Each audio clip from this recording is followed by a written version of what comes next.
Mecha and Sword. This video is purely for entertainment and does not infringe on copyrights or laws. The rights to the novel and image belong to the original author. We do not claim ownership. Don't like waiting and want to listen to this fanfic in full now? Subscribe to our Patreon, where you'll find the best fanfics.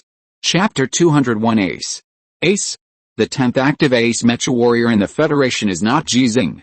Colonel Hanli got the 100th gold star 2 days ago, and he became the 10th active Ace Mecha warrior.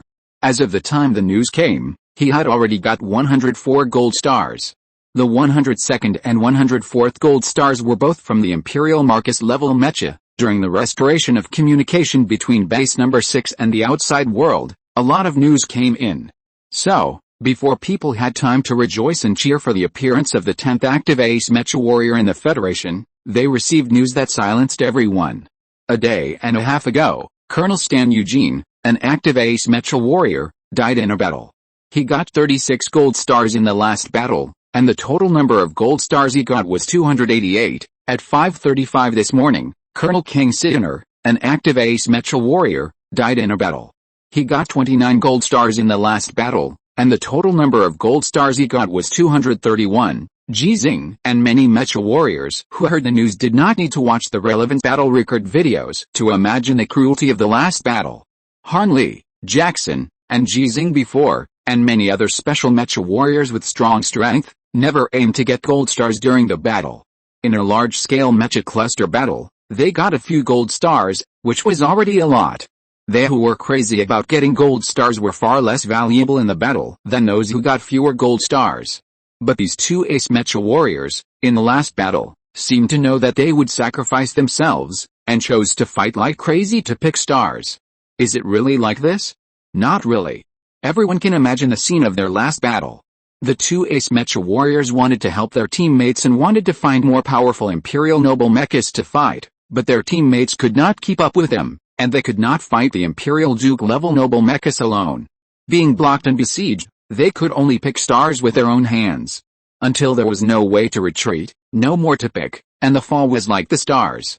Really, is it a curse? Some people began to discuss anxiously because of the emotional conflict brought about by one good news and two bad news. Will our Federation never have 10 active Ace Mecha warriors at the same time? People who came to the alien planet by spaceship could not be superstitious, but this does seem like a curse.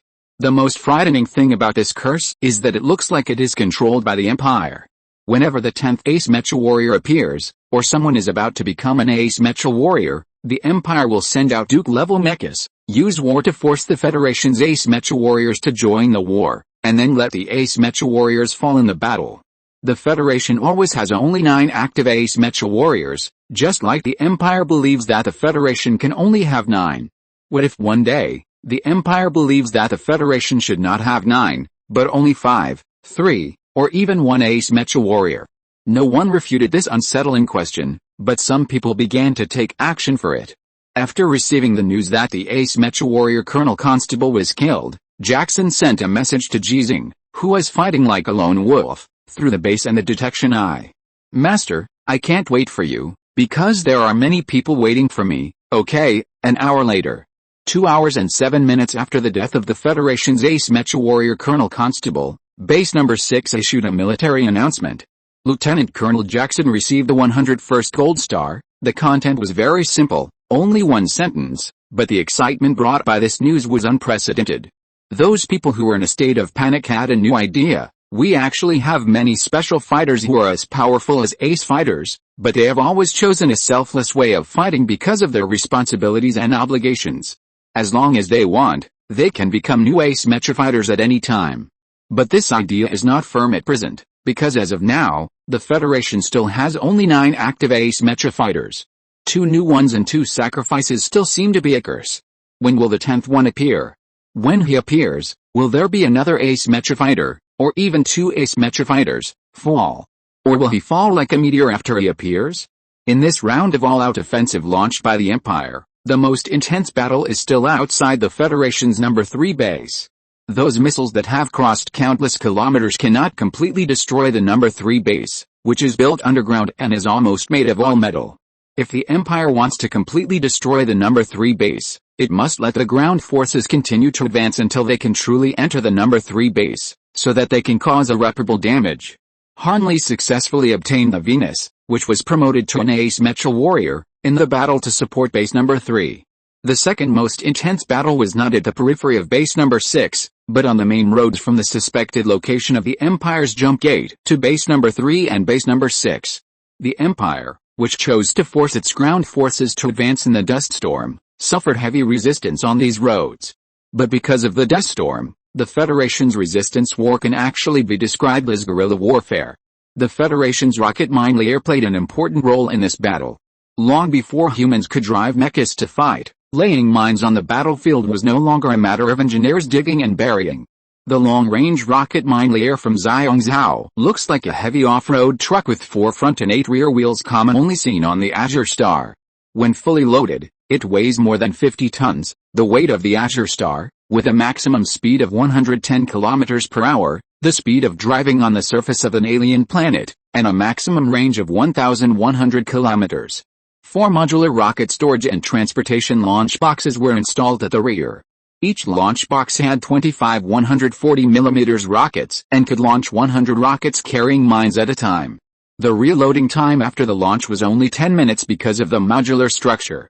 Its control system was equipped with satellite navigation and digital fire control system. Before launching, the rockets could be programmed to set the parameters of the mines, the layout coordinates, the self-destruction conditions, etc. Even if the satellite navigation support could not be obtained due to the dust storm, the launch of the preset coordinates did not have much impact. The range of 5 to 20 kilometers was relatively safe. The impact of the dust storm made it difficult for the Empire's ground forces to find the mines that appeared on the path. It was possible that the new round of mines had been densely laid after the Vanguard had just completed the mine clearance, and the Vanguard had walked for 10 minutes. The 3 engineering brigades of the Zhao state drove a total of 60 rocket mine-laying vehicles and related logistics vehicles to continuously lay mines on several roads, causing a large number of casualties to the Empire's ground forces.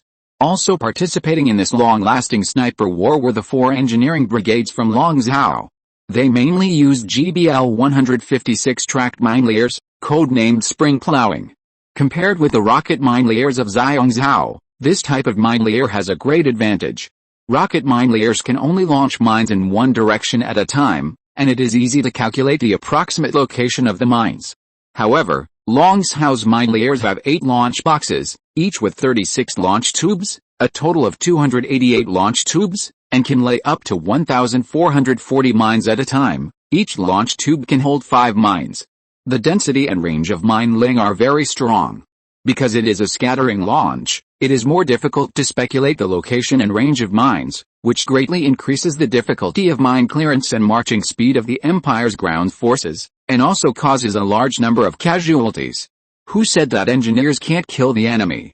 The total amount of casualties they caused is actually far greater than that of the Federation's mecha warriors. And in a way, their combat value is greater. Slowing down the marching speed of the Empire can reduce the pressure on other combat units, while increasing the pressure on the Empire's logistics supply, etc. In addition to the engineers' mine-laying vehicles, other combat units also participated in the guerrilla warfare, with a main force coming from Longzhou, followed by Zhao. In such a battle, it is difficult for mechas to fight in clusters, so it is difficult for mecha warriors to be promoted to ace during the battle. If you want to see the 10th mecha warrior appear in the Federation, the focus is still on base number 6. If the Empire wants to obtain the exact location of base number 6 and the dust storm, it can only send a large number of mechas to explore and investigate in the dust storm, because their military forces, except for mechas, are difficult to appear in the outer warning area of base number 6. Not counting the Imperial mechas that have been destroyed, on the 7th day after the meeting, the number of Imperial mechas that have been confirmed in the warning area of base number 6 exceeded 1,200. The Xing team that arrived earlier today had no time to join up with the Captain Ji Xinghe, and directly joined the battle. Ji Xinghe will not want to join them for the time being, because this is his 7th day. He is not the 10th active Federation ace mecha warrior, Han Li is, but he can still become the 10th active Federation ace mecha warrior. With the help of the communication connection provided by base number 6 and the detection eye, Sichuanian, codenamed Nehemiah in the Xing team, asked Ji Xinghe a question he had asked before, but now it is a little different. Old Ji, when will you become an ace mecha warrior? The first time he heard this question, Ji Xinghe had Venus 19, he was charging, and there were 3 imperial mechas in the direction of his charge. When he heard this question again, Ji Xinghe had Venus 97, he was charging.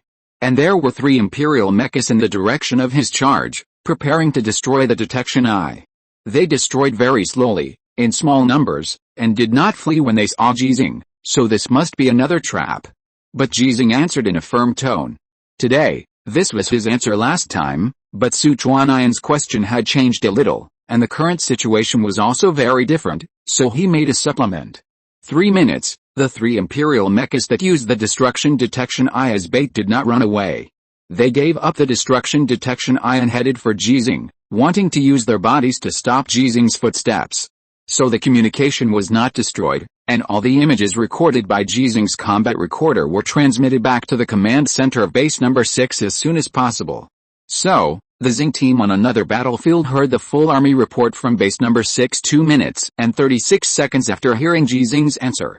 Major Ji Xinghe got the 100th gold star. It was as brief as Jackson's full army report, but it was more exciting because he was Ji Xinghe, who is already 66 years old this year.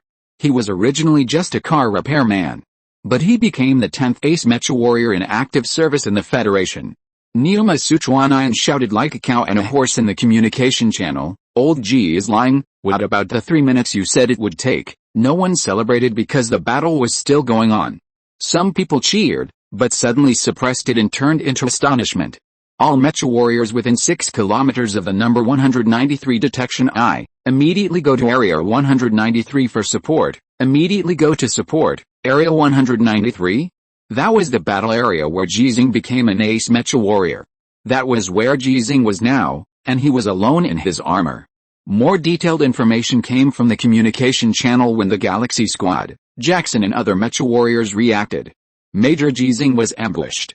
It can be confirmed that there are 31 Imperial mechas, including 1 Duke-class Imperial mecha. Does the curse really exist?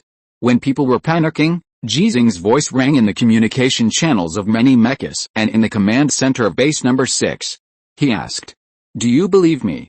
Chapter 202, Sniper of the Galaxy Squad. Believe it or not, there must be something. If you don't say anything, how can you know whether you can believe it? But those who can hear Ji Xinghe's question, all chose to answer that they believe it first. None of them asked Ji Xinghe what he wanted them to believe, because they all thought of another problem represented by this question. The commander of base number 6 once used an excuse to stop Ji Xinghe from staying to participate in the war. He asked Ji Xinghe, "What if the Duke-level Imperial mecha comes?" Ji Xinghe replied, "Just kill it." No one questioned it at the time, and Ji Xinghe didn't ask this question, because everything was just a hypothesis. Some people even didn't think that Ji Xinghe could really get the 100th gold star in a week without the cooperation of teammates. And now Ji Xinghe has got it. The Duke-level Imperial mecha is really here, so Ji Xinghe asked, so people answered. Believe it, they believe that Ji Xinghe can kill the Duke of the Empire. In the shortwave communication channel of the mecha in the outer warning area of base number 6, Ji Xinghe used his authority to send a full channel broadcast. With the help of the base's communication facilities and the undamaged detection eyes, many mechas that were fighting or preparing to fight heard his voice. Don't rush to support me. Those who are fighting, complete your battles. Those who are preparing to fight, if you have the opportunity to annihilate your target enemy, then go and fight. Your battle is support to me. Ji Xinghe was talking to the mecha warriors, and even to the command center. He knew very well what price the commanders were willing to pay in order to rescue him, the newly promoted ace mecha warrior, and the most special, even unprecedented and unparalleled ace mecha warrior. This is not good. Those mecha warriors whose names he remembered, and those soldiers who should not appear in the dust storm to fight, will be engraved on the tombstone. Command center, immediately reformulate the support plan. Ji Xinghe's tone was firm. He said this in an imperative tone. He had been promoted to an ace mecha warrior, and even if his rank did not change, he had the right to make this request. Base number 6 did not refuse. They chose to accept Ji Xinghe's request, and it was like they accepted the order. But compared to the Mecha warriors who suddenly breathed a sigh of relief and were no longer panicked, the people in the command center were more worried than before, because they could see that Ji Xinghe was running away at this time. Compared to the momentum when he said that sentence and asked that question, and the momentum when he said these words just now, the real him was actually very embarrassed. Among the 31 imperial mechas, in addition to a duke-level mecha, there is also a Marcus-level mecha, 2 Earl-level mechas, 10 Viscount-level mechas, and 10 Baron-level mechas. Because of the existence of these noble mechas, the other 7 ordinary imperial mechas also pose a fatal threat to Ji Xinghe. The command center can see all this information through Ji Xinghe, so they are very worried.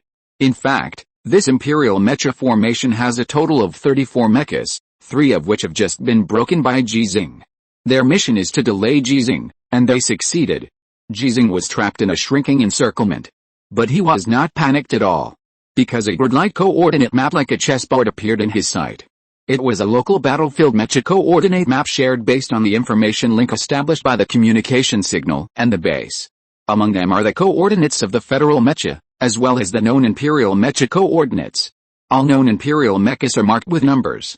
The energy spent on looking at this picture did not affect Ji Xinghe's manipulation of his mecha to escape at the speed of a charge, and even failed to affect his thinking about the battle. He once said to Jackson that he could fight, but he couldn't fight.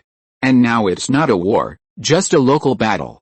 He told himself that he must be able to do it, so he can. A chessboard-like grid appeared in his mind at the same time.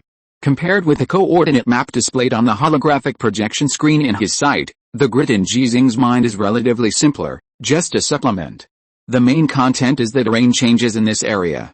He knows the terrain of this area very well because he has obtained a lot of genius in this area. Dust storms can cover the site, but they can't cover his heart. Running, Ji Xinghe followed the route he had analyzed and judged, constantly turning and maneuvering, using the terrain and dust storms to constantly escape from the encirclement. But his enemies were 31 imperial mechas, 4 of which had better performance than the mecha he was driving now.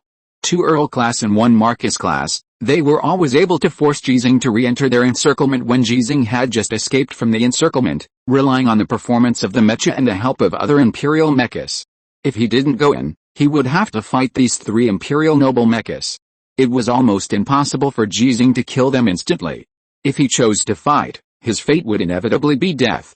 He didn't want to die, so he kept running. 2 imperial earls and 1 imperial Marcus also didn't want to die, so they didn't force him too hard. Facing a federal ace mecha warrior, they had to deal with it with the most cautious attitude. Just like the Duke-class mecha whose purpose was to kill Ji Xinghe, it had been traveling outside the encirclement from beginning to end, and it was also afraid of death. But what it feared was not Ji Xinghe, but Ji Xinghe's support. Its goal was to leave safely after killing Ji Xinghe. Putting itself in danger just to kill Ji Xinghe would be a loss. Major Ji Xinghe, the support plan has been reformulated. A voice from the command center of base number 6 suddenly rang in its ears. They changed the support plan in a very short time. 7 mecha teams, a total of 116 mechas, have gone to the predetermined coordinates. The relevant location information has been sent. Please make sure to arrive at the area safely. There are 12 special mecha warriors among them. Your Galaxy team is also in the support queue. Please complete the reunion with your Galaxy team immediately after arriving at the area. Major Ji Xinghe, do you want to personally command this local battle? Ji Xinghe refused without any hesitation. I won't command, let someone command me. I am not good at the coordinated operations of the mecha team. My target is the Duke-class Imperial mecha. There are more than 100 mechas in the first batch of support. It is impossible for the Empire to have only these 31 mechas to chase him. So he is very sure that this is no longer a battle he is good at, but a local war. Okay, we will make arrangements. Major Ji Xinghe, please be sure to arrive safely. The command center did not disturb Ji Xinghe too much. They could all see that Ji Xinghe was running for his life and praying anxiously. But their prayers seemed to be useless. The 7 mecha squads that arrived at the predetermined coordinates first and prepared to ambush were unexpectedly encountered by 2 complete Imperial mecha formations. The formation of only 60 Imperial mechas was naturally no match for them. But their ambush was discovered, they were entangled, and there must be more Imperial mechas on the way. The Imperial mechas chasing Ji Xinghe received this news, so they changed the direction of pursuit. Under their siege, Ji Xinghe was forced to change the direction of escape, and he could not go to the predetermined coordinates. The Xinghe squad is on its way to support. Major Ji Xinghe, please go to the new coordinates and reunite with the Xinghe squad. The command center made the transfer at the first time and sent the reunion coordinates to Ji Xinghe. We have mobilized 4 more mecha squads. 2 of them are expected to arrive in the 6th minute after you reunite with the Xinghe squad, and the other 2 will take 10 minutes. Please keep moving after reunion with the Xinghe squad. The current scheduled reunion coordinates are, okay, the situation on the battlefield itself changes rapidly, not to mention in the dust storm. At this time, no one considered whether Ji Xinghe should destroy the 3 imperial mechas, which led to him being chased by 31 imperial mechas. The only question that needs to be considered is how to keep Ji Xinghe alive. There was a very fierce debate in the command center of base number 6. Colonel Han Li has just become our 10th active ace, and we have 2 aces sacrificed. Lieutenant Colonel Jackson and Major Ji Xinghe fought regardless of the danger, so that we have 10 ace mecha warriors again. If Major Ji Xinghe dies this time, you should know how much of a blow this will cause to the entire army. I suggest that we ensure the safety of Major Ji Xinghe at all costs, but Major Ji Xinghe won't let us do this. If we do it at all costs, we will lose at least 300 mecha warriors, and the existing advantages will be directly lost. The consequences are something we can't afford at all. In the alert war zone outside base number 6, the number of imperial mechas exceeds 1,200, and the number of mechas currently in base number 6 has exceeded 1,400 because of the support this week, and the battle took place in far more than one place. The base can repair damaged mechas, and there are a large number of mecha warriors without mechas who can wear armor and fight at any time. There are also detection equipment such as detection eyes, as well as many offensive weapons.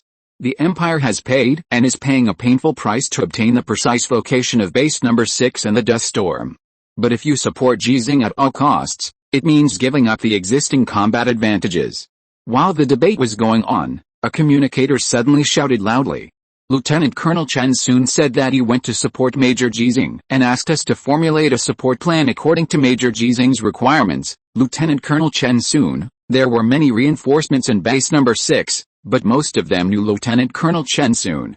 And almost everyone in the command center knew him. Where is he? Lieutenant Colonel Chen Sun can't drive a mecha. When did he come? Are you sure it was Lieutenant Colonel Chen Sun? One question after another was asked anxiously. The communicator stood straight and answered loudly, Lieutenant Colonel Chen Sun drove here. He said he has applied to join the Galaxy Squad. He came to support as a sniper of the Galaxy Squad. An off-road vehicle was speeding in the dust storm. Chen Sun, wearing a single soldier exoskeleton armor, held the steering wheel tightly with both hands. Driving in a dust storm with a visibility of only about 100 meters and the Imperial mecha could appear at any time, the risk factor is simply off the charts. But Chen Sun was not afraid at all. Under the orange mask, his expression was extremely calm. Beep, the communication channel that had been trying to connect suddenly sounded a prompt tone, and Chen Sun, expressionless, said softly, Major Ji Xinghe, I am Chen Sun, my current coordinates are. Ji Xinghe was very surprised. He never thought that he could hear Chen Sun's voice again, just like Instructor Li. He thought before. But he soon thought of what Chen Sun said to him when they parted before, if we can meet again, I hope you are qualified to let me be your sniper. And now is the time to meet again, because Chen Sun's coordinates are very close to him, so he asked Chen Sun. Am I qualified now? Chen Sun glanced at his co-pilot, where there was a long gun box, which was fixed on the special buckle of the co-pilot position. Even if the car body was very bumpy at this time, there was no shaking at all. Chen Sun, the sniper of the Xinghe team, comes to report, Captain Ji Xinghe, I request to join the team, return to the team. Ji Xinghe responded solemnly and said in a serious tone. The Federation's ace mecha warrior Ji Xinghe is about to arrive. Lieutenant Colonel Chen Sun, please give instructions. If Chen Sun hadn't had his facial nerves damaged, he would have laughed at this moment. His rank as a sniper in the Xinghe team was higher than that of Ji Xinghe, the captain. Okay, our target is that Marcus class mecha. If you're listening to this novel on a channel other than Fanfic World, it means they downloaded and uploaded it without effort. We cordially invite you to visit our channel, Mundo Fanfic Novelis. There you'll find the original version of this story and you can explore many other novels of various genres. We're waiting for you to immerse yourself in a world of incredible novels. Chapter 203 Chen Sun and his beliefs. Can a sniper rescue a mecha warrior from the pursuit and interception of 31 imperial mechas? The answer is obviously no. But what if the mecha warrior is an ace, and the sniper is Lieutenant Colonel Chen Sun? In the command center of base number 6, the communicator excerpted the conversation between Chen Sun and Ji Xinghe and played it in a specific area. This area was just established today, and all the personnel in it are responsible for providing intelligence and technical support to Ji Xinghe. When they heard Ji Xinghe let Chen Sun take command, many people looked a little stunned. Or, quickly applied to raise the rank of Major Ji Xinghe. Lieutenant Colonel Chen Sun has joined the Xinghe team, so Major Ji Xinghe must be a lieutenant colonel, right? He should be a colonel, otherwise how can he command? The ace mecha warrior is at least a lieutenant colonel. Although Major Ji Xinghe has just been promoted to an ace, he is Ji Xinghe, so it is no problem for him to get a colonel rank. However, Major Ji Xinghe never cares about rank. Why would he hand over the command to Lieutenant Colonel Chen Sun today? This is a local battle, which he is very good at. It's not a matter of rank. Major Ji Xinghe doesn't understand Lieutenant Colonel Chen Sun's strength, but Lieutenant Colonel Chen Sun knows the strength of Major Ji Xinghe very well, so Ji Xinghe wants to hand over the command to Lieutenant Colonel Chen Sun. Stop talking nonsense and do things. Yes, the area dedicated to serving Ji Xinghe became quiet, with only the conversation between Chen Sun and Ji Xinghe constantly ringing. Basically, Chen Sun was talking and Ji Xinghe was listening. Captain, you, call me Lao Ji. Yes, Chen Sun changed his words immediately. He had wanted to call Ji Xinghe like this a long time ago. Lao Ji, I will reach the predetermined coordinates first and set up some induction mines. These mines have identification information. When you reach the predetermined coordinates, you can clearly see the location of these mines in your visual window. I know that mines cannot cause fatal damage to mechas, but at least they can slow down their speed of chasing you, affect their body balance, and create more opportunities for us. What you need to do is to avoid these mines. Don't run too fast and step on them, or fall because of sudden avoidance. Chen Sun was a little long-winded, but Ji Xinghe did not interrupt again, but listened carefully, because he knew that Chen Sun was actually a little nervous now. Chen Sun, who only wore a single soldier exoskeleton armor, was not much stronger than an ordinary soldier who did not wear this armor in front of a more powerful mecha.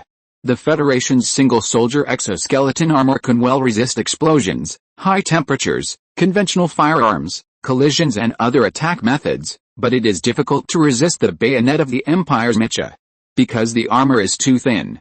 But he was just nervous, not scared. Among these mines, there are 12 reconnaissance mines. After being activated by me, they will have unique identification information. When you reach the area where the reconnaissance mines are located, the Imperial mecha formation that is chasing and intercepting you will be somewhat scattered because of the previous minefield. As long as you want to fight within a 10-meter radius of the reconnaissance mines, I can provide you with support. This is our only chance. Because my car can't carry more mines, the sound of Chen Sun's deep breathing was clearly visible in the communication channel. After completing this deep breath, his words suddenly became concise. Marcus or Earl, find one to fight. Okay, Ji Xinghe agreed without asking anything. Just when he agreed, Chen Sun had already driven the car to the predetermined coordinates, stepped on the brakes hard, drifted to complete the U-turn, stretched out his hand and counted on the operating table, and 6 launch ports appeared on the chassis of the car. Bang, bang, bang. Amid a series of noises and flashes of fire, one mine after another hit the ground. Not long after the vehicle passed, it was submerged in the dust brought by the dust storm. In fact, it is easy to see the problem, but the speed of the mecha is too fast. Both Ji Xinghe and the Empire mecha chasing him have exceeded 100 km per hour, and the travel distance is 27.7 meters per second. How can there be so much time to observe carefully? After all the mines were dropped, Chen Sun stopped the car after driving for a distance and started operating on the operating table again. 7 seconds later, he picked up the gun box with one hand and opened the car door with the other. When his feet just stepped on the ground, the whole person jumped up and easily stood on the roof of the car more than 2 meters high. Half squatting, opening the gun box, a sniper rifle that does not look like a sniper rifle appeared in Chen Sun's sight. Unfasten the buckle, load the energy box and the live ammunition chamber. Stand up, raise the gun, and aim. There was only a dust storm covering the sky and the sun in his sight. He couldn't see anything beyond 100 meters, So he didn't look at the scope of the gun. He was looking at the picture displayed on his mask, which was similar to the imaging effect of a holographic projection screen, allowing him to see the picture that the 12 reconnaissance mines could detect. It was not a real image, because the reconnaissance mines were also buried underground. If it was a camera that was exposed, it would be easy for the Empire Mecha to find it. It was similar to the sensing effect of radar, and then virtual imaging was performed by the intelligent core. Such monitoring pictures made it even difficult for ordinary people to distinguish clearly, but it was not difficult for Chen Sun. He was Chen Sun, and he had already obtained the rank of major before he was transferred to the staff of base number 6 due to injury. He got it as a sniper. He said that he could become Ji Xinghe's sniper, but the premise was that Ji Xinghe had the qualifications, which was an agreement. When Ji Xinghe became the 10th active ace mecha warrior in the Federation, he arrived as promised. From a certain perspective, the qualification that Chen Sun mentioned was to become an ace mecha warrior. On the roof of the stationary functional off-road vehicle, Chen Sun, wearing a single soldier exoskeleton armor, raised his gun and aimed, motionless in the dust storm, with his back straight. With a steel-like will, he completed the operation of the visible window with only brain waves, which is almost only possible for mecha warriors. Inside the orange mask under the helmet, 12 virtual images kept rotating, of which the closest one to Chen Sun was 2.9 kilometers away, and the farthest one was 4.6 kilometers away. He was aiming at a position 4.6 kilometers away. The height of the off-road vehicle, his height, and the specially selected planes and alien environments allowed him to shoot at a height that could threaten the target 4.6 kilometers away. His breathing was steady, and his finger on the trigger was relaxed. Chen Sun, who was waiting quietly like a sculpture, did not wait too long. He saw Ji Xinghe, a Marcus-class mecha that wanted to prevent Ji Xinghe from escaping the encirclement, and Ji Xinghe standing 3 meters away from the reconnaissance mine, raising the mecha heavy sword and slashing heavily at the Marcus-class mecha.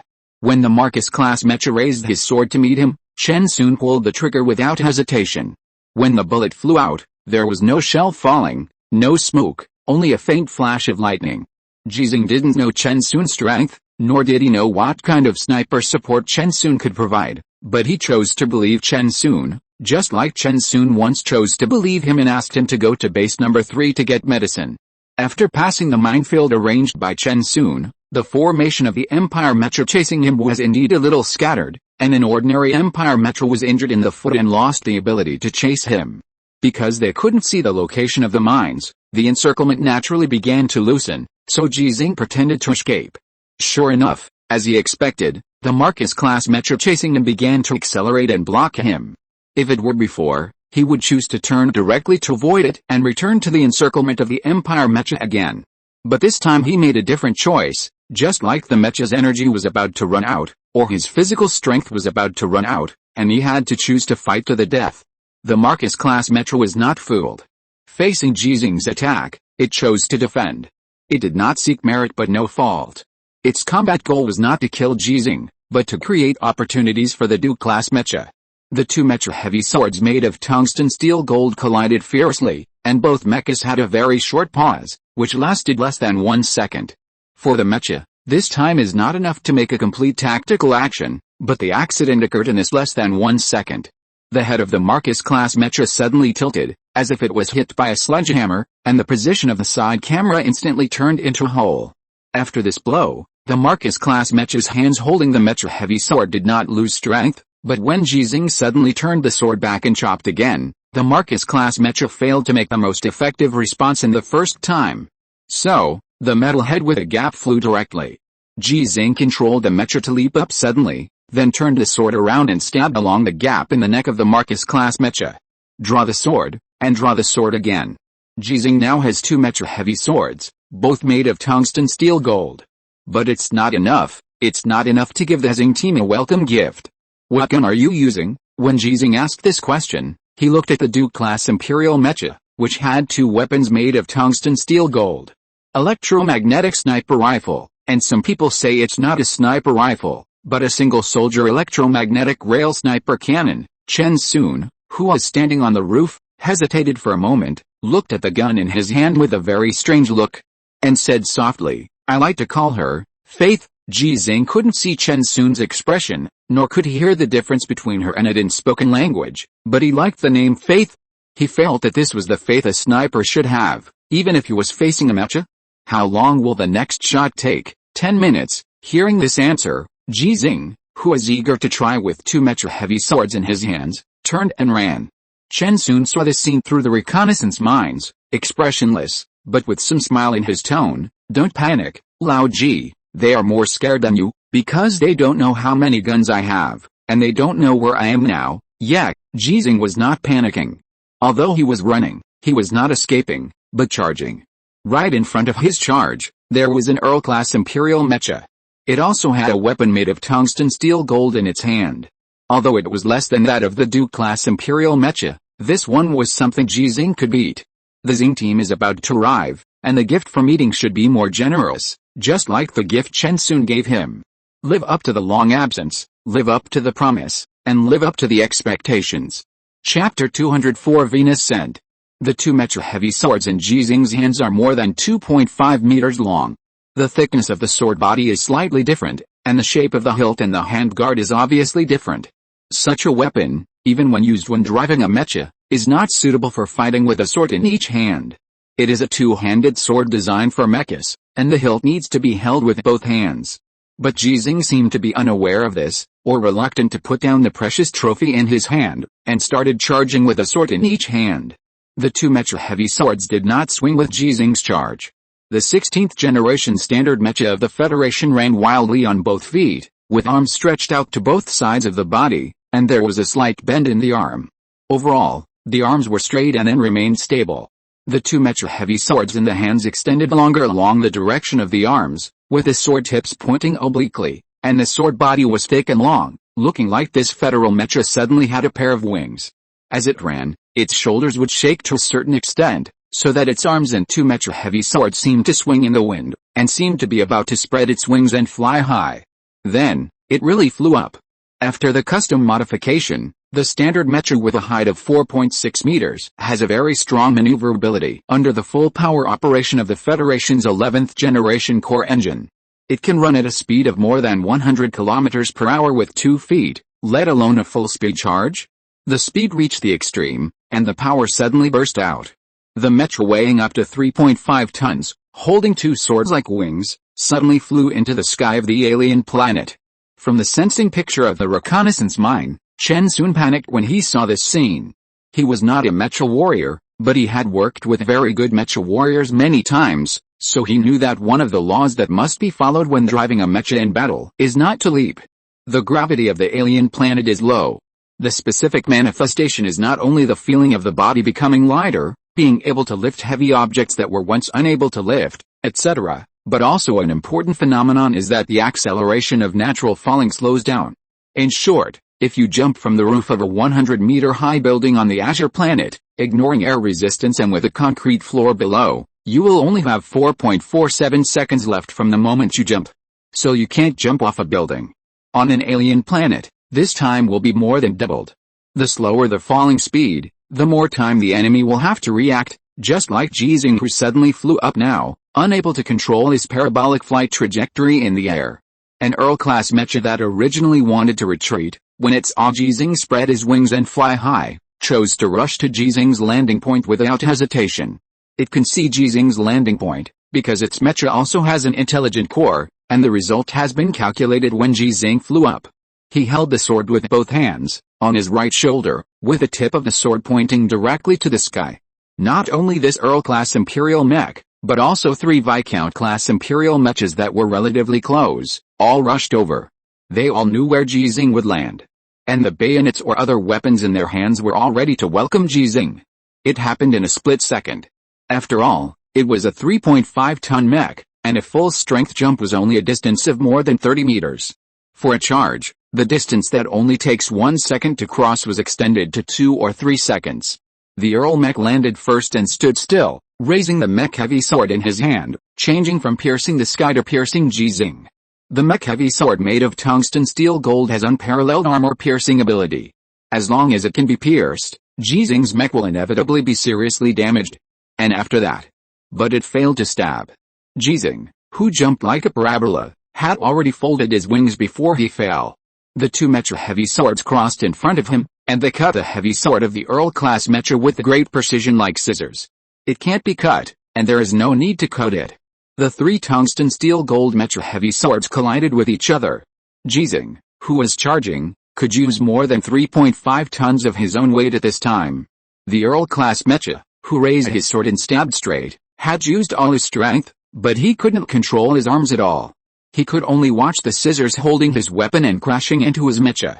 A loud bang sounded, not the sound of three Mecha heavy swords colliding, but the sound of two mechas colliding together. Ji Xinghe's Mecha hit the Earl-class Mecha. The two mechas fell to the ground at the same time, but Ji Xinghe was on top, sliding on the ground like riding an Earl-class Mecha. His body pressed down on the Earl-class Mecha, and the scissors in his hand opened again and turned into wings. The heavy sword in the Earl-class Mecha's hand was rotating the sword body. When he wanted to defend, Ji Xinghe's wings had been retracted again. The swords of the two swords were staggered in the form of scissors, and suddenly penetrated the neck of the Earl-class Mecha. The tips of the two Mecha heavy swords were inserted into the ground along the sides of the metal head. When the sword body was immersed in the ground for most of the time as if there was no hindrance, the metal head sandwiched in between rolled down, as if it was cut off. Until this time, the driver of the Earl-class Mecha finally realized that it was not Ji Xinghe who was stabbing with his sword just now, but the sky that was falling down. It shouldn't block it, because it can't block it. The sudden change made the three Viscount-class Imperial mechas rushing towards Ji Xinghe slow down a little, because they were very sure that when they rushed in front of Ji Xinghe would definitely be able to complete the action of getting up. This is indeed the case. Ji Xinghe not only stood up, but also stabbed the Mecha heavy sword into the cockpit of the Imperial Mecha, and an Imperial Earl died on the spot. Captives are very important to Ji Xinghe and the Federation, but if the Imperial guerrilla needs to be captured this time, then he has only one goal. Ji Xinghe stood up with two swords and looked at the Duke-class Imperial Mecha that had just emerged from the dust storm. The distance between the two sides was about 100 meters. It came a little late because it was just checking the Marcus-class Mecha and wanted to see why it was killed by Ji Xinghe in one move. Due to the visual distance. Except for the three Viscount-class mechas rushing towards Ji Xinghe, this Duke-class Imperial Mecha and other Imperial mechas chasing Ji Xinghe, they were unable to see the process of Ji Xinghe just breaking the Earl-class Mecha. But the process is not important. What is important is that Ji Xinghe broke another Imperial Mecha while being chased. Of the four strongest Imperial mechas in the pursuit, two have already been lost, one is a Marcus and the other is an Earl. Among the remaining Imperial mechas, only one Earl and one Duke can really threaten Ji Xinghe. In fact, the Duke-class Mecha saw the whole process clearly. Most of the time, it appeared outside the visible distance of the dust storm and could share the visual images of all other Imperial mechas. Whoever can see Ji Xinghe, it will see his perspective. At this time, it is looking at Ji Xinghe from four perspectives, one is its own perspective, and the other three are the perspectives of the three Viscount-class mechas. Standing 100 meters away from Ji Xinghe, this Duke-class Mecha is very cautious and wants to see more information and understand Ji Xinghe's fighting style. Ji Xinghe, who also guessed this, rushed to Viscount-class Mecha without any hesitation. The three mechas rushing from three directions have too much time difference between each other. And Ji Xinghe is now very sure that these three Imperial mechas will never run away, because they are cannon fodder for the Imperial Duke. Ji Xinghe, who was able to defeat the Viscount-class Imperial Mecha alone a long time ago, now has greatly improved the performance of the Mecha he is driving, and his weapons have made a qualitative leap. Three Viscount-class mechas that rushed to Ji Xinghe were cut down by his sword, one by one, without any danger. What Ji Xinghe didn't expect was that after these three Viscount-class mechas, 5 ordinary Imperial mechas emerged from the dust storm and then charged at Ji Xinghe from 3 directions. This scene is actually very normal. Ji Xinghe has encountered it more than once during this pursuit. But unlike before, these 5 ordinary Imperial mechas did not form a formation that could provide quick support like before. There was a very obvious gap between the positions and the speed of the charge. The gap is greater than that of the 3 Viscount-class mechas just now, and the threat is more than 1 level smaller. So, Ji Xinghe suddenly understood, so he did not choose to escape, but started charging again and started fighting again.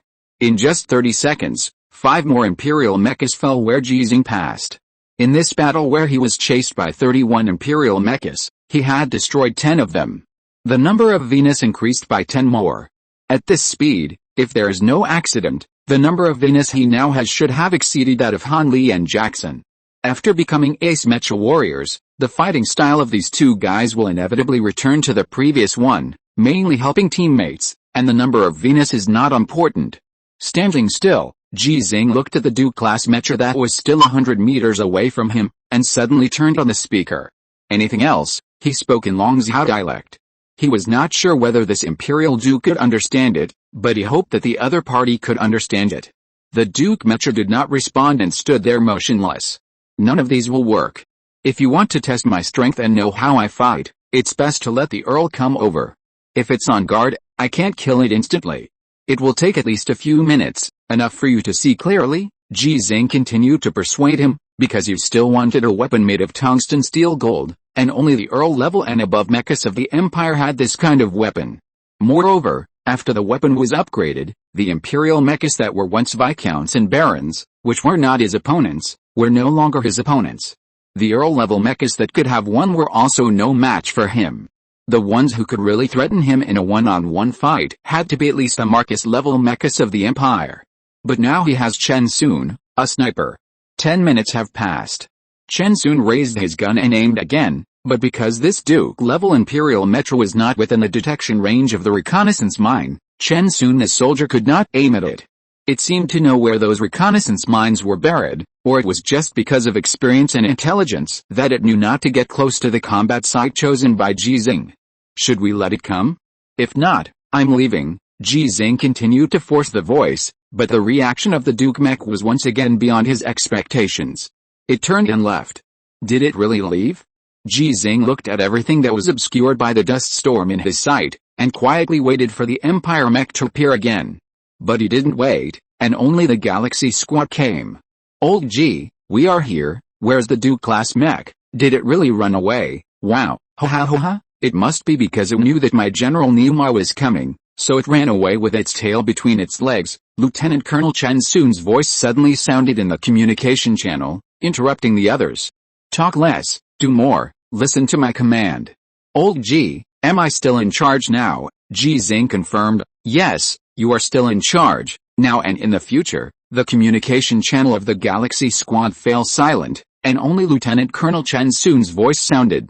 Niuma, Sichuan, heavy artillery, Andre, go dig out the reconnaissance mines. The coordinates have been shared. Yes, be careful not to damage them. They are very expensive. Come and join us after you get them. Yes, blind, lame, deaf, lame, left hand, assault formation. Go to area 163 for support. Yes, Lao Ji, follow the blind and the others. Yes, Lao Ji, how many swords do you need? 1, okay, blind, lame, can you two use swords? Yes, okay, you two each take 1. Yes, no one had any objection to this, because in addition to Ji Xinghe, the Xinghe team now only had the blind and the lame who were special mecha warriors. In the past battles, they had cooperated with each other many times and knew that the blind and the lame were both real. Moreover, their captain Ji Xinghe said that everyone should have one, and no one could be missing. After the blind and the lame each took a mecha heavy sword made of tungsten steel gold, Chen Sun raised his voice. Galaxy team, here, move. Yes, 8 mechas and an off-road vehicle charged into the dust storm. Chapter 205, this level can't be passed. The battle in the dust storm was still going on, but Ji Xinghe returned to base number 6. Some people became nervous when they saw him. They remembered Ji Xinghe's 7-day appointment and thought that Ji Xinghe would have to accept the transfer order and leave base number 6 after becoming an ace. Emotionally, those who are familiar with Ji Xinghe hope that Ji Xinghe will leave, because they have all seen Ji Rongzinayu, and many people have watched Ji Rongzinayu grow up. Rationally, no one wants Ji Xinghe to leave. The combat effectiveness of an ace mecha warrior is too important, especially in this kind of local battle in the dust storm, where only mechas can really participate. Xiao Liu, let someone say that I'm back to repair the mecha. Ji Xinghe spoke calmly in the machine repair area of base number 6. Master Liu stopped helping Ji Xinghe repair the mecha, turned his head and said in a daze, didn't we agree to leave in 7 days? Lao Ji, listen to me, I haven't killed the Duke-class Imperial mecha yet. This sentence interrupted everything Master Liu wanted to say, and he turned his head to look at his apprentices. Did you hear that? Hurry up and spread Lao Ji's words. Each of you is like a rookie, and you don't know what to be afraid of. Oh, okay. The apprentices spread the news to other operating areas in the machine repair area, and then from the operating area to the entire base number 6, and some panicked people's hearts became stable. I don't know since when, Ji Xinghe has been able to bring a sense of security to many people, and even bring expectations of miracles. But what is certain is that for base number 6, it must have started before Ji Xinghe became an ace mecha warrior. Master Liu actually wanted to ask Ji Rongzhenyu, but since Ji Xinghe was unwilling to leave, asking would affect Ji Xinghe's mood, so he could only talk about mecha-related issues. Lao Ji, your mecha is not compatible with the 12th generation core engine. Even if it can be installed, the performance cannot be brought into play. It is no different from using the 11th generation core engine. Have you ever thought about what model of mecha you will use next? If you were not promoted to the ace too quickly, you should have a customized mecha now. Han Li's customized armor was customized and shipped directly from the Azure Star to the alien planet when he got to 73rd Venus. Jackson's was similar. Their customized armor actually started production earlier, about 40 or 50 Venus. But it took Ji Xinghe only 7 days from the 54th Venus to the 113th Venus. Not to mention that there was no time to customize it. Even if it was customized, it could not be shipped. The Federation's industrial capacity on the alien planet is obviously not comparable to that of the Azure Star. Most of the mechas are manufactured on the Azure Star and then shipped here. Those manufactured on the alien planet are mostly assembled with core parts manufactured and shipped from the Azure Star. For example, the core engine can only be repaired on the alien planet, not manufactured. Shenmue's suggestion is to modify the 33rd generation standard mecha. I tried that mecha and felt it was pretty good, so I applied for it yesterday. Lieutenant Shenmue's suggestion is definitely more professional than mine. Modification is actually more appropriate than customization, because if a customized mecha is damaged and there are no customized spare parts, the difficulty of repairing the mecha will become greater. If other parts are used instead, it will affect the performance and operation of the mecha. He is already a captain. So fast. Master Liu sighed. It's great to be young. He felt something was wrong as soon as he said it, and looked at Ji Xinghe awkwardly. Hey, Lao Ji, don't get me wrong, it's okay, don't think too much. Ji Xinghe hesitated and asked, have you received the news that the mecha cockpit is going to be modified? Master Liu nodded. I received it, but not now. The notice said that it will start in about half a year, and the specific time is to be determined. It also said that we will be trained, and the training will start in about 3 months. Alice, I don't know if we can last more than 3 months. Half a year later? Ji Xinghe frowned slightly. This time was faster than he expected. Master Liu added, however, some mechas with damaged cockpits will no longer be transported to us for repair. It's not because of the dust storm and the imperial attack. There were signs of this before the dust storm started. I think they should have sent this kind of mecha to a certain place to directly modify the cockpit. Ji Xinghe also noticed this. He actually repaired quite a few mechas when he supported base number 6 this time, and earned a lot of contribution points. It's just that there have been too many things recently and the battles have been too frequent, so he didn't repair the mechas, including his own mechas, which he didn't repair by himself, but handed over to Master Liu. If it weren't for the increasing number of imperial mechas in the dust storm, it is almost certain that they use diamond-shaped metal bodies for jump transmission, and there would be no safe area in the warning area. Master Liu would probably still drive a repair car and bring a repair cabin to support Ji Xinghe and other mecha warriors in the dust storm. Noticing Ji Xinghe's expression, Master Liu thought of the relevant technology he already knew, sighed in his heart, but said in a relaxed tone, Old Ji, if you said that you still needed to worry about this problem before, but now you are an ace, who dares not let you drive a mecha to fight? Even if all the mecha cockpits have to be updated, as long as you want to drive a mecha, there must be a mecha suitable for you. Yes, that's right, Ji Xinghe nodded, which is one of the reasons why he is eager to become an ace. The repair of the mecha did not take too long. The brand new Federation 16th generation standard mecha has restored its peak performance again. But Master Liu is very clear about the peak performance of this mecha and the difference between it and the Empire mecha. Lao Ji, I know you are a good fighter. The performance of the Earl class Imperial mech is better than yours, but you can beat it. As for the Marcus class mech, the risk is actually quite high, not to mention the Duke class mech. Otherwise, Why don't you wait until you get your new mech, and then go and kill that Imperial Duke? It's okay, I have Chen Sun to help me. Speaking of Chen Sun arrived. Chen Sun, who came hurriedly, walked over and stood still. He nodded slightly to Master Liu and said directly, your application has been replied. They agree to modify a 33rd generation standard mecha for you. The modification should have started now. But this mecha cannot be sent here. Spaceships and battleships cannot land in the base now.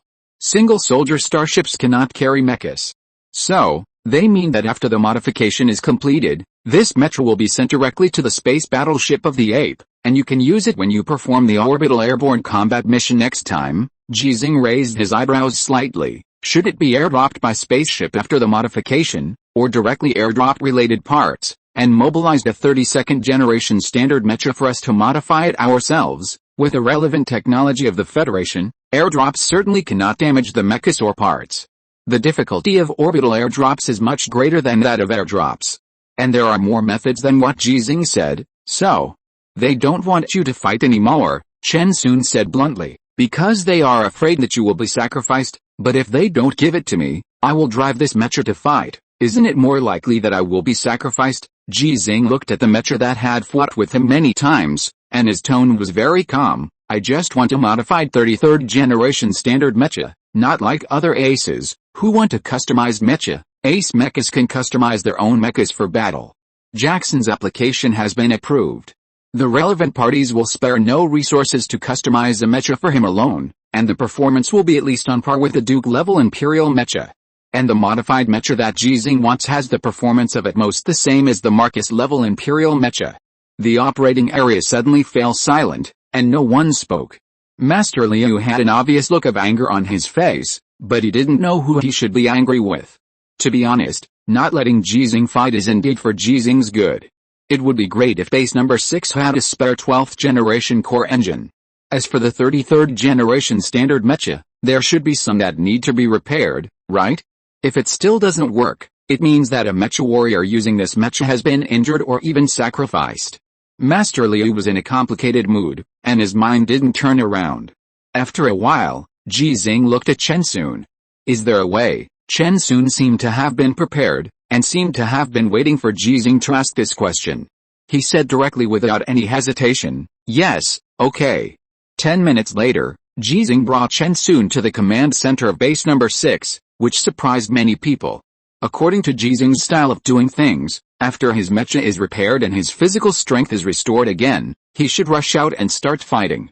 The commander suddenly had an ominous premonition, but he couldn't stop and didn't want to stop Ji Xinghe, who had become an ace mecha warrior. So, Ji Xinghe appeared next to a communication station. Mecha warrior, broadcast on all channels. Okay, the communicator began to operate, and the commander did not stop him. When the communication was successfully established, Ji Xinghe spoke calmly among the quiet people. I'm Ji Xinghe, I need a 33rd generation standard mecha and a 12th generation core engine. The quiet crowd was shocked, and they stared blankly at Ji Xinghe and Chen Sun, who had no expression on their faces.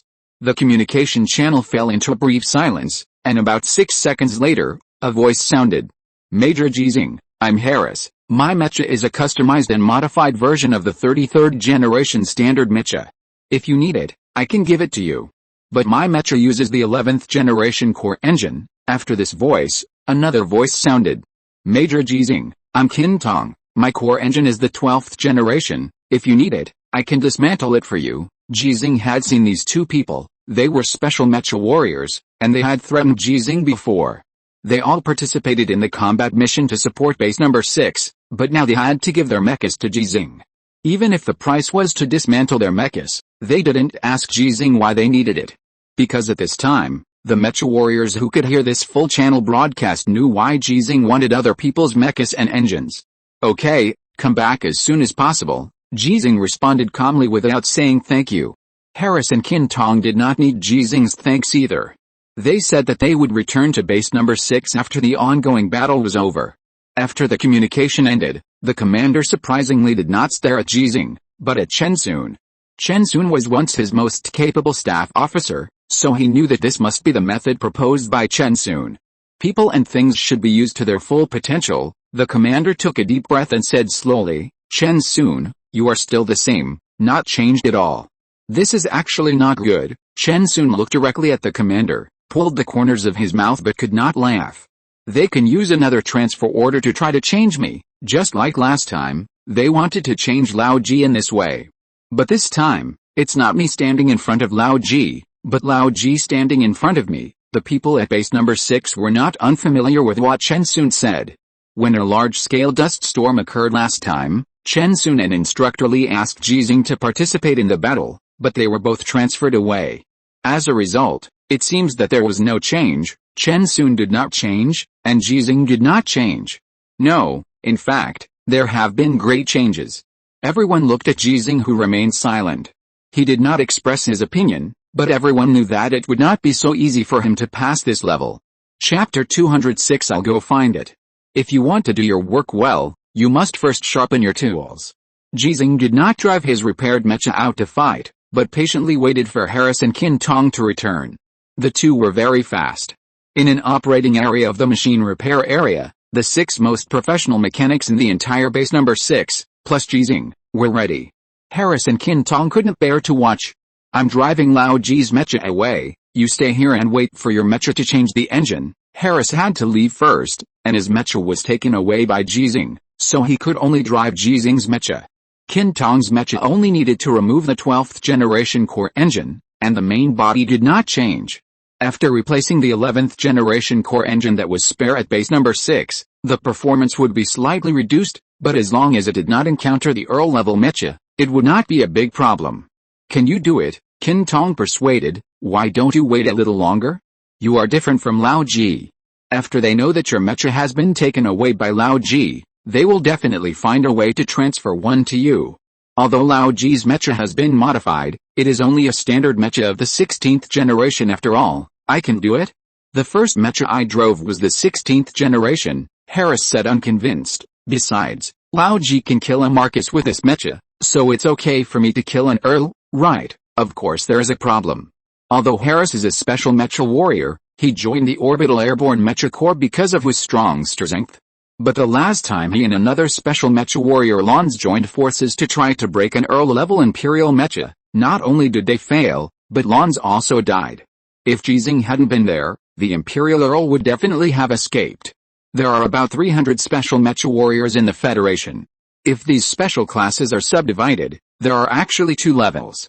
One is the special class like the blind man and the lame man, who have more than 20 gold stars and have good strength, but if they only rely on their own strength, it is almost impossible to become an ace mecha warrior. The other is the special class like Harris, Qin Tong, Jackson, and Han Li. There may be some differences in strength between them, but in essence, they all have the opportunity to rely on their own strength to become special class ace mecha warriors. If Jackson and Han Li have successfully promoted to ace, Harris and Qin Tong are still special class, and the number of gold stars is actually very different. There is indeed a reason for the difference in strength, but more of it is different luck. Among the 300,000 mecha warriors selected from the entire Federation, there are only about 300 special class. Harris and Qin Tong are not much different from Jackson and Han Li in terms of mecha operation, physical fitness, combat awareness, etc. They have almost reached the limit that humans can achieve. Don't be so arrogant, Qin Tong reminded him and didn't say more about this topic. He knew Harris knew it, but he couldn't help but ask curiously, what do you think of Lao Ji's level? Harris didn't answer directly, but thought about it seriously before speaking. The strength of those of us who are special class is actually similar to that of the Earls of the Empire. The last incident was an accident. Under normal circumstances, when we drive customized and modified mechas and use weapons with special features to duel with Earl-class Imperial mechas, the odds of winning and losing are actually 50-50. Yes, Qin Tong said in approval, but Jackson's strength has improved a bit. I've seen his recent battle videos. If you were to duel with an Earl-class Imperial mecha now, he would have a great chance of winning. If his exclusive mecha is in place, his strength can completely reach the level of an Imperial Marcus, but Lao Ji has already killed an Imperial Marcus, and scared an Imperial Marcus into surrendering directly. Harris looked at Ji Xinghe, who was discussing with other mechanics not far away, hesitated and said, I think that even if he doesn't have an exclusive mecha, If I modify my mecha for him to use, he can also achieve a 100% chance of defeating a Marcus-class Imperial mecha. Qin Tong frowned, but no matter whether it was the surrender of the Imperial Marcus that time, or when he destroyed the Marcus-class Imperial mecha yesterday, he had the help of his teammates. The last time it was Jackson who led the team to support, and yesterday it was Chen Sun's electromagnetic rail sniper cannon that hit the head of the Marcus-class Imperial mecha. I watched the video.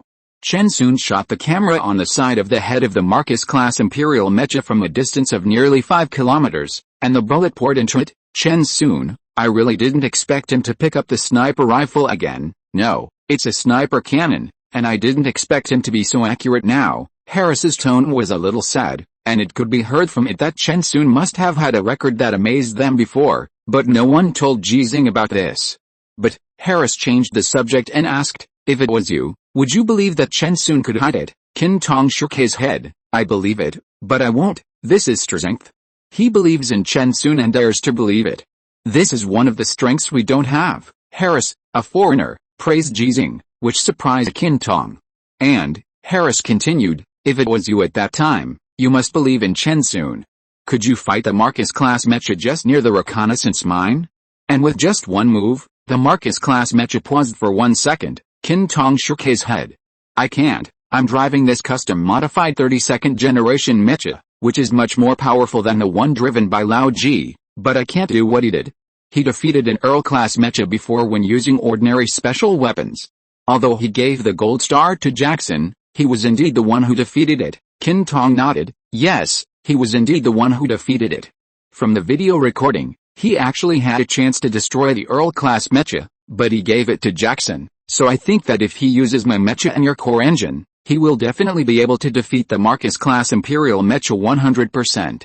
Then, what about the Duke class? Qin Tong asked again. You know very well that Lao Ji's target this time is the Duke class, not the Marcus class. I don't know, but I believe that if Lao Ji has an exclusive mecha that an ace fighter should have, his strength will definitely not be weaker than those Imperial Dukes. Harris took a deep breath and continued, so I don't understand why they are unwilling to give Lao Ji a better mecha. Is it just because Lao Ji is old and will be eliminated in half a year?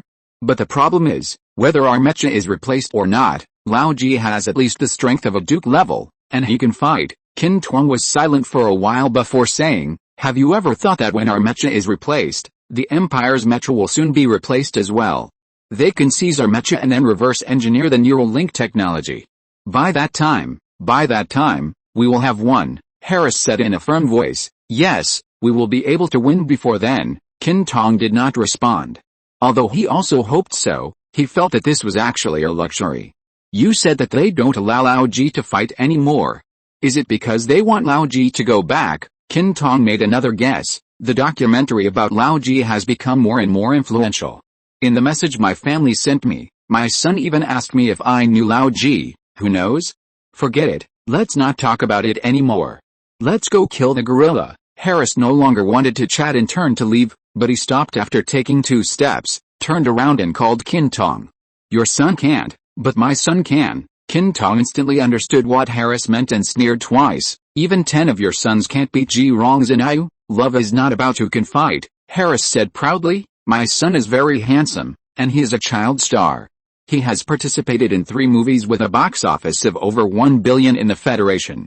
Maybe Ji Xinghe has seen the movies my son has acted in. A child who is good at a young age may not be a good person when he grows up. Go back and check this sentence. Qin Tong turned his head and ignored Harris. His expression suddenly became painful. It was not because his son was a little fat boy. Harris's son was very handsome, but because his mecha was finally dismantled. Harris suddenly turned around and ran. His mecha began to be dismantled. He didn't want to watch. Ji Xinghe and others did not discuss for a long time. Shen Mu had helped Ji Xinghe develop a related modification plan a long time ago, which was aimed at the 33rd generation standard mecha he proposed.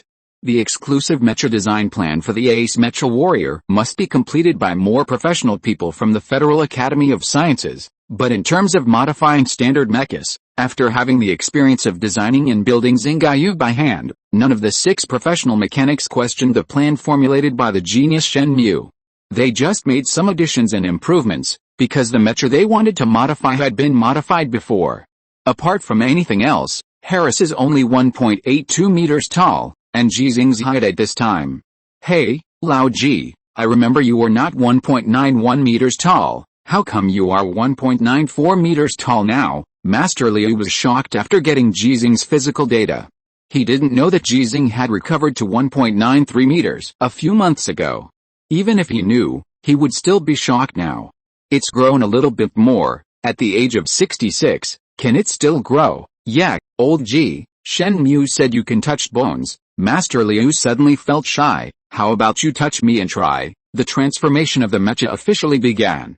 In addition to the replacement of the core engine, the most important transformation is the cockpit. The relevant operating facilities should be more suitable for Ji Xinghe's height and arm span. The intelligent auxiliary system that has memorized Ji Xinghe's operating habits was transferred from the previous mecha, and then the operation mode of this mecha was upgraded. 5 hours later, a brand new Federal 33rd generation standard mecha was modified. The whole body is orange-red, which is no different from other Federal standard mechas, all for better camouflage on the surface of alien planets. It is 4.7 meters high and thinner than Ji Xinghe's previous mechas, which means it is more flexible. But the weight has increased a lot, and it weighs 5 tons without weapons, which means its defense is stronger. The weight will not affect its speed and flexibility, because it uses the 12th generation core engine, the most powerful generation of mecha engine in the history of the Federation. Even Harris before failed to apply for it, which shows how rare it is. Master Liu snatched the job of spraying Venus on this mecha from his apprentice 113 Venus. It feels great to spray. But when spraying, Master Liu left a blank area in the center of the chest of the mecha, because he felt that there should be a relatively larger Venus here. Old Ji, give this mecha a name, Master Liu reminded. This mecha will follow you to kill the Duke of the Empire. It can't be without a name. That is a moment that will be remembered by history. Ji Xinghe pondered for a moment, and when everyone thought he was thinking about what name to give, he suddenly asked Chen Sun on the side. Have you found the Duke? Chen Sun shook his head. Not yet. Qin Tong, who had just replaced the mecha engine, came over and asked curiously, Lao Ji, what if it doesn't come out? You can't always wait for it here. The next sentence Qin Tong was about to ask Lao Ji to go to base number 5, and by the way, tell Ji Rongzhen to remove him from the communication blacklist. But Ji Xinghe blocked all the words he wanted to say with one sentence. If it doesn't come, I will go find it. Chapter 207, The Galaxy Lasts Forever. If the mountain doesn't belong to me, I will belong to the mountain. Qin Tong murmured this sentence while watching Ji Xinghe wearing armor. He had discussed Ji Xinghe's combat effectiveness with Harris half a day ago, and his inner emotions were actually very complicated at this moment. There was worry, expectation, envy, fear, respect, helplessness. All kinds of emotions are really difficult to express clearly in 3 or 5 sentences. Major Qin Tong, do you have any questions? Chen Sun was also watching Ji Xinghe wearing armor. He didn't have any tasks now, because Ji Xinghe still needed to be tested in real machine after wearing armor, and the base had to familiarize himself with this brand new mecha. Qin Tong shook his head slightly. His mecha engine had been replaced, and he should have left the base immediately to fight in the dust storm, but for some reason he didn't want to leave. Chen Sun seemed to be thinking about something. His eyes suddenly became strange when he looked at Qin Tong. He said softly, in fact, as long as you ask, Lao Ji will be willing to teach you. Qin Tong was stunned for a moment. He didn't seem to expect that Chen Sun could guess his thoughts. However, thinking that Chen Sun had been a staff officer for a long time and managed all kinds of affairs and people inside base number 6, he was not surprised. Lieutenant Colonel Chen Sun, do you know what they were saying to Ji Xinghe when I first met Ji Xinghe? Chen Sun knew all the relevant information about Ji Xinghe, but some inside stories were not clear. Are you talking about the time when you carried out an orbital airborne combat mission and destroyed an Count Mecha? Yes, you can say what you want to say. We still have time. Chen Sun's words were meaningful, but Qin Tong didn't hear it. Qin Tong opened up. At that time, Major Lons wanted to talk to Ji Xinghe about the strength of the Empire's noble mecha, but was interrupted by Major Jackson. Well, at that time, Jackson was a major like me. He is now a colonel, and I am still a major. He paused for 2 seconds and continued. Jackson said that our special mecha warriors can surely defeat the Earl-level Imperial mecha in a 2-on-1 situation, and the Marcus level and Duke level Imperial mechas are as powerful as our ace mecha warriors. As a result, Lons died in that battle. If it weren't for Ji Xinghe, the Imperial Earl would definitely have escaped. Afterwards, I watched Ji Xinghe's battle record video.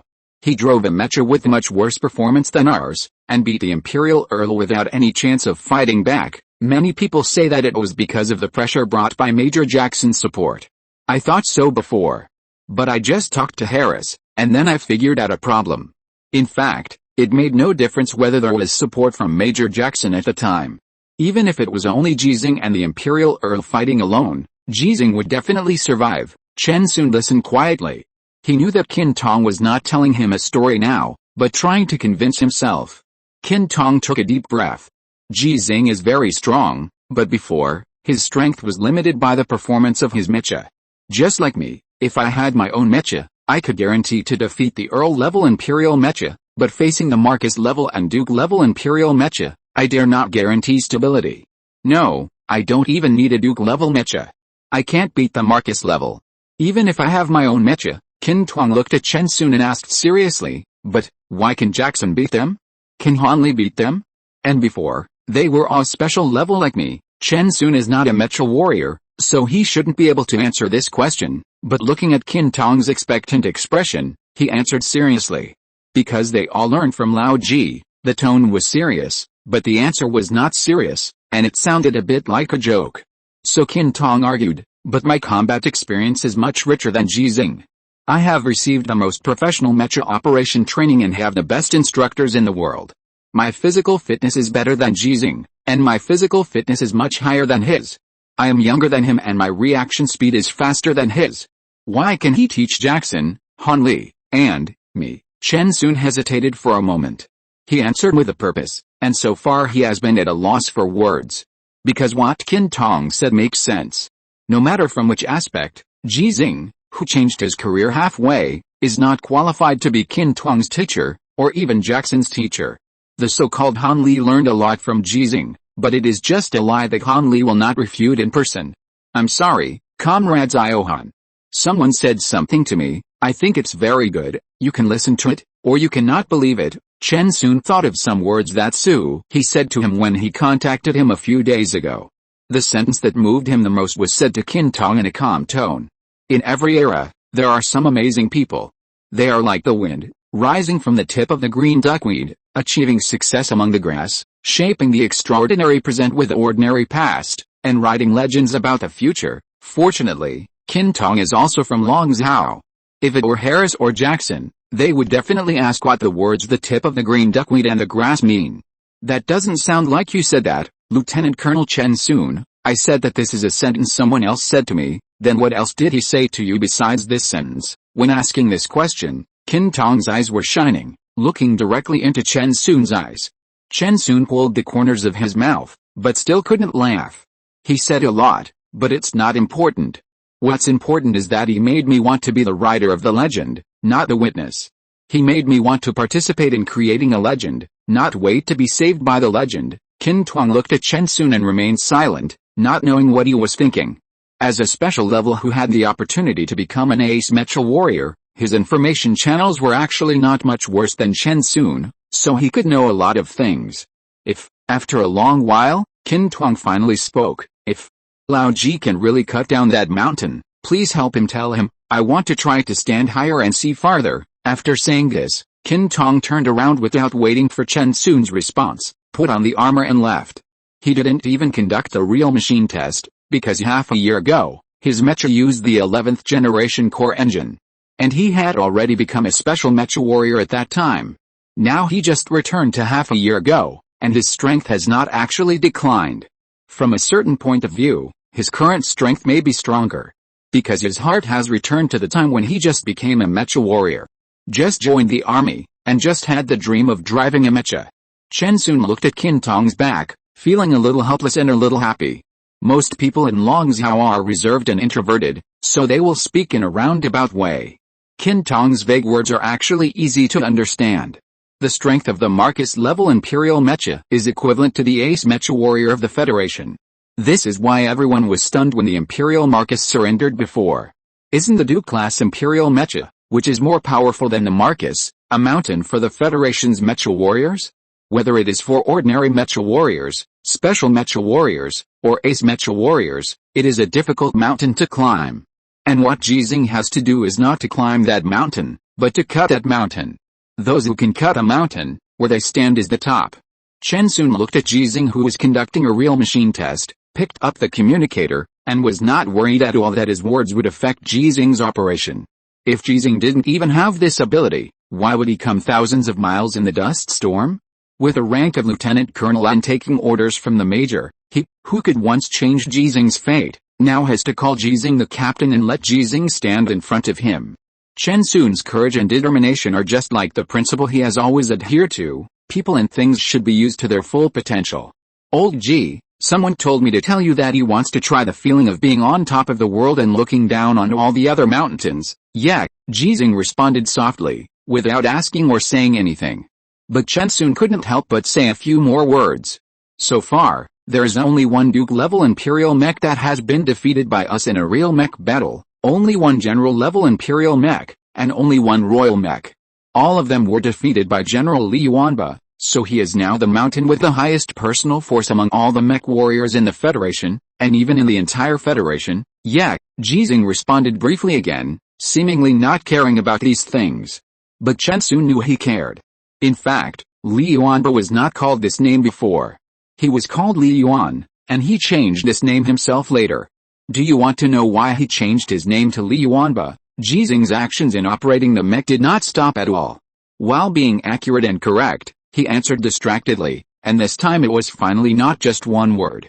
Why, have you read Romance of Sui and Tang Dynasties? Yes. Do you think this name is unlucky? No. This answer made Chen Sun helpless. The words he had prepared in his mind were interrupted directly, but he continued to speak. Many people think this name is unlucky. When he changed his name, he asked some people to hold a meeting to discuss it, wanting him to change it back. Can you imagine? A group of politicians held a meeting to discuss this matter. But if he didn't change it, no one could force him to change it, because he was the mountain that no one could surpass. Imagine, because that group of people are sick, few people know why he insisted on changing this name, but I know. Chen Sun did not discuss with Ji Xinghe, who was sick, and said calmly, because I used to be his sniper. The shocking question from Ji Xinghe that he imagined did not appear, which made Chen Sun a little embarrassed. Don't you want to ask why I left? Injured? No, I got injured after I left him. I left because he didn't need a sniper anymore. As long as he had a mecha, he would be invincible, just like the reason why he changed his name, Chen Sun said. His tone became serious. Li Yuanba in the Romance of Sui and Tang Dynasties was invincible throughout his life. No one could defeat him, and in the end only God could take him away. Li Yuanba is not Li Yuanba, but the Empire is not God, so he changed his name. Yeah, Ji Xinghe responded simply, as if he had no interest anymore. In fact, your name is better than the one he changed. Chen Sun was a little helpless, but still said seriously. The world has changed, the earth has changed, only the galaxy will last forever, and the sky cannot destroy the galaxy. Ji Xinghe said calmly, I don't believe this. What do you believe? I believe in myself. Chen Sun pulled the corners of his mouth again, but still couldn't laugh. He said, I know that it is better to ask for help from yourself than to ask others, and it is better to become a god than to worship God. Well, then let's make another agreement. You say, when the day you don't need me anymore, you must personally preside over my retirement ceremony, or personally preside over my funeral. Ji Xinghe was silent for a long time before agreeing. Okay. Chen Sun suddenly became greedy, remembered to let Li Yuanba come too. Okay, what if he doesn't want to come? I think he shouldn't be able to beat me. Ha ha ha. Chen Sun laughed, a loud laugh, expressionless. Chapter 208, Overcoming the Difficulties First. An unnamed, modified, 33rd generation Federal Standard Metro left base number 6 alone in the dust storm. But it was not alone. 7 elite Metro teams, including the Galaxy team, with a total of 92 mechas, kept a distance to support at any time and guarded near it. And it actually has a name. Ji Xinghe did not name his mecha, but there must always be a code name during the operation. He doesn't mind anyone calling him Lao Ji, as long as they are human. But out of respect for an ace mecha warrior, except for the Galaxy team and other people who are familiar with him, no one is willing to call Lao Ji or Ji Xinghe by name. Calling Ji Xinghe Major is even worse. Everyone, including the Galaxy team, is very dissatisfied with Ji Xinghe's current military rank. They think Ji Xinghe should at least get the rank of colonel, and should have an exclusive mecha built at all costs. So there is a code name based on the purpose of Ji Xinghe's operation this time. Zanshan is out, follow closely. Yes, 92 mechas moved with a roar, keeping a distance and following the mecha they called Zanshan. They wanted to help Ji Xinghe cut through the thorns all the way to the top of the mountain, and then witness Ji Xinghe cutting the mountain. The commander of the Zanshan operation was not Ji Xinghe or Chen Sun, but the staff of the base.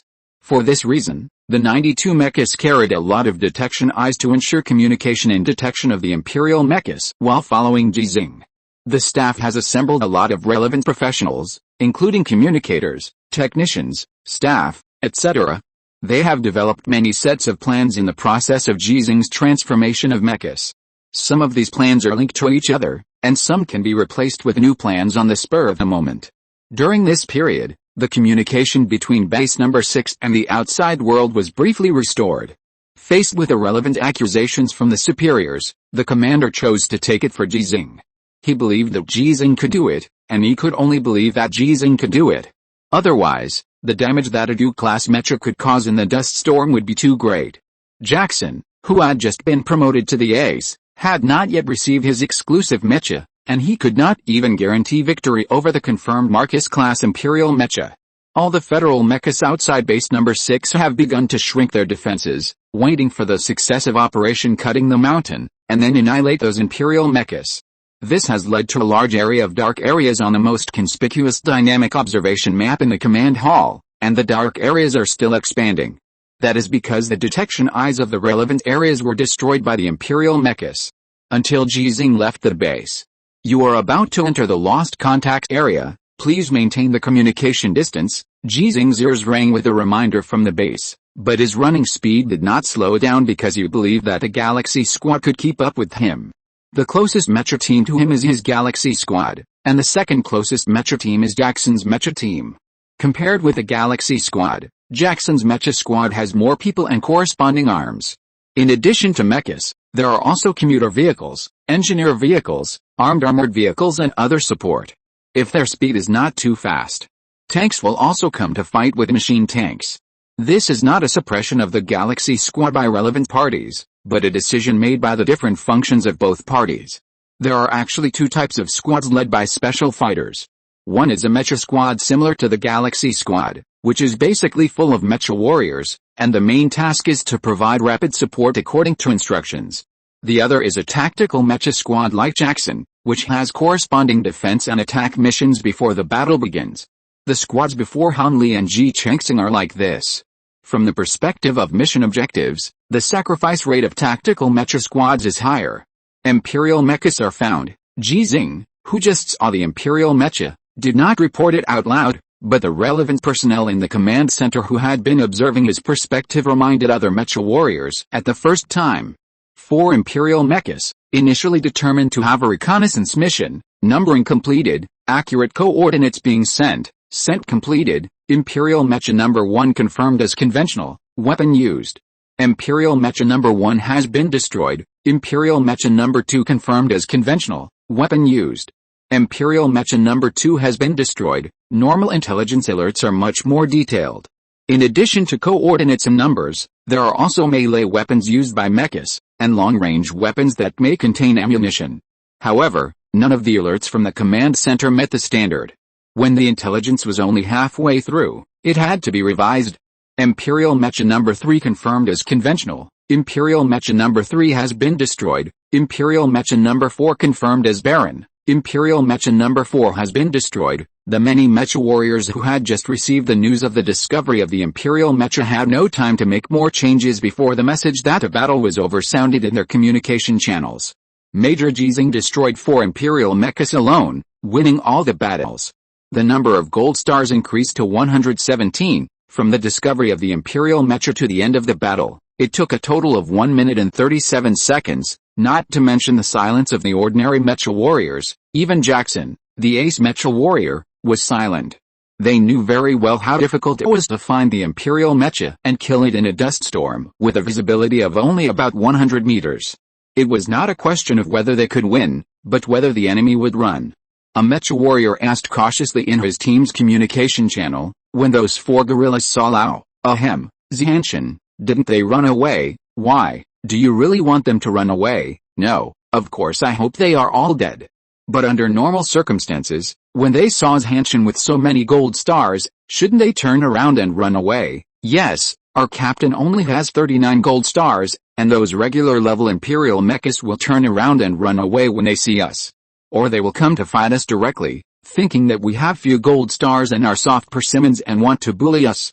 Xianchen has more than 100 gold stars, why don't they run away? It's not difficult to win, it's not difficult to defeat, and it's not difficult to kill.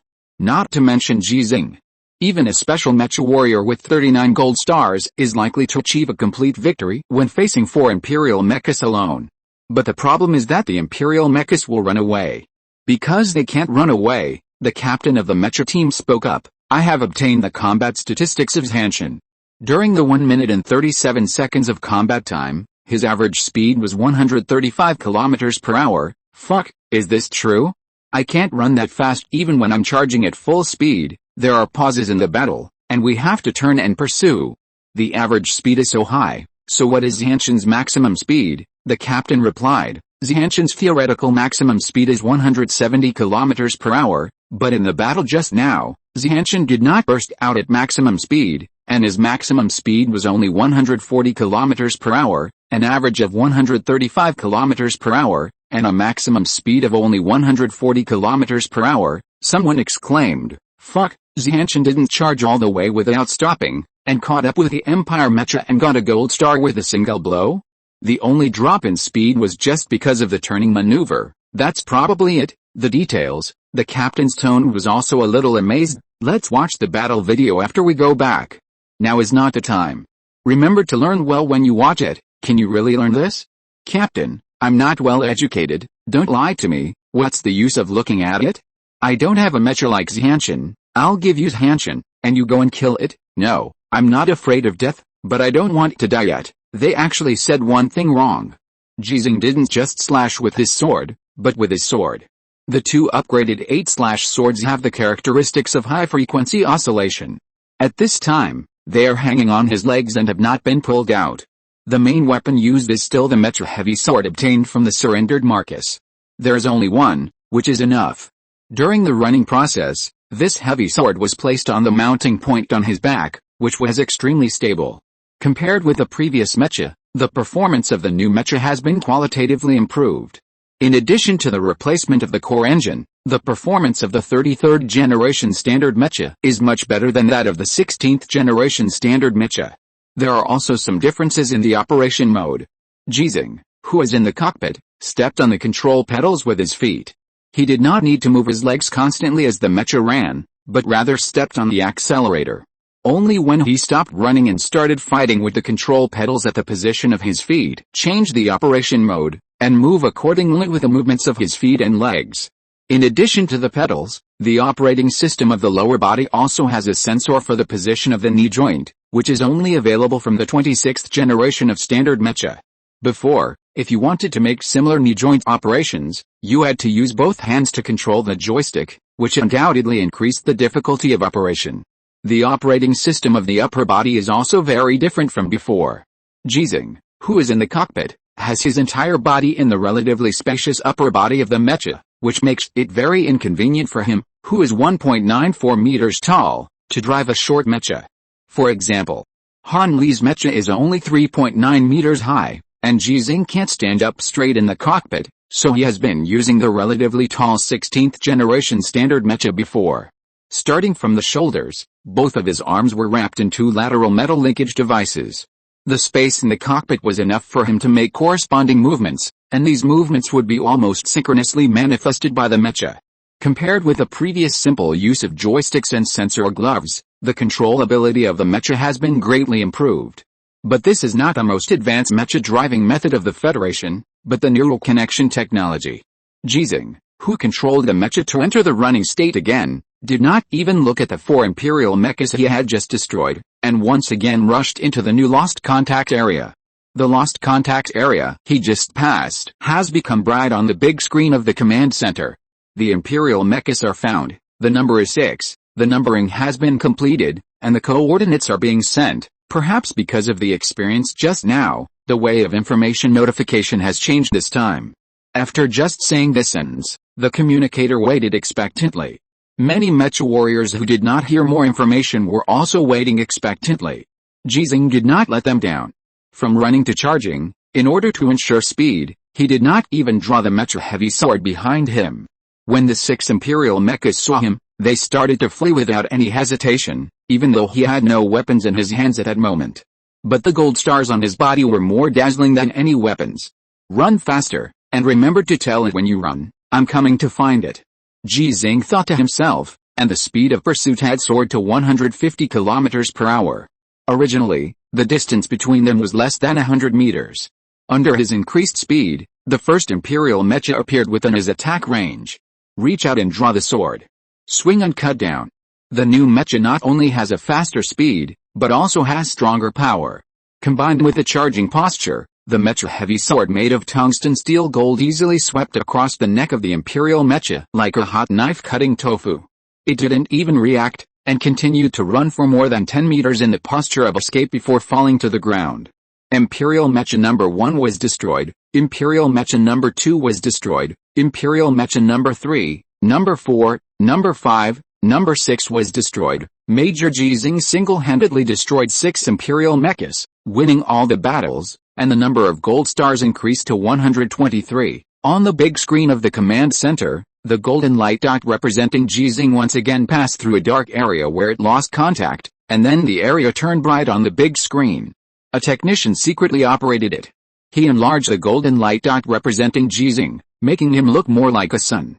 Because he felt that Ji Xinghe was like a sun, and the darkness could not escape wherever he passed, warming people's hearts with light. Is Lao Ji going to start again? Thinking about the battles in the past 7 days when Ji Xinghe had won a body full of gold stars, the commander suddenly asked aloud, how many gold stars does General Li Yuanba have now? Chapter 209, Unparalleled. Everyone believed that when Ji Xinghe had a more powerful mecha, his combat effectiveness would definitely be significantly improved. But no one could imagine to what extent this improvement could be achieved. Harris's mecha team had just completed a combat mission. Because his mecha team had 2 special mecha warriors including him, and they were outnumbered, they won. However, 2 mechas were damaged, so this was not a true victory. Captain, you shouldn't have given up your mecha. You are much slower now than before. This was still a good tone. Another special mecha warrior in Harris's mecha team had a much harsher tone. If you were still driving your mecha, their 2 mechas wouldn't be damaged, and we could continue to perform combat missions. Besides, did you know that they both almost died just now? Harris frowned. Reed, I think I should remind you that I am the captain. Reed retorted, you are the captain, but you almost killed your team members. Do you think you are still qualified to be the captain? You do. If all you have is the mecha you picked up from that old man Long Zhao, I think I can have it. Reed, you can disrespect me. But he is an ace mecha warrior, you should respect him. Ace? Haha. Reed sneered a few times and said, if becoming an ace only requires destroying 100 conventional Imperial mechas, then I could have become an ace mecha warrior long ago. He has destroyed an Earl-class mecha and a Marcus-class mecha. I can also let Chen Sun be my sniper. Reed continued to argue, I told you before that Chen Sun was transferred from base number 6 to be a sniper. You have the opportunity to become an ace, and you have the right to apply to transfer him to our team, but you didn't apply. Harris was so angry that he laughed. So, you think you are stronger than Ji Xinghe? I just said that I can do it. I didn't say I am stronger than him. Yes, I admit that he is better than me, and I believe he is better than you, but this does not mean that I agree with you to give your mecha to him. Harris, you should know very well that this is not just a matter of giving up a mecha, but if I don't give the mecha to him, who will kill the Imperial Duke? I don't know. I don't think he can really kill the Imperial Duke. Now that Chen Sun has fired a gun, the Imperial mecha will definitely clear the reconnaissance mines and other detection devices before the battle. Chen Sun is no longer useful, and Ji Xinghe may not even be able to kill the Marcus now. Hearing Reed say this, even Harris had some doubts. He knew the performance of his mecha very well. Replacing the 12th generation engine could indeed bring a significant improvement, but could this improvement really allow Ji Xinghe to destroy a Duke-level Imperial mecha? Harris, if Ji Xinghe sacrificed himself, the matter of you lending him the mecha, Reed's tone suddenly felt a bit of a sense of disappointment. But before he could finish his words, they received a report from base number 6. Major Ji Xinghe destroyed 4 Imperial mechas alone, all victorious, and the number of Venus increased to 117. It took a total of 1 minute and 37 seconds. This is impossible, Reed suddenly questioned. Base, give me the combat data? The combat data was quickly transmitted, and just when Reed wanted to find clues from it, the second report was transmitted. Major Ji Xinghe destroyed 6 Imperial mechas alone, all victorious. And the number of Venus increased to 123, and it took a total of 2 minutes and 21 seconds, compared with a previous one. This report should actually make people exclaim that this is impossible.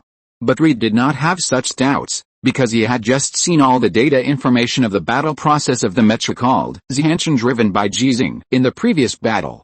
It was impossible for him to perform the operation when he was driving the same mecha, but he knew very well that if he could perform the same operation in judgment as Ji Xinghe, he could also destroy 4 Imperial mechas in 1 minute and 37 seconds. He could also destroy 6 Imperial mechas in 2 minutes and 21 seconds. Harris also finished reading the relevant data information, and the doubts that had just arisen in his heart suddenly disappeared. He smiled and asked, Reed, what did you want to say just now? Reed gritted his teeth and said, I now believe that he can break the Marcus-level Imperial mech alone, but the Duke level. Don't forget that only General Li Yuanba has done it. Li Yuanba is from Longzhou, and Ji Xinghe is also from Longzhou. Are you joking about this reason? Or are you dissatisfied with your identity as an eagle state? Harris suddenly felt a little tired. He thought of the words that Reed had not finished saying just now, and he knew what Reed was going to say. In fact, after he gave up his mech, he received accusations and warnings from certain parties. Reed, let's make a bet. What bet? If Ji Xinghe does it, you can be the captain. Are you crazy? You understand what I mean? Are you sure? I'm sure. Reed did not agree, even though he had just said that he should be the captain. At this moment, Qin Tong's voice suddenly sounded in the communication channel. I'm Qin Tong. Harris, are you there? Yes. Wow. Did you hear that?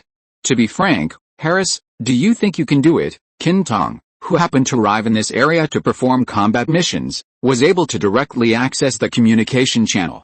This was not a coincidence, because now only their special-level mecha teams can perform reconnaissance and combat cleaning tasks in the security area of base number 6. In order to avoid being defeated by the Empire's mechas one by one, the command center resolutely implements the principle of fighting with more against fewer when dispatching. It would rather not have certain areas, but must ensure the lives of these mecha warriors. In other words, it is to ensure the combat power. I can't either. Although I can fight 1 against 4, and if there is a chance to pull, I can fight 1 against 6, but I can never be as fast as Lao Ji. Even if we are driving a mecha with the same performance and using the same weapons, it won't work. Me too. Why? You sound unhappy. Qin Tong frowned. Your team? I'm fine. My team is fine. 2 mechas are damaged, but they can be repaired. That's good. During the conversation, another new report came. Major Ji Xinghe single-handedly destroyed 5 Imperial mechas, all won, and the number of Venus increased to 128. It took a total of 1 minute and 59 seconds. This Lao Ji, is he really in the unparalleled mode? Qin Tong sighed. Unparalleled mode? Harris asked puzzledly. What does it mean? It means that Lao Ji fights like this. Qin Tong did not explain too much, but suddenly asked, do you think Lao Ji has the possibility of surpassing General Li Yuanba? Even though Harris was very confident in Ji Xinghe, he sneered at Qin Tong's question. Reed couldn't help but taunted. At this time last year, General Li Yuanba had more than 500 gold stars. Major Qin Tong, do you know what 500 means?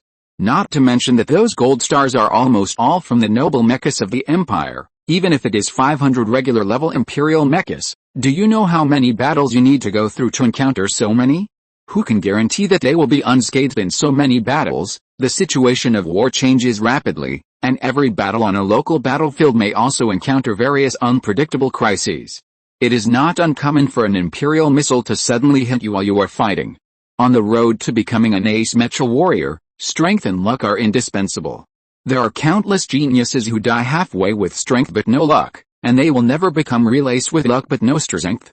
But Ji Xinghe has never lost so far, and has never been injured in any battle, never lost, never injured. Qin Tong's words made Harris, Reed and others suddenly realize this. Reed continued to argue, but General Li Yuanba is still in service and is still very good at fighting, better than Ji Xinghe. Even if Ji Xinghe wants to catch up with him, he can't stop and wait for Ji Xinghe, but General Li Yuanba will not deal with conventional imperial mechas. I heard that he won't even take action against Baron and Viscount level imperial mechas now. Qin Tong's tone was full of expectations, but Ji Xinghe is different. He will destroy any imperial mecha. It seems that this is the case. The battle report about Ji Xinghe came again. Major Ji Xinghe destroyed 3 imperial mechas alone, and the number of Venus increased to 131, and it took a total of 1 minute. Why didn't I hear the word complete victory? Just when Qin Tong, Harris and others were confused, the answer to the report sounded in their ears.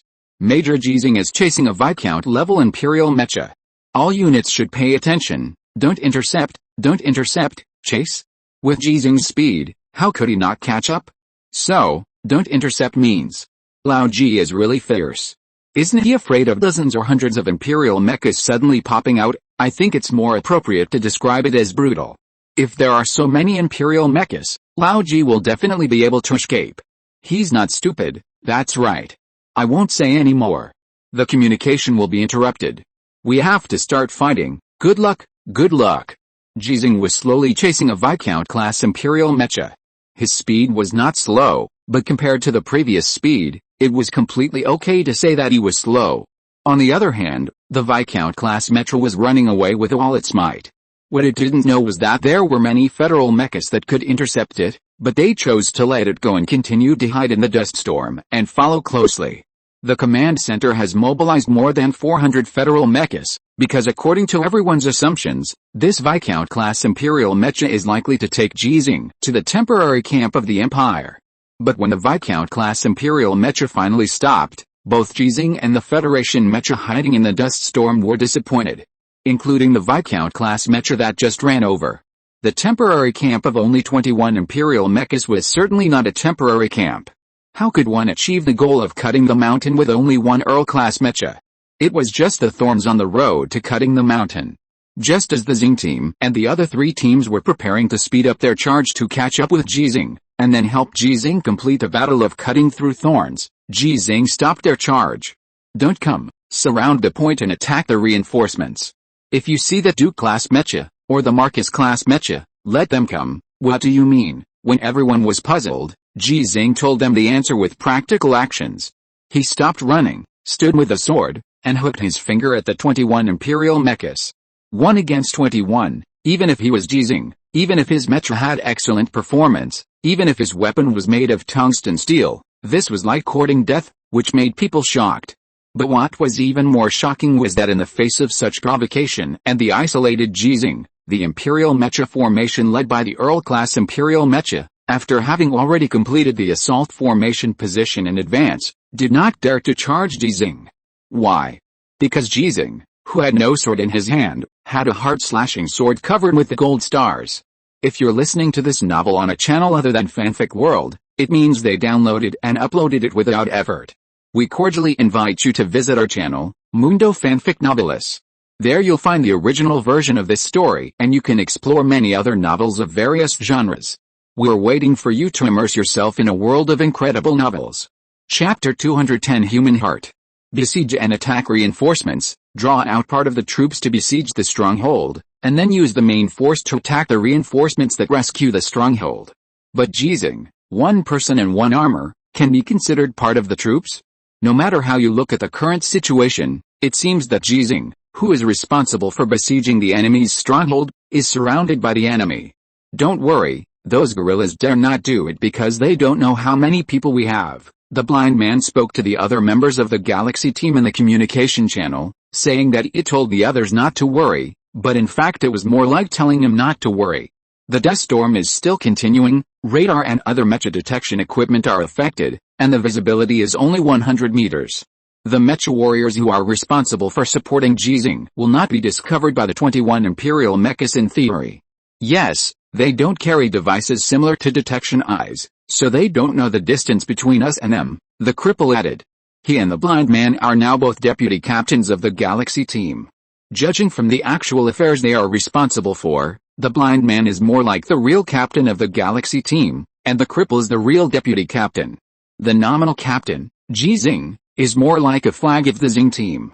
Not only is he never responsible for any specific affairs, but he also often talks about everything with other members of the Xinghe team. If they charge, we will immediately support Lao Ji. If they don't charge, follow Lao Ji's plan and surround the point and attack the reinforcements. When the internal discussion of the Xinghe team ended, the command center of base number 6 had already sent the corresponding battle plan, so many mechas hiding in the dust storm began to deploy detection devices such as detection eyes in the form of teams, making this area bright on the map of the command center. For the time being, no imperial mechas appeared, and the battle at the center point did not start. Everyone was a little nervous in the dust storm. What if they don't come? They will come. Lao Ji didn't hold back when he destroyed the Imperial Mecha before, but the Viscount class held back because he wanted to find this place. And there is an Count class Imperial Mecha here, and they won't give up on Count easily. In a previous battle, an Imperial Count was able to command more than 50,000 Imperial troops, resulting in the sacrifice of nearly 1,000 Federation soldiers, including the special Mecha warrior Lons. Such a status is worthy of the Empire's rescue. Not only to save this Count, but also Lao Ji. In addition to the precise vocation of the base, their goal is to find Lao Ji. Although Lao Ji has changed his mecha, who else can there be among so many Venus except Lao Ji? Well, Lao Ji didn't let us activate the signal blocking device. He just wanted this Count to tip off the Duke. When the Duke comes, we will let it go according to the plan, but what if Lao Ji can't beat it? Doubts arose again. In the communication channel, the people of the Xinghe team were indignant because of this question. Chen Sun, who knew their personalities very well, did not hesitate to use the authority given to him by Ji Xinghe to temporarily interrupt the communication connection between the Xinghe team and other mecha teams. As a result, the beautiful Longxia language of the Xinghe team was completely blocked, and no one from other mecha teams could hear it. Lieutenant Colonel Chen Sun, what are you doing? The blind man who first discovered this was a little angry. What are you going to do? Chen Sun said in a cold tone. They doubt Lao Ji. Can't we say a few words for Lao Ji? That's right, it's already this time, and you're still questioning. You're crazy. Lao Ji has become an ace mecha warrior, the 10th in active service, and one of the 10 strongest mecha warriors among 300,000. No, I think Lao Ji is the strongest except for General Li Yuanba. What right do they have to question it? Lieutenant Colonel Chen Sun, I'm not flattering them. You said, we are here to surround the enemy and prepare for the battle, but they insist on saying that Lao Ji is not good enough. Isn't that disturbing the morale of the army? Yes, they are disturbing the morale of the army. I will sue them for destroying stability and unity. The Xinghe team spoke one after another, all of them were indignant. Lieutenant Colonel Chen Sun quietly waited for them to finish speaking, and at the same time he was observing the relevant monitoring equipment, as well as the mecha-related information from the command center and Ji Xinghe. The battle has not yet started, and people's hearts need to be stabilized first. Chen Sun's tone was still very cold, and he returned to the ruthless and impartial state he used to be in base number 6. Are you done? No. Sichuan gritted his teeth. Don't say no. Chen Sun's tone turned stern. We can trust Lao Ji, so it's normal for someone to question Lao Ji. Don't just listen to the voices of doubt. Look at the power of belief. Look at Harris and Qin Tuang's trust in Lao Ji. Look at the trust of others in Lao Ji besides us. Look at the trust of so many people in base number 6 in Lao Ji. Is it normal? The blind man said dissatisfiedly. Yes, if someone trusts, there will definitely be someone who will question it. This is normal. But Lao Ji is already an ace. He has proved himself. Why are there still people questioning? What are they questioning? Because he has never broken a Marcus-level Imperial Mecha alone, and he has never broken a Duke-level Imperial Mecha alone. Just because this war has been fought for more than 20 years, under the premise of mecha combat, we have a total of more than 1 million mecha warriors, and only one person has directly broken a Duke-level mecha. So, why can't we question it? The people of the Galaxy team were still very unconvinced. Chen Sun continued to speak. His tone became more and more severe with each sentence. When Lao Ji came out to fight alone, did anyone question him? Lao Ji discovered 6 Imperial mechas. He said they were left alone and he was going to kill them. Did anyone question him? He is now facing 21 imperial mechas head-on, including an Earl-class mecha, but he insisted that we carry out the battle plan of encircling and attacking the reinforcements. Did anyone question him? Why didn't anyone question him about this? Because he has done it before, so no one will question him again. Why do so many people question whether he can kill the Duke-class mecha? Because he hasn't done it? What's the point of arguing with others? If you didn't do it, you didn't do it. The best way to shut others up is to do it first, not to argue with others. This kind of questioning is not the first time, and it will definitely not be the last time. You are all mecha warriors, and you should know that the Imperial Prince and the Duke are stronger than the Duke. Even if Lao Ji can kill the Duke today or tomorrow, when he faces the Imperial Prince afterwards, there will still be people questioning whether he can do it. Even if he kills the Imperial Prince and the Imperial Emperor, there will still be people questioning. Do you have to argue with people every time? Let me ask you, if there is a chance for Li Yuanba to fight the Emperor of the Empire in a mecha, do you believe that Li Yuanba can win 100%, the Emperor of the Empire? All the intelligence the Federation has is that the strongest person in the Empire is the Emperor of the Empire. The blind man and the lame man know more than others because of the Ace Warrior creation plan. They all know that the Emperor of the Empire has extraordinary powers, or in other words, he is the gorilla with the most powerful extraordinary powers in the entire empire. But Li Yuanba has no extraordinary powers. Why are you silent? Didn't you say that there should be no doubts?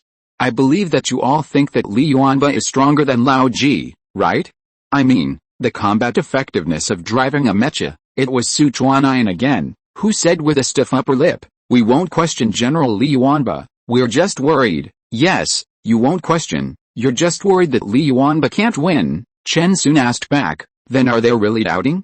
If they really doubted, why did they carry out Lao Ji's combat plan? Is it just because obeying orders is their duty? Aren't their doubts just worries? The Galaxy team was silent. Chen Sun said earnestly, in fact, you should be very clear about one thing, that is, our superiors are not just soldiers. I once said this to Lao Ji, and now I say it again to you. You are not Lao Ji. I think I should say a few more words to you. There are more than 7 billion people in the Federation, and everyone has their own ideas and demands. We have united as one and worked together many times, because we all need victory. But there are many plans to win. Before the real victory, who can guarantee that anyone's plan is correct? You have your ideas, and others have their own ideas, so there will definitely be doubts and arguments. Take this time's mountain cutting plan. We all think that Lao Ji should complete it, but some people think that Jackson should complete it.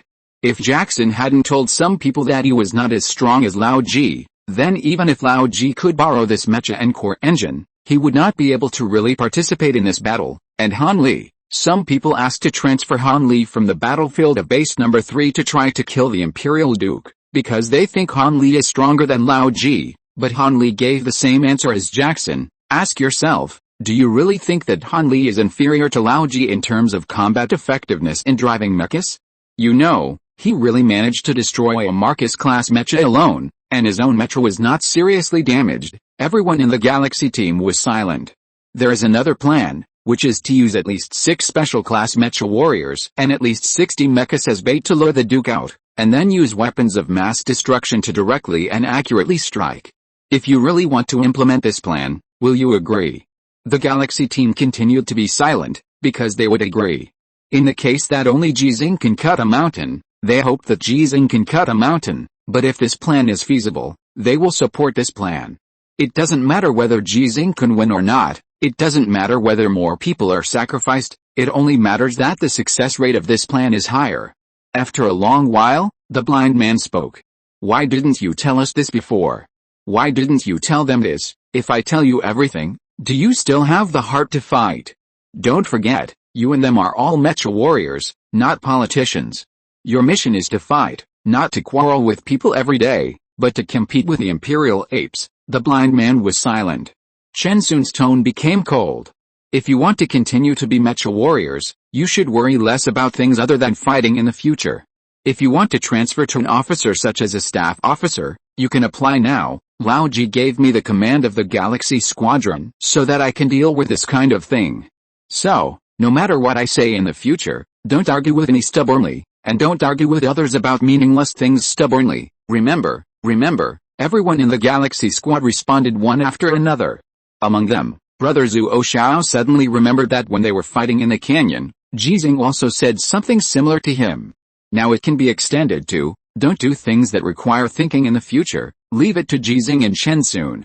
As a mecha warrior, the brain should only be used in combat, not other things. However, Lieutenant Colonel Chen Sun, do you mean that Lao Ji is going to snatch the battle with the Emperor of the Empire in the future? Hiss. I always thought that apart from General Li Yuanba, no one else could do this. You quarreled with others when others questioned Lao Ji, and now you are questioning Lao Ji by saying this. How can it be the same? What's different? No need to talk nonsense with you, Lieutenant Colonel Chen Sun. Is it really possible for Lao Ji to fight the Emperor of the Empire in the future? I heard that the Empire has some rules for challenging before the battle. Shut up and get ready for battle. Chen Sun interrupted the Galaxy team and restored the communication, because the reinforcements they were going to fight had arrived and the battle was about to begin. Chapter 211, Sword Breaks 6, Headbutt Breaks 1. The battle did not start at the periphery, but at the center. If the number of mechas coming to support is less than 10, don't do it, and continue to hide. Ji Xinghe's voice stopped many mecha warriors who were ready to go to war. Many of them did question it, but at this time they all chose to obey orders. In fact, Ji Xinghe was only a major, and the mecha team responsible for supporting him included many special mecha warriors with a rank of major, mecha warriors with a rank of lieutenant colonel, and ace mecha warriors like Jackson who had just been promoted to colonel.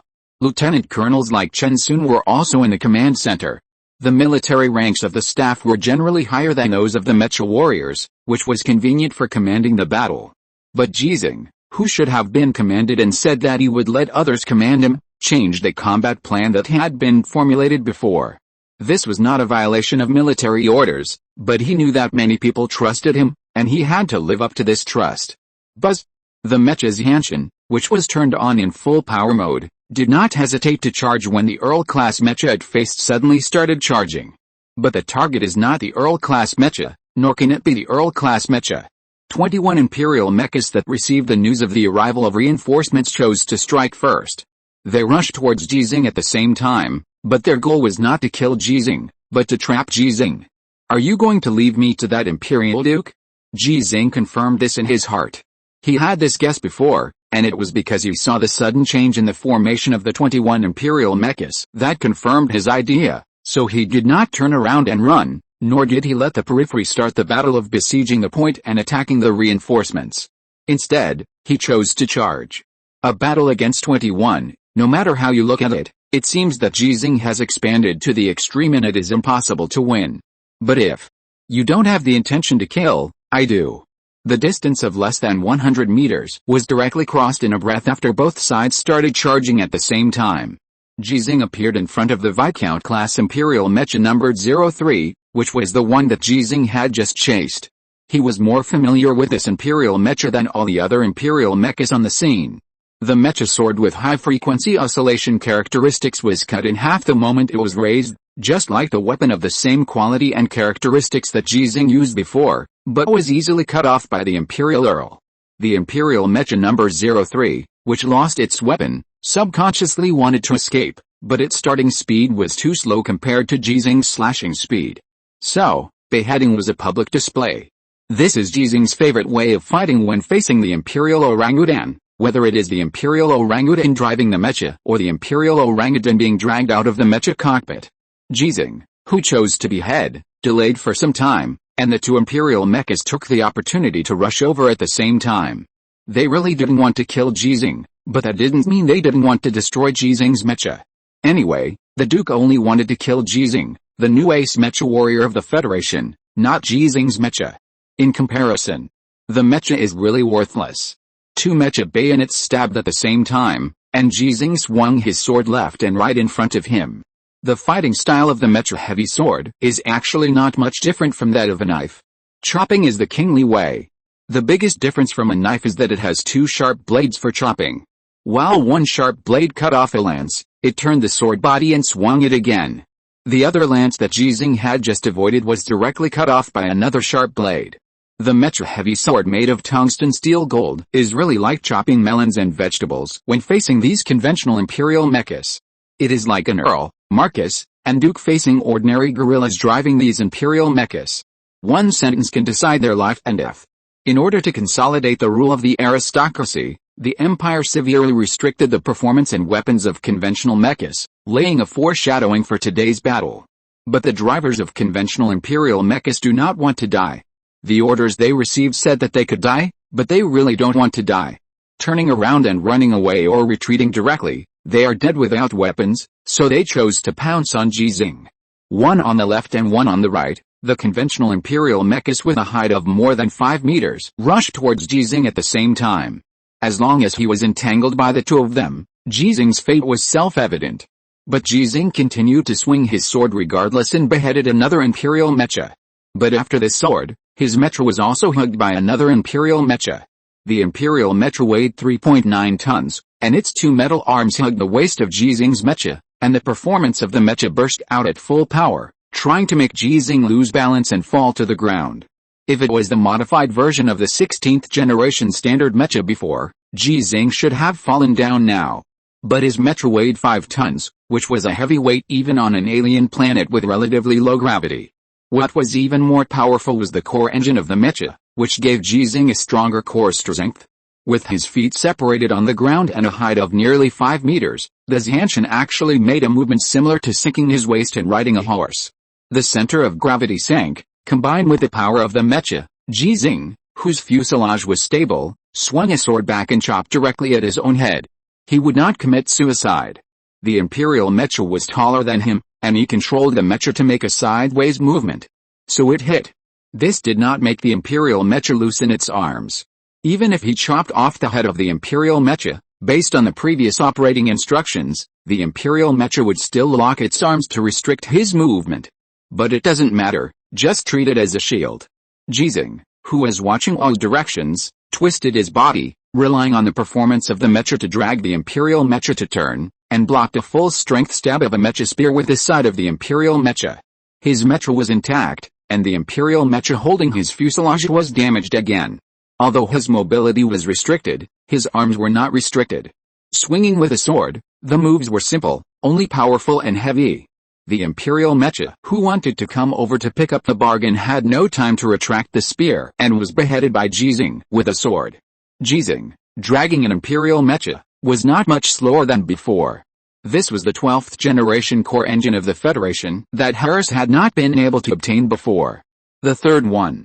Ji Xinghe destroyed 3 of the 21 imperial mechas in a blink of an eye, and another one was damaged and became his shield. But because of this battle, Ji Xinghe, who was confined within 10 meters, had fallen into an encirclement of 17 other imperial mechas.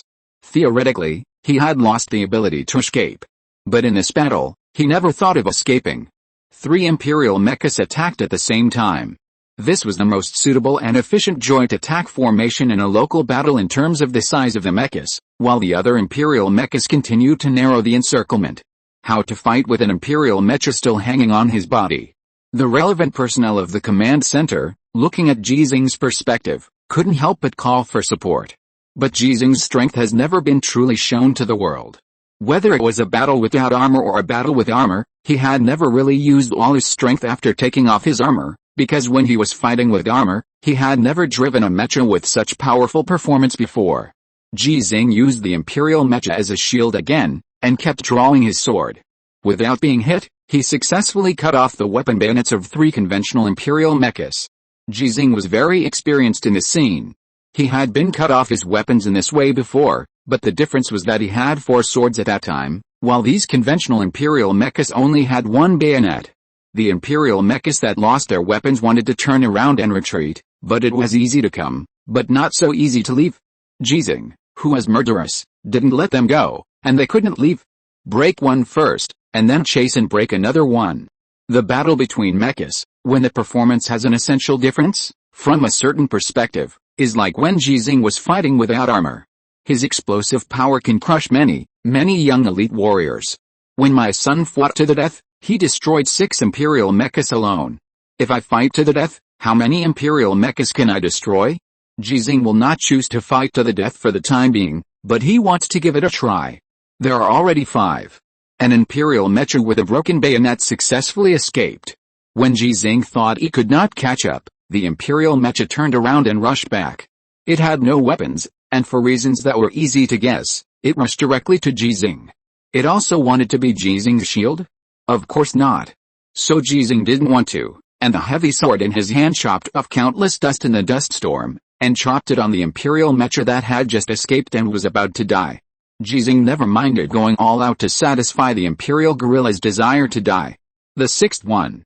3 of the 21 imperial mechas were destroyed, leaving only 15, and the 14 on the periphery began to form a formation to maintain an encirclement of less than 100 meters. Dare not attack, only dare to defend. There are many reasons, which do not need to be explained. Ji Xinghe boldly inserted the heavy sword of the mecha in his hand into the ground, stretched out his hand to hold the arms of the imperial mecha holding him, and then exerted force. A creaking sound was heard. The damaged mecha had no choice but to loosen its arms when facing Ji Xinghe's strength.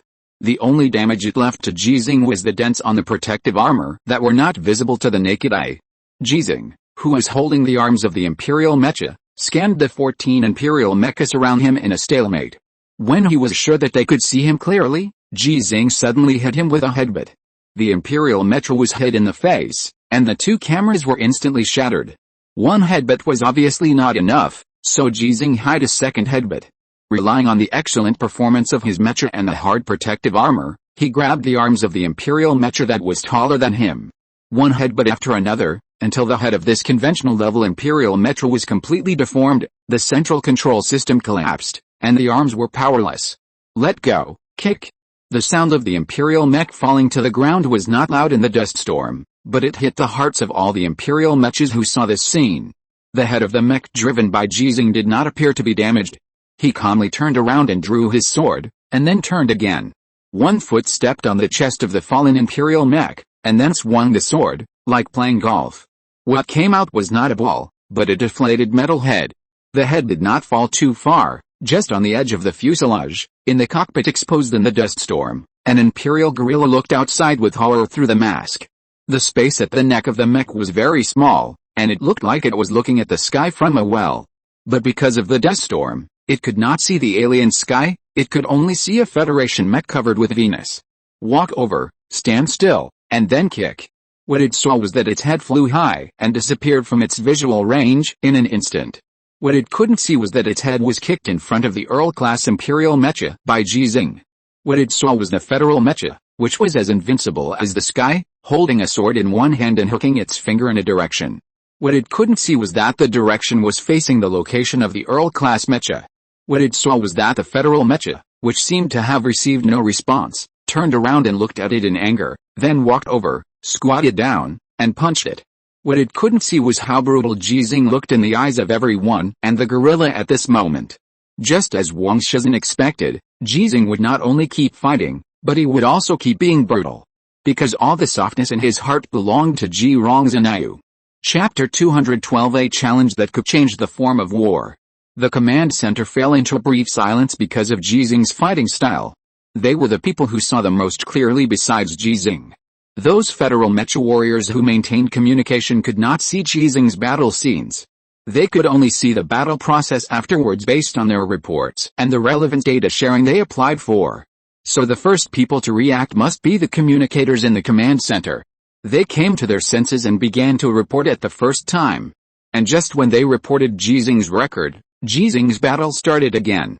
Facing 21 Imperial mechas without killing intentions, he launched a charge without any fear, not to mention that now he only needs to face 14 Imperial mechas without killing intentions and with more fear. They don't charge, Ji Xinghe charges. It's that simple. When Ji Xinghe began to charge, the sound of artillery fire suddenly rang out from 14 Imperial mechas, which poured all the ammunition they carried towards Ji Xinghe. The battle really started. With Ji Xinghe's position as the center of the circle, 14 Imperial mechas formed an encirclement formation with a radius of less than 100 meters.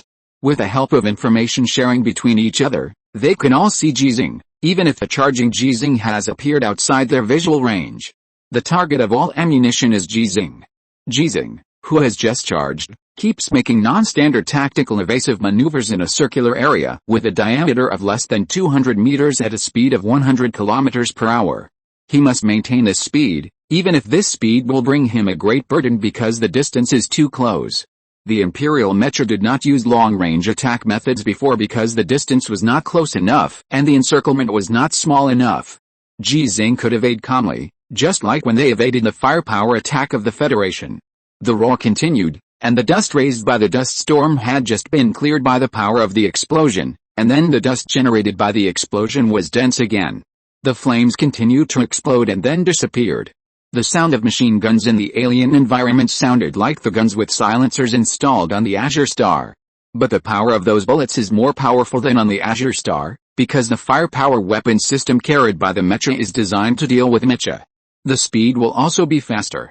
Ji Xinghe, who maintains a high speed, can cross a distance of 27.7 meters per second, but compared to the speed of those bullets and shells, it is actually not worth mentioning, because bullets and shells can reach supersonic speed. Ding ding ding. Ji Xinghe, who tried his best to evade, was hit by machine gun bullets after all, and the protective armor made a clear sound because of the impact. One white mark after another appeared on the protective armor of his Mecha, the orange-red paint was destroyed, and the gold stars that had been sprayed on became incomplete. Just looking at the paint, in the concentrated fire attack of 14 Imperial mechas, Ji Xinghe's Mecha was already in a tattered and ragged state. But it's only painted. If the Mecha used by the Ace Mecha warriors can't even resist these bullets and shells, then what kind of top-level federal Mecha is it? The high-load maneuvering action did not affect Ji Xinghe's physical condition. Ji Xinghe was trying to master the key sinking into the Danshan, and Ji Xinghe was able to do it a long time ago. He can control the ki and blood, so there will be no surging ki and blood. The most important point of Kung Fu for driving mechas, before the neural connection technology can be fully applied, is the control of the body, rather than letting the Mecha do tactical actions that the human body can do or cannot do. Han Li did it, he killed an Imperial Marcus. Jackson is about to do it, and now he dares to try to kill an Imperial Marcus. Ji Xinghe did it a long time ago, but he never had the opportunity to use this ability. The performance of the previous Mecha was not enough for him to really play the advantage of controlling his body, but this one can barely do it. Under the high-speed evasive maneuvering state, Ji Xinghe still has enough energy to observe the 14 Imperial mechas. When he saw 3 Imperial mechas gathered together and their weapons that were pouring out ammunition suddenly stopped, he knew his chance had come. If there's a chance, you must seize it. Ji Xinghe, who was just avoiding the fire attack, changed his posture in an instant, ignored the fire and started to charge. From a certain perspective, moving at high speed in a straight line is also a good way to avoid fire, provided that the enemy using fire attack cannot predict their position. The distance is too short, which is good for fire attack and charge. Before the other Imperial mechas completed the prediction, Ji Xinghe had already rushed in front of the 3 Imperial mechas. He swung his sword but did not cut it down. When the 3 Imperial mechas were deceived to make a response maneuver, Ji Xinghe had already controlled his Mecha to bypass the 3 Imperial mechas. After continuous turning maneuvers, he appeared behind the 3 Imperial mechas. The sound of artillery fire suddenly stopped because it missed and the shooting line was blocked. At this time, in front of Ji Xinghe, there were 3 Imperial mechas with their backs to him and turning around. From the appearance, these 3 Imperial mechas are as clean as new and look like nobles, but Ji Xinghe's Mecha is tattered like a beggar. But strength is never judged by appearance. The most critical point of a Mecha's combat effectiveness is not the Mecha itself, but the driver of the Mecha. It's like, the real strength of human beings comes from the heart. Hand up and sword down, hand up and sword down again. In the process of the 3 mechas turning around, Ji Xinghe had already beheaded 2 of them. The last Imperial Mecha wanted to repeat the same trick and pounce on him, but he tripped when he dodged sideways and fell to the ground with a bang. Then Ji Xinghe stepped on the back of the Mecha. The encirclement was torn open directly. If Ji Xinghe wanted to leave, he could leave calmly now. The restrictions on Ji Xinghe by the 21 Imperial mechas have been proven to be meaningless so far. Why did he leave then? Stepping on the Imperial mech, Ji Xinghe held his sword with both hands in a backhand grip, raised his clenched hands above his head, and smashed it down suddenly. The downward tip of the sword brought up a string of fleeting sparks and sank into the cockpit of the Imperial mech. Whether it is the Federation or the Empire, The armor defense on the back of the mech is not as good as the front and the joints, because that is the entrance to the cockpit. Not to mention the Mecha heavy sword made of tungsten steel gold. Even Jackson's previous Mecha heavy sword with high-frequency oscillation characteristics can do what Ji Xinghe just did. But Jackson couldn't do it before. What Ji Xinghe did next? He didn't draw the sword, but let go directly. Ji Xinghe, who was empty-handed, stepped on the back of the Imperial mech with one foot, and stepped over with the other foot, walking towards the two Imperial mechas that had lost their heads but were still able to stand in place. Bang, bang, bang. 3 punches and 2 kicks. 2 Imperial mechas fell at the same time, and Ji Xinghe reached out and reached into the cockpit of one of them. This time he didn't punch it in, but it was more terrifying than the previous punch. No one could see the scene inside the cockpit of the Imperial mecha, but everyone could imagine what kind of action the giant metal hand would make when it held the head of the Imperial gorilla. The Imperial gorilla could also imagine it. They watched Ji Xinghe brutally kill one of their fellows, and watched Ji Xinghe reach out and reach into the cockpit of another Imperial mecha again. They saw that Ji Xinghe had no weapons in his hands at this time, and the weapons were still inserted in the back of the previous Imperial mecha. From all angles, the Imperial mecha lying on the ground was like a tomb. The tomb was piled up by Ji Xinghe, and Ji Xinghe's sword was inserted in the tomb. They could see all this, but none of them dared to move, including the Earl-level Imperial mecha. 21 mechas. In such a short time, only 11 were left, and the federal reinforcements did not appear from beginning to end, and their reinforcements did not arrive. How dare they move? They did not dare to move, and the Imperial reinforcements that finally arrived did not dare to move either. 9 Imperial mechas passed through the dust storm and blocked the road that Ji Xinghe had just torn open, but they did not launch a charge, nor did they use firepower to attack. When he saw these Imperial mechas, Ji Xinghe still did not draw his sword. He slowly walked to the 2 metal heads that he had just cut off, and kicked them away one by one. One kicked the Imperial Earl who had not made a move, and the other kicked the Imperial reinforcements who had just arrived, aiming at a Viscount-level Imperial noble mecha that was leading the way.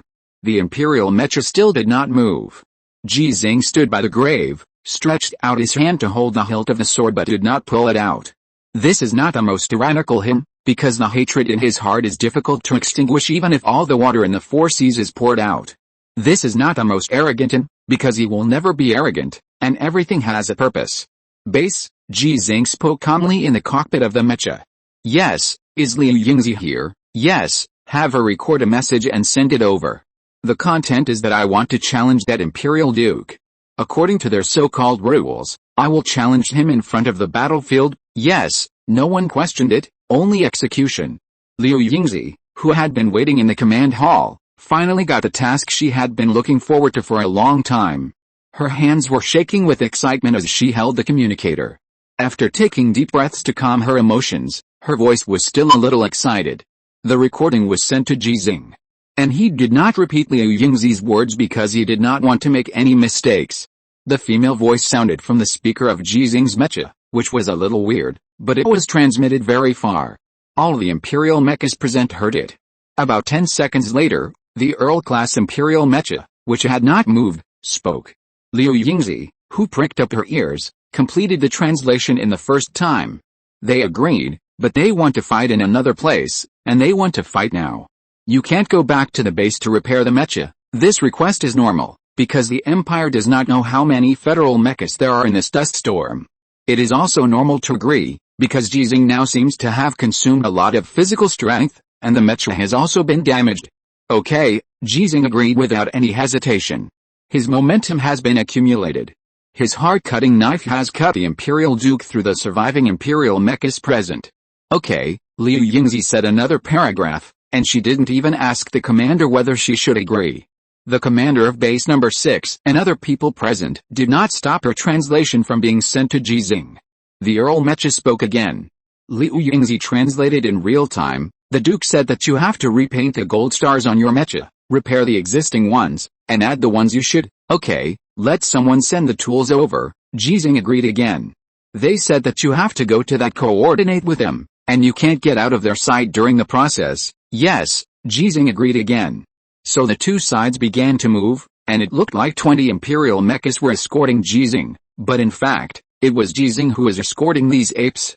The command center has begun to deploy troops, and almost all the mechas that can be mobilized are moving closer to the coordinates provided by the Empire. During this process, the Federation mechas saw the Imperial mechas, and the Imperial mechas also saw the Federation mechas, but the two sides seemed to have a tacit understanding and did not choose to start fighting immediately. Instead, they continued to follow the relevant instructions and hid in the dust storm to approach the target location. It was very strange, very rare, and even weird.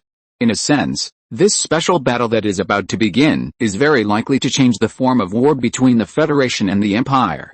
They and them are witnessing the history that is happening and will definitely be remembered by the Federation and the Empire. Chapter 213 In the name of the Federation, in my name. What should a war between two civilizations look like? At least the war between the Federation and the Empire, in the past 20 years, is not like a war between two intelligent civilizations at all. There is no negotiation, no truce, just fight when you see it, and fight to death. The only retreat and confrontation are also based on strategic considerations. Both sides have always been fighting to the death. Even if you die, I will die. Under this premise, those who have the authority to stop Ji Xinghe from forcibly challenging under unfavorable circumstances did not stop it for some reason. And those who believe in Ji Xinghe will not stop it. Even this time, Ji Xinghe did not ask that question. The Count of the Empire brought Ji Xinghe to coordinate. It knew very well that there would be many federal mechas following together, but it did not hesitate at all, because it had no decision-making power on this matter. The plain area, on the map of the command center of base number 6, was previously a dark area with unclear form. And when Ji Xinghe, the sun, followed, this area was not lit up because of this. In order to avoid unexpected conflicts, the command center asked all the federal mechas that came to support to remain restrained. The Empire also remained restrained. Both sides hid in the dust storm and waited quietly. This resulted in the inability to complete the deployment of detection eyes and other devices, and the number and location of the Imperial mechas could not be completely determined. Similarly, the Empire could not determine the number and location of the federal mechas. The visibility was still only about 100 meters, and Ji Xinghe finally saw the Duke-class Imperial mecha again. It stood alone in the dust storm, and it seemed that there were no Imperial mechas beside it, but it can be imagined that there must be a large number of Imperial mechas hidden in the dust storm behind it. Ji Xinghe also appeared alone in the opponent's sight, standing at a distance of about 100 meters and stopped, allowing the Earl-class Imperial mecha to join the other side with the other 19 Imperial mechas. Major Ji Xinghe, we suggest that the Xinghe team, the Harris team, and the Qin Tong team follow you. Ji Xinghe looked at the Duke mecha and did not mean to let the Earl mecha leave, and agreed softly. Okay, so the Xinghe team, Harris team, and Qin Tong team, a total of 27 mechas, including 5 special mecha warriors, passed through the dust storm and appeared behind and beside Ji Xinghe. The two sides confronted each other. The Duke-class mecha did not make any moves, did not let the Earl-class mecha leave, and did not let Ji Xinghe drive them away. This is actually good for both sides. The Empire is afraid that the Federation will use weapons of mass destruction after discovering their exact location. Ji Xinghe and others are also worried that the Empire will use weapons of mass destruction. At a distance of 100 meters, both sides have cover, and weapons of mass destruction cannot be used. Using long-range firepower in a dust storm, positioning cannot be so accurate, and an air of 100 meters is actually normal. It is not terrible to miss the enemy, but it is too much of a mistake to hit your own people. The battle did not start immediately, and the Duke mecha waited quietly. Ji Xinghe was also waiting. Not long after, a repair vehicle passed through the dust storm and stopped next to Ji Xinghe's mecha. Why are you here? Ji Xinghe was a little surprised when he saw Master Liu jumping off the car and preparing the ladder. Why can't I come? I sprayed these Venus stars, so of course I should repair them. I sprayed them before, and now there are new Venus stars, so of course I should spray them again. Old Ji, you should be consistent in life. Master Liu wanted to use a joke to ease Ji Xinghe's nervousness, but he didn't know that Ji Xinghe was not nervous at all. Okay, when Ji Xinghe responded, he saw Master Liu's nervousness, and he could also guess the nervousness of other mecha warriors, so he said in the full channel, Xiao Liu, it's completely fine for you to spray Venus stars for me now, but Xiao Shen will definitely compete with you for this task in the future. If you want to beat him, I think you should first be promoted to captain, because Xiao Shen is now a captain mechanic. Many Mecha warriors didn't know whose Xiaoliu was in Ji Xinghe's mouth. They only knew that he should be the mechanic who was about to spray Venus on him, and they didn't know who Xiao Shen was. But they could all hear Ji Xinghe's relaxed tone, so their emotions were much more stable. This is a kind of power that many people seek but cannot get. Ji Xinghe did not have it before, or the power he had before only worked for very few people. And now, he said a few words, which made more than 700 Mecha warriors feel relieved, as well as thousands of people in the command hall of base number 6. He has power, so he can become a legend. On the road to legend, the power he has will become stronger and stronger, supporting him to complete this journey. Master Liu has always been called Xiaoliu by Ji Xinghe, but he is actually not young. He is almost 40 years old and he heard what Ji Xinghe meant, so he applied for the communication permission of all channels before replying. If that kid dares to snatch it from me, I will beat him to death. Lao Ji, I have always kept a place for you on your chest, and I will spray it on you later. Don't worry, I have checked the size of the 3 golden stars of General Li Yuanba, and I will never let people gossip. Master Liu said that he had already set up the ladder, and his movements were calm, showing the style of a master chef. Compared to him, the 2 apprentices, who were much more nervous, excitedly held a ladder and looked at Master Liu with envy as he climbed up the ladder, holding a paint bucket in one hand and spraying Venus on Ji Xinghe's mecha with the other. They also wanted to spray Venus on Ji Xinghe's mecha, but it was obvious that this was originally supposed to be done by the apprentices, because the user of this mecha was Ji Xinghe, and it became the honor that all the masters had to fight for. Old Ji, which episode of your documentary is it? Master Liu actually chatted with Ji Xinghe. I'm not sure, it should have been broadcast for 4 or 5 episodes. Ji Xinghe didn't care about this matter. After he rejected the Ace Warrior creation plan, he thought that the protagonist of this documentary had changed from him to a blind man, or other old people on alien planets. It is also possible that it is those old people who returned alive from alien planets, and then looked up at the stars every day on the blue planet, recalled the past, looked forward to the future, and slowly grew old. The old man and the sea of stars cannot have only Ji Xinghe as an old man. Many people have grown old because of this war. They are actually lucky, because many people have lost the opportunity to grow old because of this war. It's the 5th issue, it's too slow. Should it be 1 issue a month? When Master Liu spoke, it did not affect the stability of his hands, and the Venus that was being repaired gradually shone. I don't know if the interview that reporter Su filmed from me and the footage he filmed of me repairing your mecha have been broadcast. If it is broadcast, my grandfather should be very happy to see it. When he met you, he could never have thought that you would become the oldest mecha warrior in history, and the 10th ace mecha warrior in active service in the Federation. Ji Xinghe was slightly stunned, because this sentence was not suitable to be said at this time, so the meaning of Master Liu's words. Suhi, you are too fast. There are many mecha warriors who suddenly want to be interviewed when they heard Master Liu's words. No one in the world does not know you. Who doesn't want to? If you can't become Ji Xinghe, you can use Ji Xinghe's traffic. This idea is not for any success, but comes from a very simple idea, just like the wish revealed by Master Liu's words. Grandpa, did you see it? I have repaired mechas for Ji Xinghe. Dad, Mom, children, all my dear and beloved. Did you see it? I am fighting side by side with Ji Xinghe. He is the oldest mecha warrior in history, but he has become the 10th ace mecha warrior in active service in the Federation. He has created a legend, and he is creating a legend. He wants to cut a mountain, and I will witness it. The conversation between Master Liu and Ji Xinghe was not passionate, but like chatting, but these words gradually changed the mentality of the people who heard it. Those worries turned into expectations, and those doubts turned into trust. They are no longer afraid of the cluster battle involving more than 2,000 mechas that is likely to happen. They are no longer afraid of the outcome of the battle of cutting the mountain. Because the old man who is spraying Venus is Ji Xinghe. Master Liu climbed down from the ladder. After his repairs and replenishment, 141 gold stars shone brightly. Ji Xinghe did not wait for Master Liu and others to evacuate, but walked directly to the Duke-class imperial mech with a sword in hand, and stood only 50 meters away from the other side. Many people have been waiting too long, and Ji Xinghe has also been waiting too long, so he doesn't want to wait any longer. There is no need for pre-war mobilization. Why do people who can come to the alien planet to participate in the war need any mobilization? The blood in their bodies has been boiling since they landed on the alien planet. Ji Xinghe stood still, inserted the mecha-heavy sword in his hand into the ground in front of him, and clasped his fists. Federation, Ji Xinghe, please advise, in the name of the Federation, in my name, this is not a challenge, this is revenge. Chapter 214 How can you make me stronger? The imprisoned Marcus of the Empire, Kaisman, exchanged intelligence for the right to watch the battle. Everything is like this. If there is a first time, there must be a second time. When it began to use intelligence to exchange for certain resources, it had already fallen for the Empire. It was no longer the Marcus who was loyal to the Emperor of the Empire.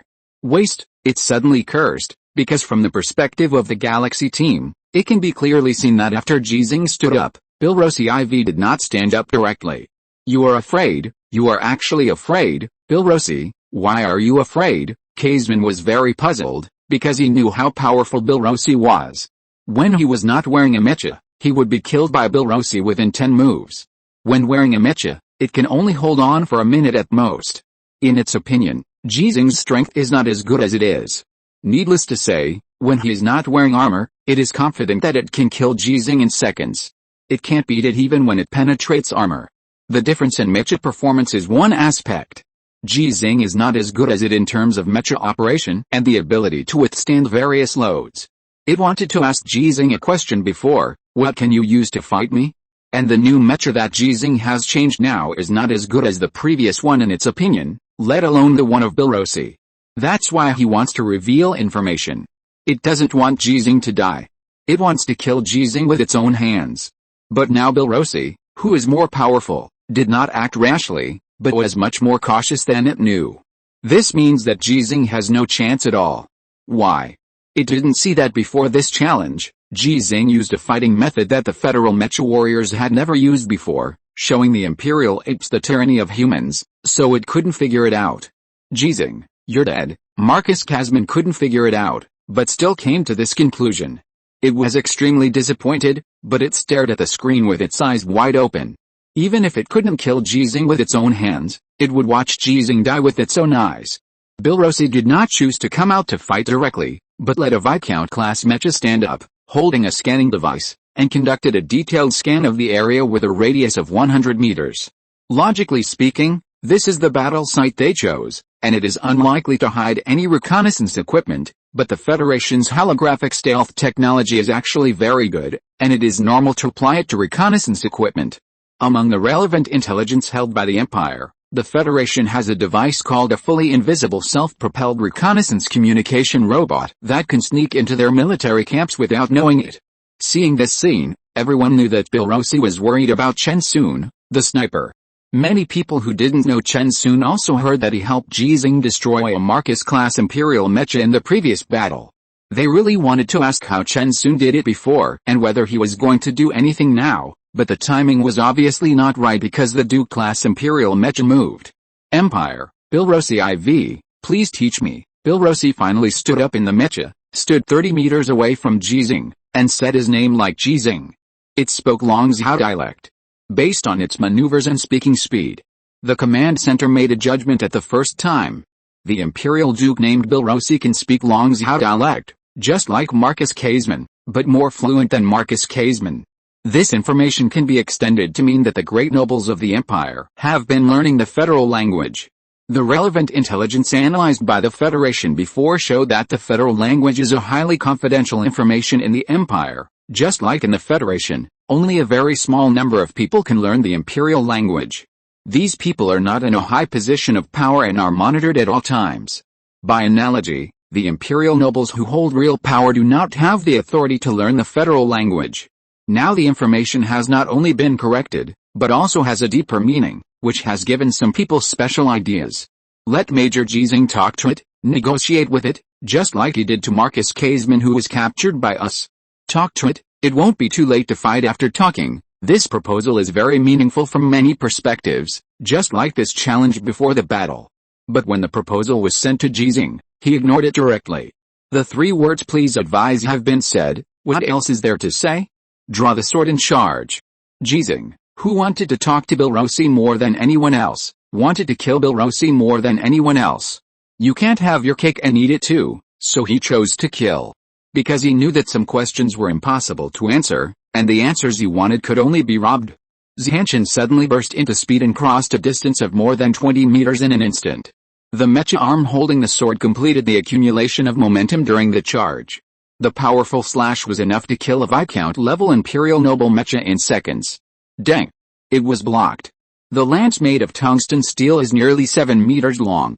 It blocked the mecha heavy sword of Ji Xinghe, which was far beyond the reach of Bilrosi.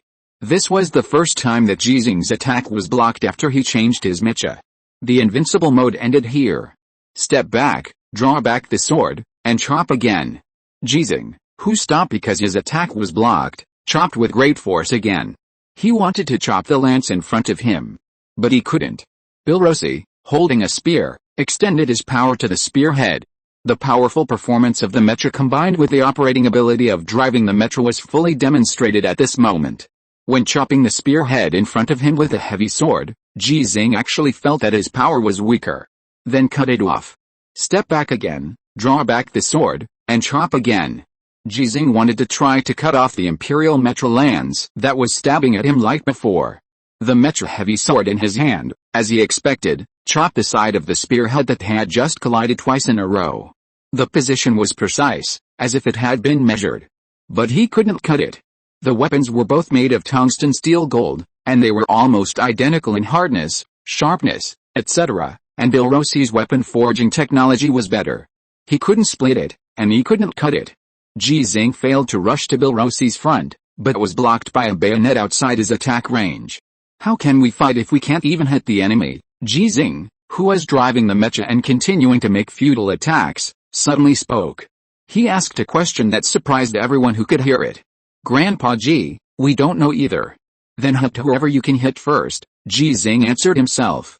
He was not asking for support from outside the field, but teaching. He was teaching.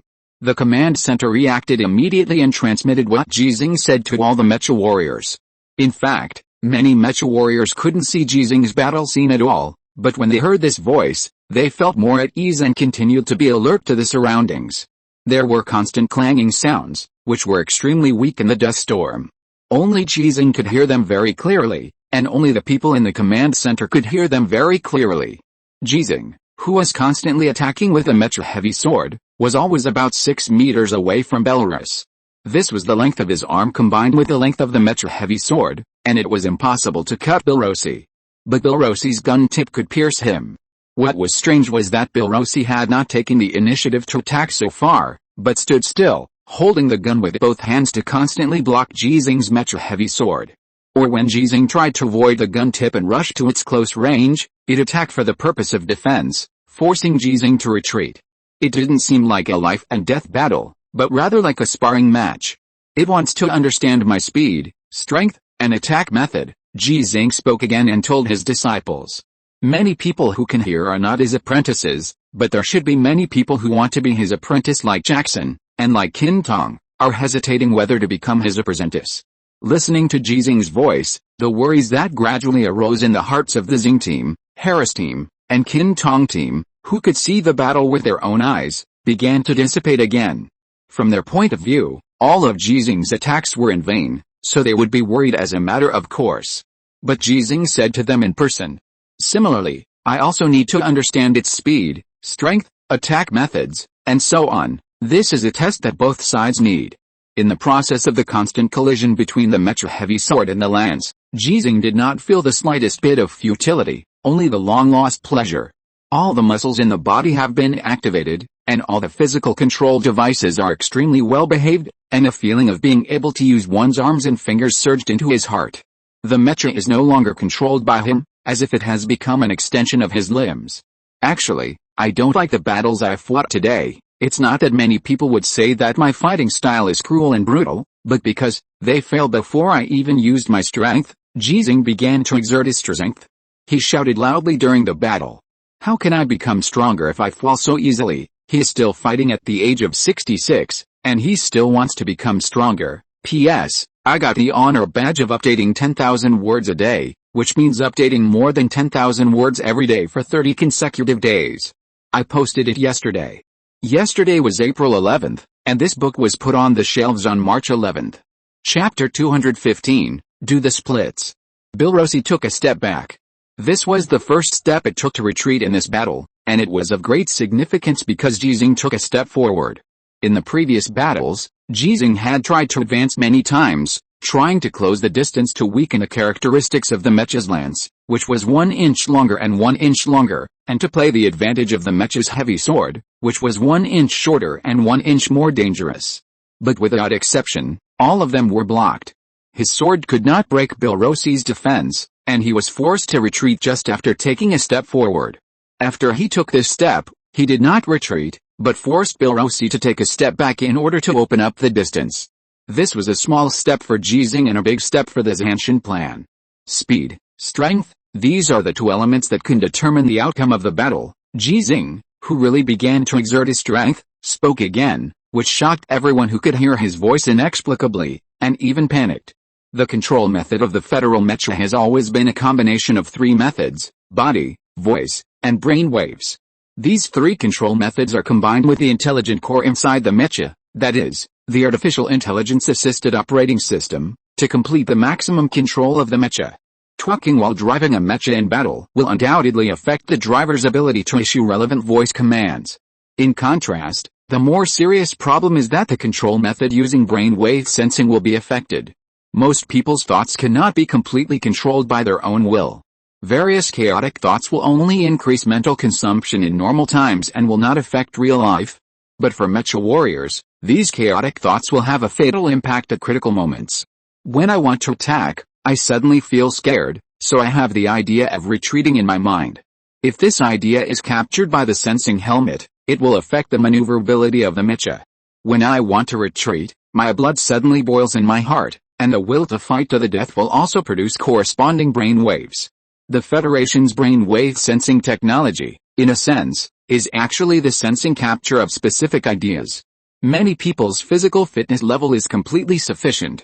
The elite soldiers that Ji Xinghe has beaten in the training area are stronger than many Mecha warriors in terms of pure physical combat. But these people can't become Mecha warriors because they can't control their own thoughts, including Chen Sun. His dream was to become a Mecha warrior, but he couldn't pass the test in the end. He could only hone his firearm skills to become a sniper. There are many similar situations, so in many cases, some people say that the Mecha warriors of the Federation are a group of people with simple ideas. They rarely have complicated thoughts and don't have any tricks when dealing with people.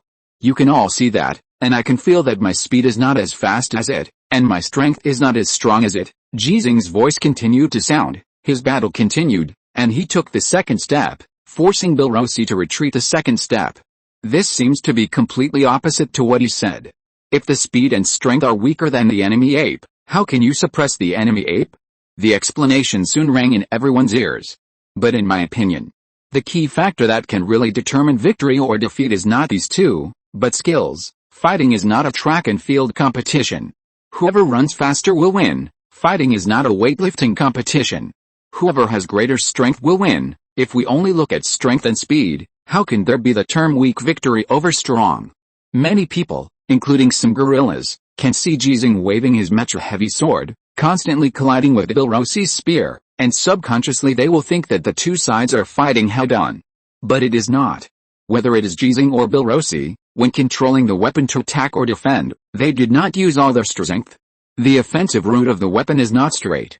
Skills are not entirely the standard tactical maneuvers that you are familiar with, nor are they entirely the non-standard tactical maneuvers that you have practiced hard. Those with high skills are often described by one word. Skills are close to the Tao? A series of question marks emerged from the foreheads of Harris, Reed and other foreign Mecha warriors, flashing with a light full of curiosity. If the timing was right, they would really like to find a professional translator to translate. The foreigners who could best understand Ji Xinghe's words were not the translators in the command center, but Jackson, who was hiding in the dust storm and ready to help Ji Xinghe at any time. If Ji Xinghe did not need help, he would have to be prepared to intercept the Imperial Marcus who had been confirmed to exist. Challenging before the battle is the rule of the Empire. The Federation hopes that this rule can be implemented because of this battle, but whether it is this time or in future challenges before the battle, the Federation cannot completely trust the Empire. Those who are not of my race must have different hearts. The Imperial Gorilla is really not of my race. So, the true meaning of skill is Tao, Old Ji, You still say you can't cultivate immortality? When this thought flashed through Sichuan's mind, he heard Ji Xinghe's next explanation. Tao is not the Tao of heaven, nor the Tao of the great Tao, but the Tao of reason. What is reason? The reason in battle is that whoever is stronger is right. The audience was confused. They even felt that Ji Xinghe had lost some of his rationality because of the intense battle. Just now he said that the weak can defeat the strong, and now he is saying whoever is stronger is right. Grandpa Ji, are you really old? Otherwise, why are you so long-winded, and what you say is incoherent and very inappropriate? If you really want to teach, you should finish the fight, win, and then teach us with a battle video. People's emotions are constantly fluctuating because of Ji Xinghe's words and deeds. From a certain perspective, moving people's hearts is also a kind of power. It is a power that Su He, who has already convinced Master Liu and many people, urgently hopes that Ji Xinghe can master. My speed is slower than it, and my strength is weaker than it, but I want to defeat the strong with the weak. What should I do? It's very simple. Find where I am stronger than it, I am stronger than it, so I have the final say. This is the principle it must follow. Use your strengths to attack the enemy's weaknesses. This is an eternal truth. What I want to tell you is how to defeat the strong with the weak. Only by using the strong to attack the weak. This is not only what Ji Xinghe told everyone, but also what he wanted to tell himself. After this sentence, the tension and concerns deep in his heart that outsiders could not know disappeared at this moment. He no longer thought about Ji Rongzhenyu, and he no longer thought about Ji Xinghe. It is a battle of protection, a battle of revenge, and even Ji Xinghe's own battle. Communication silence. The moment the voice sounded, Ji Xinghe's communication with the outside world was completely cut off. Not only voice messages could not be transmitted, but even text messages could not be transmitted. Only those signals that would not affect him could be transmitted, realizing the corresponding information sharing. Concentrate your mind. Ji Xinghe, who has mastered the heart-cutting sword, will not let his thoughts become confused because of talking during the battle, which will affect the brainwave sensing device. But when he really wants to fight with all his strength, he will try his best to do his best. All thoughts disappeared, and no one's voice could be heard in his ears. In his sight, there was only Belrosi's mecha and the various data that assisted in the battle. The mecha heavy sword in his hand was swung faster than before, and the angle was more flexible than before. It is no longer a feeling to use one's fingers as if one's arm is like one's own. It is a fact. The mecha heavy sword and the lance collided again. Judging purely by strength, Ji Xinghe still couldn't split the lance, but he didn't choose to split it. The 4.7-meter high mecha was flexible and maneuverable. With the movement of the mecha heavy sword, it went around with its backhand. Under the action of its own power and the power of the mecha heavy sword, the lance deviated from its original trend as if it was thrown away. Belrosi took another step back, turned the spear and stabbed again. This spear was not its defense but its attack. It was about to retreat to nowhere, so it had to attack with all its strength to force Ji Xinghe to retreat. Ji Xinghe did retreat. The spear came with unparalleled momentum. He stepped back sideways and swung his sword to chop. The power on the sword did not burst out at the moment of hitting, but went along the spear shaft to the spearhead, so that the blade was stuck between the spearhead and the spear body. Finally exerted force. This is an unprecedented opportunity, and it is also an opportunity that others think is very stupid. There is indeed a turning point between the Empire's spear and the spear body. It looks a bit like the red tassel spear of the Azure Star, with the spearhead stuck in the wooden spear body. But the Empire spear, which is made of the whole body, is impossible to have its spearhead chopped off because of this, just like Ji Xinghe could not use the sword in his hand to cut off the spear shaft of the spear in Belrossi's hand. As for forcing the spear out of hand, this may happen in a battle between people, but it is almost impossible in a battle between mechas. The mechanical hands of the mecha have a very strong grip, and many of the weapons equipped will also add slots at the usual grip position. So Ji Xinghe's choice is to get close. Even if he abandons the sword. The imperial spear picked by Ji Xinghe did not fall out of his hand, but his mecha heavy sword had already fallen out of his hand. The step back sideways just now gave him an extra step of force space for his charge. And this is what he needs. A distance of about 6 meters is a matter of seconds for a mecha. The Duke-class mecha with a more powerful mecha performance could not stop Ji Xinghe from getting close to him, who suddenly chose to abandon the sword, and the sweep of the spear could not sweep away the 5-ton mecha. Belrus decisively chose to cross the spear, not to block in front of him, but to use the gun body as a weapon, and hit Ji Xinghe's head directly with both hands. Weapons made of tungsten steel gold can be sharp enough and hard enough. The structure of the gun body makes it have no sharp edges, but its hardness is enough to damage Ji Xinghe's mecha head when combined with the power of the mecha. The invisible detail is that Belarusi took a half step back, with one foot in front and the other behind. This detail saved it. Ji Xinghe, who was charging recklessly, had already anticipated that it would choose to attack with a horizontal gun. He suddenly ducked to avoid the gun barrel and directly hit the opponent's chest protective armor with his shoulder armor. If Belarusi had not taken this step back, it would have fallen to the ground. But it took a step back, so it withstood Ji Xinghe's collision. But it doesn't matter, Ji Xinghe still has a trick. The warning prompt of the damaged shoulder armor appeared, and the camera behind the head clearly captured the gun barrel that suddenly fell down, but Ji Xinghe seemed to have seen nothing. Two mechanical arms hugged Belarusi's front leg, and when the camera behind the head and the surrounding armor were damaged, pull the leg back. Belarusi IV, Duke of the Empire, performed a big split in front of the whole world. Just one like this? Before everyone's joy surged into their hearts, the imperial spear made of tungsten steel gold had already pierced Ji Xinghe's mecha, and the tip of the spear was embedded in the waist. Belarus, who was lying on the ground, wanted to continue to exert force, but the spear was tightly grasped by a pair of metal hands. Those were the hands of the mecha driven by Ji Xinghe. He was not killed by this spear, but he seemed to have missed the best time to attack. Chapter 216 4 Weapons. This is a very rare scene on the battlefield. A Du-class imperial mecha sat on the ground in a split position, holding a lance in its hand, and the tip of the lance sank into Federation mecha covered with the gold stars. The Federation mecha looked a bit miserable. The back of the metal head was very obviously damaged, and the two cameras had been shattered into slag. The surrounding armor was also shattered, revealing the metal color inside.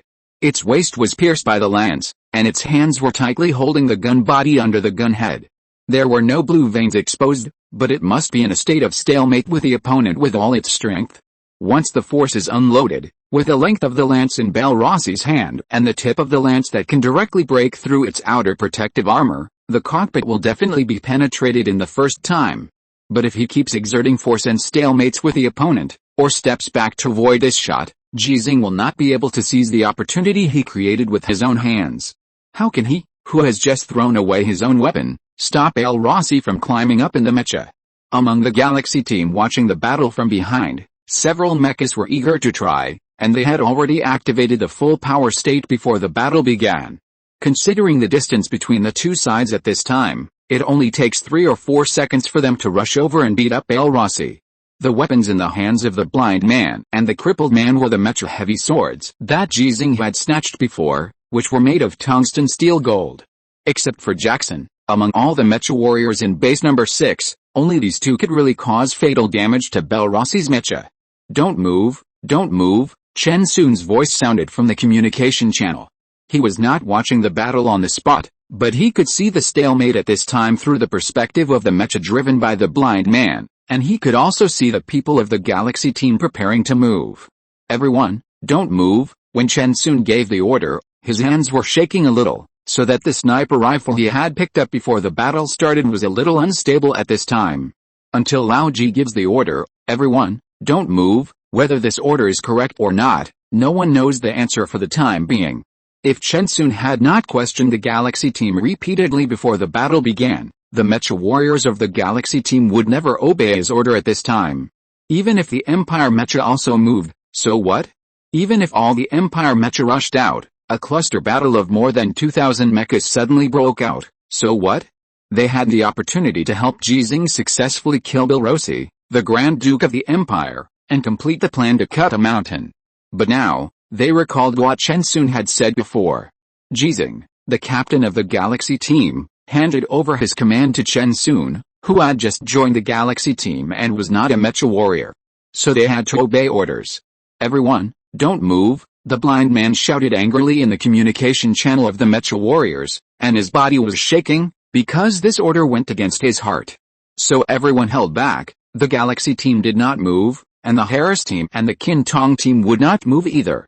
Everyone was watching nervously. Ji Xinghe, who was in the spotlight of countless sights, was not panicked at all. The camera behind his head was smashed, but he could still see. Because he still had 6 cameras, 4 in front and 1 on each side. It didn't matter if the view behind him disappeared. At this time, there were only federal mechas, his teammates and comrades behind him. No imperial mecha could attack Ji Xinghe from behind without alarming them. The place where the waist was pierced by the spear looked dangerous, but in fact the cockpit was not directly penetrated, only the outer protective armor was penetrated. The modified 33rd generation standard mecha of the Federation was not as good as Belrossi's mecha in performance and defense, but it could definitely be called the top mecha of the Federation. How could it be broken by a shot? Even if the shot was stabbed by the Grand Duke of the Empire. Ji Xinghe had a plan to deal with it, but he chose to stalemate with Belrossi. If the enemy doesn't move, I won't move. The advantage is in my hands, why panic? However, Belrossi's patience and caution were stronger than Ji Xinghe had expected. It did not choose to break the stalemate, just like it had chosen the same coping strategy as Ji Xinghe. Then keep the stalemate going? No, Ji Xinghe knew very well that his mecha had suffered some damage before. The battle of beheading more than 30 Venus seemed swift, but the energy consumption was also very large. Belrossi did not let him repair the mecha or replace the nuclear fuel cell, but only let him repair and add Venus, just to gain an advantage in this regard. Then let's fight. Ji Xinghe, who had not moved for nearly 30 seconds, suddenly moved in the cockpit. His movements were not large, but when he was embodied in the mecha through the operating system, his movements were much larger. Hold your hands tightly, retreat, and grab the gun. This is not the best choice, because it will allow Belrossi to use his strength to complete the action of getting up. This is indeed the case. Belrossi, who also held his hands tightly, stood up again with the help of Ji Xinghe's gun-grabbing force. And the gun did not fall out of his hand, but the tip of the gun was separated from Ji Xinghe's waist because of Ji Xinghe's retreat. Without waiting for Belrossi to stand still, Ji Xinghe, who had been retreating continuously, let go again, and used the damaged armor on his waist to press against the gun body, and once again crashed into Belrossi. The trick used again did not achieve the previous effect. Belrossi, who was prepared, raised his knee and crashed into Ji Xinghe. There was a spike made of tungsten steel on his knee joint. There was no cold light flashing, but it must be extremely sharp. Marcus Kaisman had told Ji Xinghe about this information before, and Ji Xinghe could also see the spike. He avoided it when he hugged this leg before. But now, Belrossi is not in a state of stabilizing the center of gravity with his feet in front and behind. Although he has not stood firm yet, he deliberately leans forward to increase the power of the knee strike. With a bang, Ji Xinghe rushed to Belrossi's body and punched the upper end of Belrossi's knee, avoiding the spike by a hair's breadth. When the knee that had just been raised fell back to the ground, Ji Xinghe's other fist had already hit the lower end of Belrossi's right elbow. That was the second attack launched by Belrossi when he was charging forward. It also had a spike on its elbow. 2 metal fists blocked the 2 attacks and started with an attack-to-attack defense. Ji Xinghe, who had successfully charged forward, kept punching out with his fists, blocking elbows on the upper side and knees on the lower side, and gradually controlled Belrossi's center of gravity with lowers. Just as he was about to knock the opponent down with his iron fist, Ji Xinghe suddenly retreated. Because Belrossi let go, he, who was holding a gun with both hands, could not exert all his abilities when facing Ji Xinghe in close combat. He abandoned the gun, freed his hands, and beat Ji Xinghe violently. Belrossi's anger did not pour out. He was even a little stunned that his attacking movements were stagnant. Ji Xinghe, who suddenly retreated, only took a few steps and then suddenly charged. There was an obvious sideways maneuver that allowed him to successfully avoid Belrossi and rush behind him. What is he going to do? Behind me is. Without looking back, Belrossi saw what Ji Xinghe, who suddenly charged, was going to do. He actually went to pick up the lance he had thrown away. Belrossi, who chose to abandon the lance, certainly could not throw the lance aside for Ji Xinghe to pick up and stab it, so it threw the lance behind itself, where the Imperial Metro was located. Just because it wanted to seize the opportunity, it did not swing it too hard, nor did it swing it too far, so that the lance only flew about 30 meters before falling to the ground. In the second after the lance landed, Ji Xinghe had already appeared next to the lance. His charging speed was so fast that he could not stop instantly. His feet slid on the ground for 7 or 8 meters before stopping. and the place where he stopped was less than 10 meters away. There was an Earl-class Imperial mecha with a weapon in hand, which had already turned on the full power mode, and other Imperial mechas were next to it. How dare he? Bill Rossi, the Imperial Earl and other Imperial mechas were all stunned by Ji Xinghe's action. They couldn't figure out why Ji Xinghe dared to do this. If they don't abide by the rules of the challenge before the battle, Ji Xinghe will be beaten to death now, and all the federal mechas can't save him. Not to mention that they are confused, the federal side is also confused. When they saw Ji Xinghe finally stopped and quickly turned around to pick up the bayonet, they all had an urge to curse loudly. Old Ji, do you want money but not life? Ji Xinghe certainly wants life. He is more afraid of death than anyone else, but the reason why he still wants to do this is not only based on the value of tungsten steel gold to make weapons, nor is it just that he promised to give each member of the Xinghe team one. More importantly, when he held a gun, the Earl-class mecha couldn't kill him. And, through the relevant information obtained by Kazman, the traitor of the Empire, let him know what the consequences will be if he breaks the rules of the challenge before the battle in the Empire. Not much to say, and there is no chance to say more. Ji Xinghe, with a gun in his hand, can't see, and there is no need to see the Imperial mecha behind him at this time, facing Bill Rossi's charge again. I don't know if it's because tungsten steel gold is so precious, Bill Rossi actually chose to pick up the sword that Ji Xinghe had just thrown. How could this be possible? Ji Xinghe's speed was not as fast as Bill Rossi, but this time, his weapon was longer than Bill Rossi. In fact, Bill Rossi had no weapon in his hand at this time, so he had to give up picking up the mecha heavy sword and avoid the stab from behind at a faster speed. The endless stabs imagined did not appear. The spear that should continue to attack had actually stabbed the mecha heavy sword on the ground. Then it flew. The mecha heavy sword flew with the dust, crossed a distance of more than 50 meters, and fell in front of a mecha warrior of the Xinghe team. Almost everyone was stunned. Su Chuan'in's voice suddenly sounded, and when he laughed wildly, he took 3 steps forward and picked up the sword. Ha ha ha ha. Lao Ji threw it to me, you all saw it, it was Lao Ji who threw it to me, ha ha ha, he was the closest, and it did seem to be thrown to him, but no one cared about this issue at this time. Ji Xinghe, who missed the chance to attack again, had to face Bill Rossi who had already drawn his sword. The sword was also made of tungsten steel gold. According to Kazman's intelligence, it was the melee weapon that Bill Rossi was best at when removing and wearing armor. Stupid, greedy, in the cell in base number 6, Kazman shouted angrily. It was obviously Ji Xinghe who missed the opportunity and gave up the advantage he had finally gained. He faced Bill Rossi, whose mecha was still intact at this time, with a broken mecha. But as an Imperial Marcus, it was extremely angry. Because it once again made a judgment, Ji Xinghe was dead. But how could it know that Ji Xinghe's best weapon was not the mecha heavy sword, but only knew how to use it, so the mecha heavy sword was not very meaningful to Ji Xinghe. There were only 4 weapons that Ji Xinghe was really good at. The knife was second, and the 8-cut knife was the best. The stick was third, and the 6.5 stick was the best.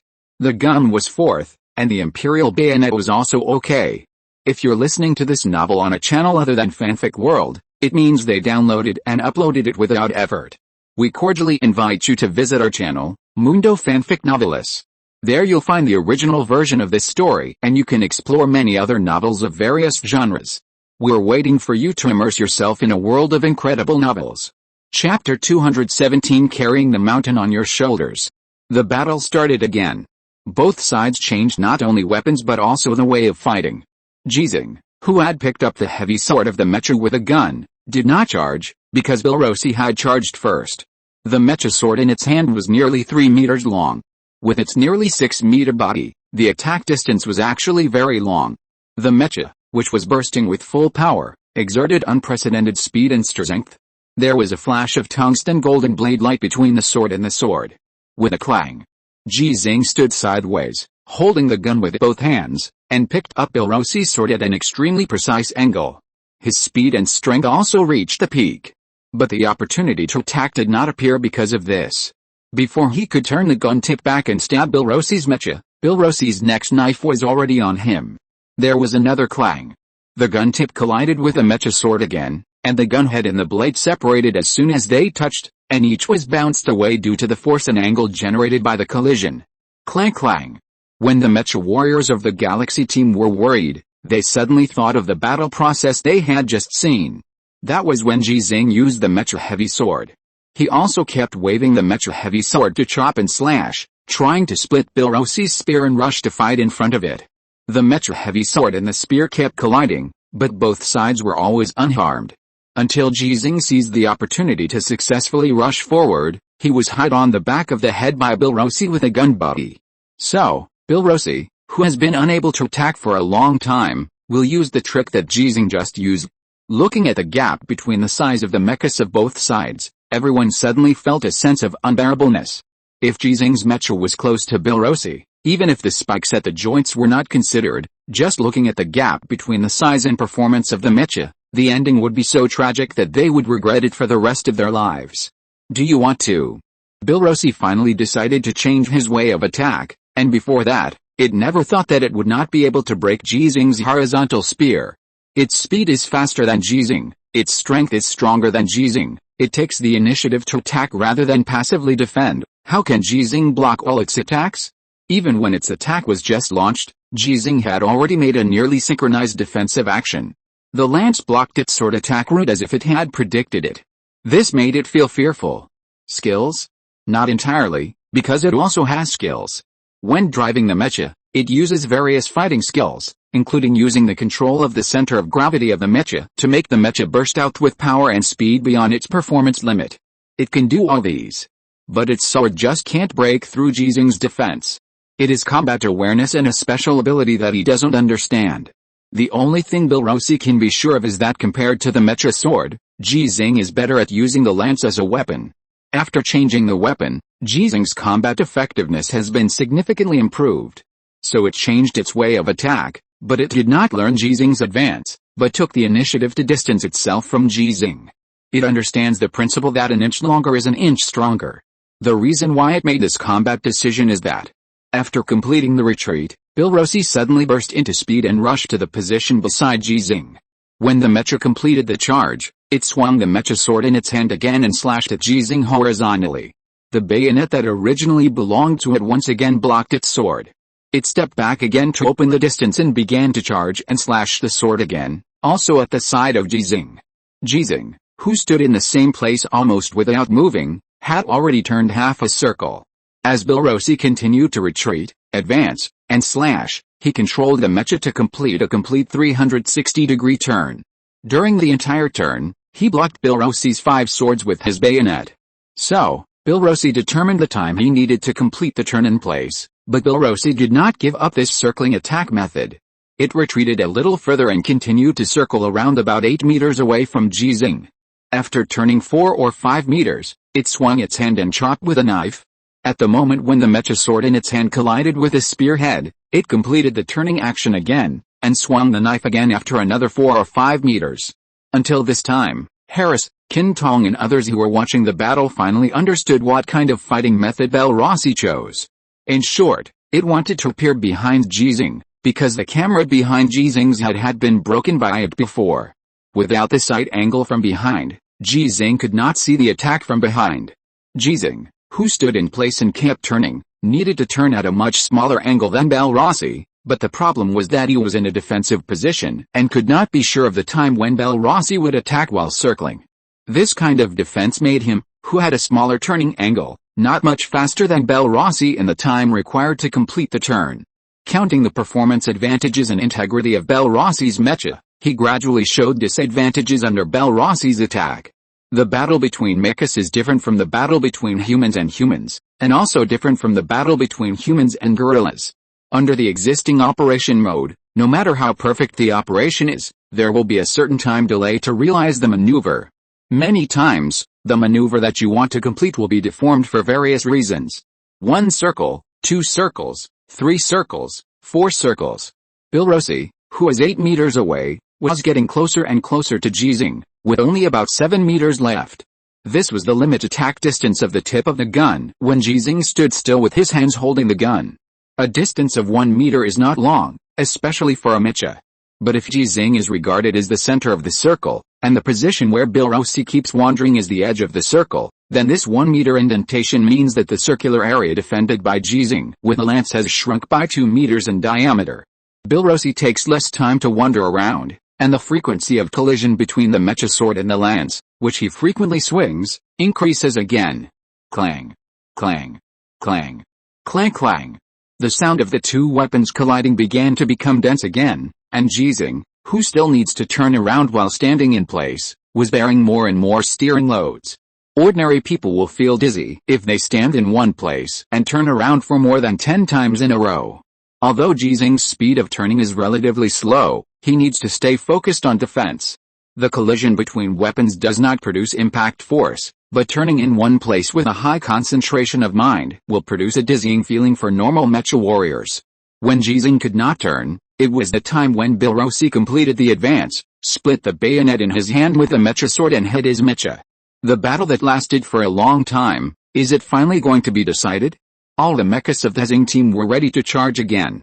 Harris and Qintong, two truly special mecha warriors, were also ready to charge. This time, Chen Sun did not stop him. He was 1 kilometer away, standing on the roof of the car, aiming with a gun in the dust storm. Drops of sweat appeared on his forehead, and the close-fitting protective clothing on his back was soaked. This state should not appear in a top sniper, but the problem is that he can't see clearly Bilrosi, who is fighting with Ji Xinghe.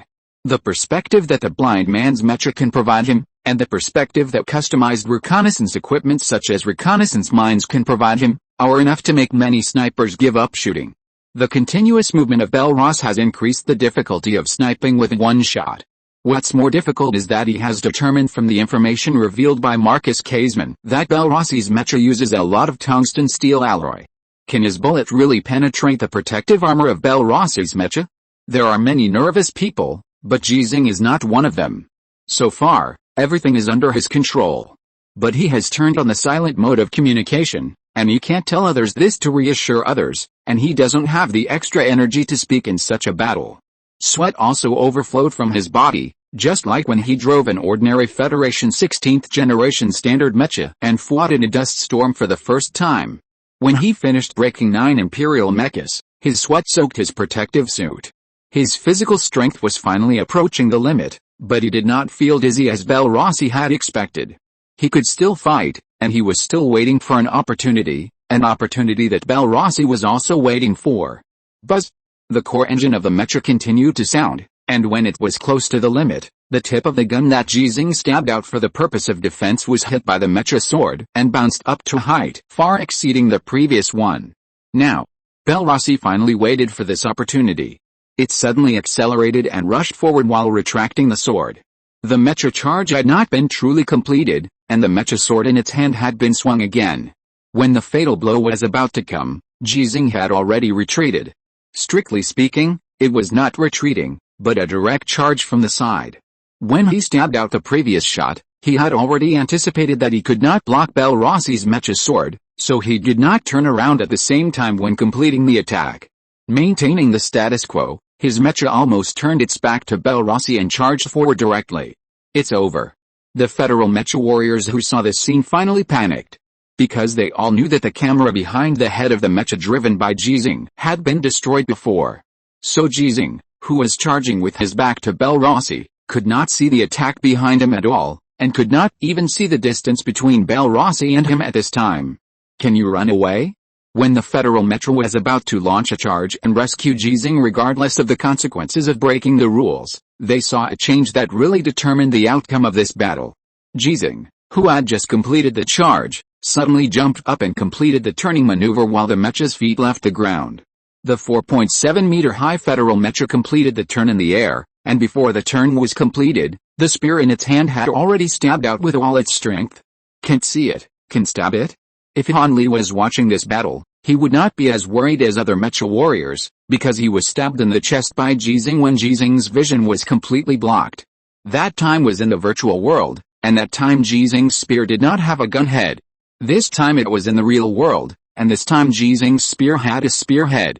The mecha sword in Bilrosi's hand chopped fiercely on the spear shaft, but failed to split the spear. Because this tungsten steel spear, under Ji Xinghe's all-out stabbing and Bilrosi's own all-out charge, had already sunk into its mecha body before its sword hit it.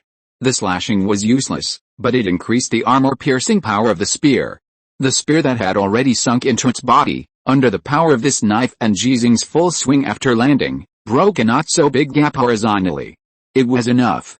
Holding the gun with both hands, Ji Xinghe held the tail end of the spear with his chest, and roared and charged again. Bilrosi could choose to hardtop, and the result was that the spear was completely immersed in its mecha. It could also choose to retreat, but how could it be faster than Ji Xinghe's frontal charge if it retreated on foot after being stabbed? It is impossible to retreat. In the process of retreating, the lance will inevitably cause secondary damage to it, and it will penetrate into the cockpit in the true sense. How to choose? At this moment, Bilrosi regretted it very much. He did not regret coming to hunt Ji Xinghe, nor did he regret agreeing to Ji Xinghe's challenge in front of the battle, but he regretted why he used tungsten steel gold to build a lance. The body of the gun is not so hard, can it be cut directly? It doesn't know how to choose, but Ji Xinghe knows. After advancing only 6 or 7 steps, he felt that the tip of the gun was very solid in Bilrosi's mecha.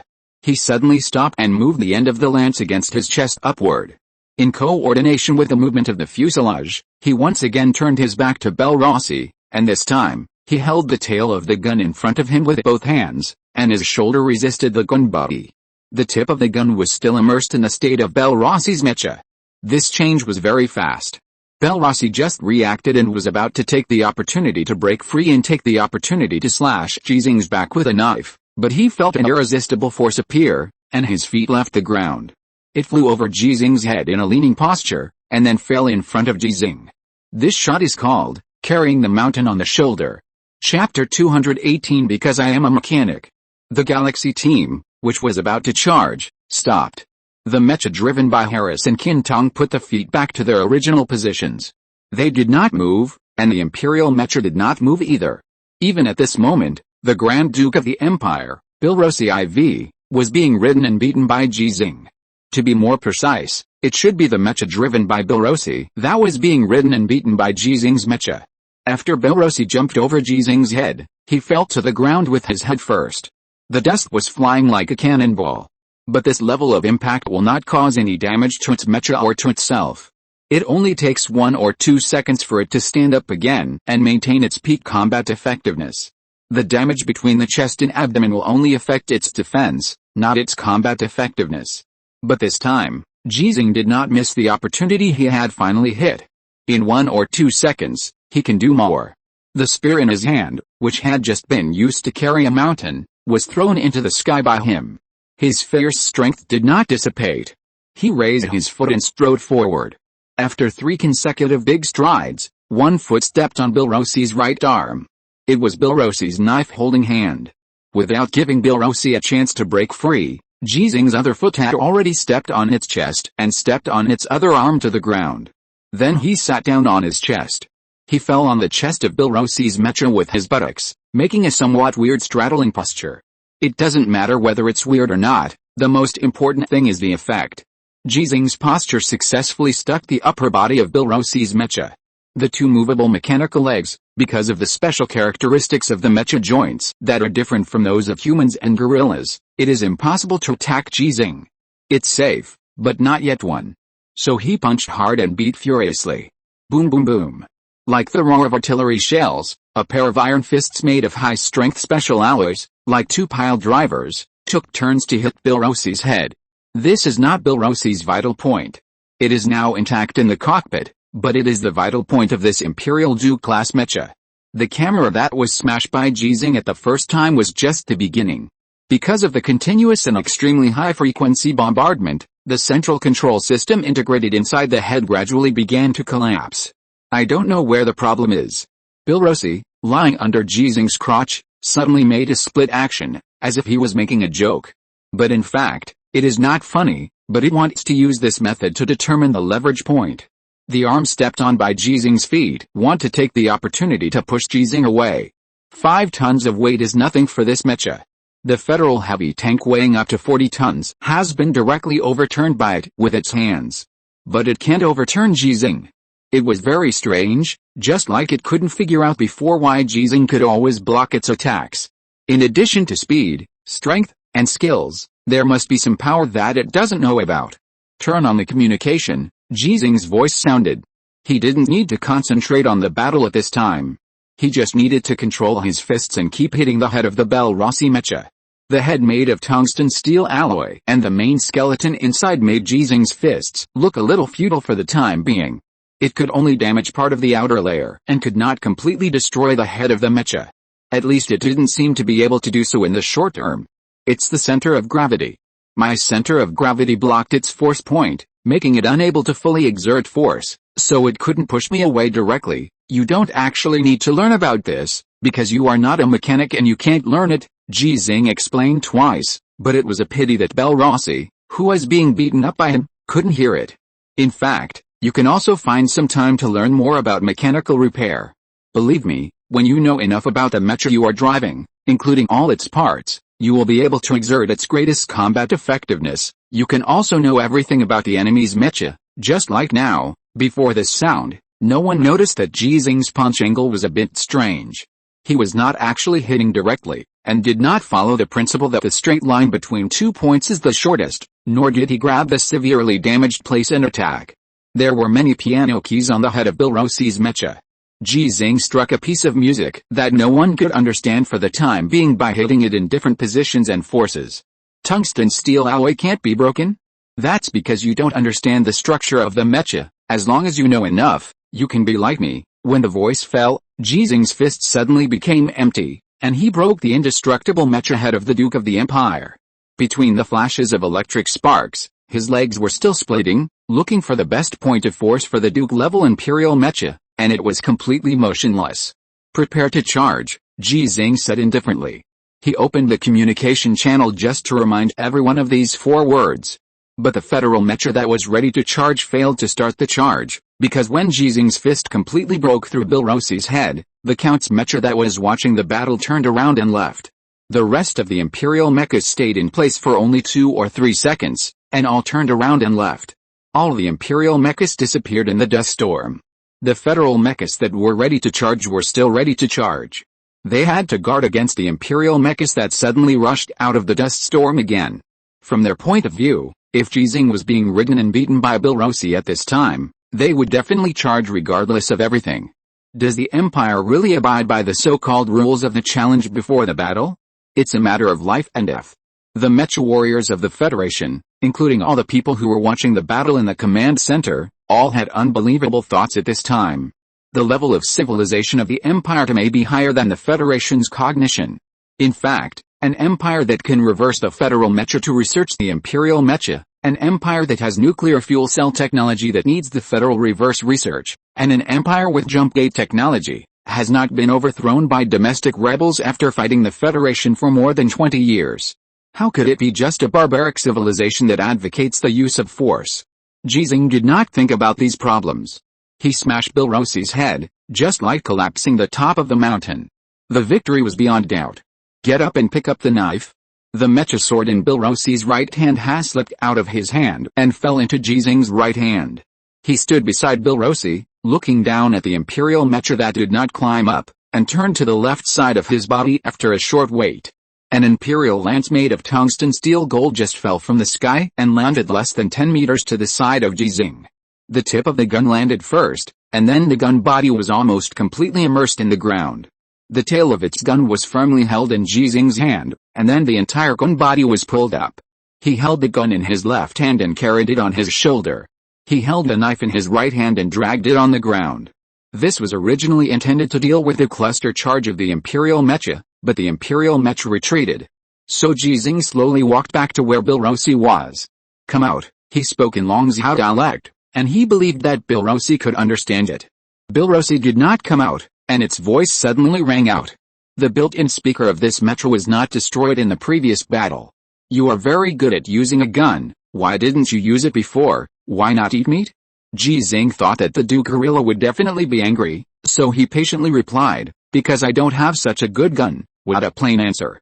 Belarusi really couldn't imagine that Ji Xinghe, such a powerful federal ace mecha warrior, would choose to use the mecha heavy sword that he was not good at to fight himself for this reason, causing him to relax his vigilance and then take away his gun.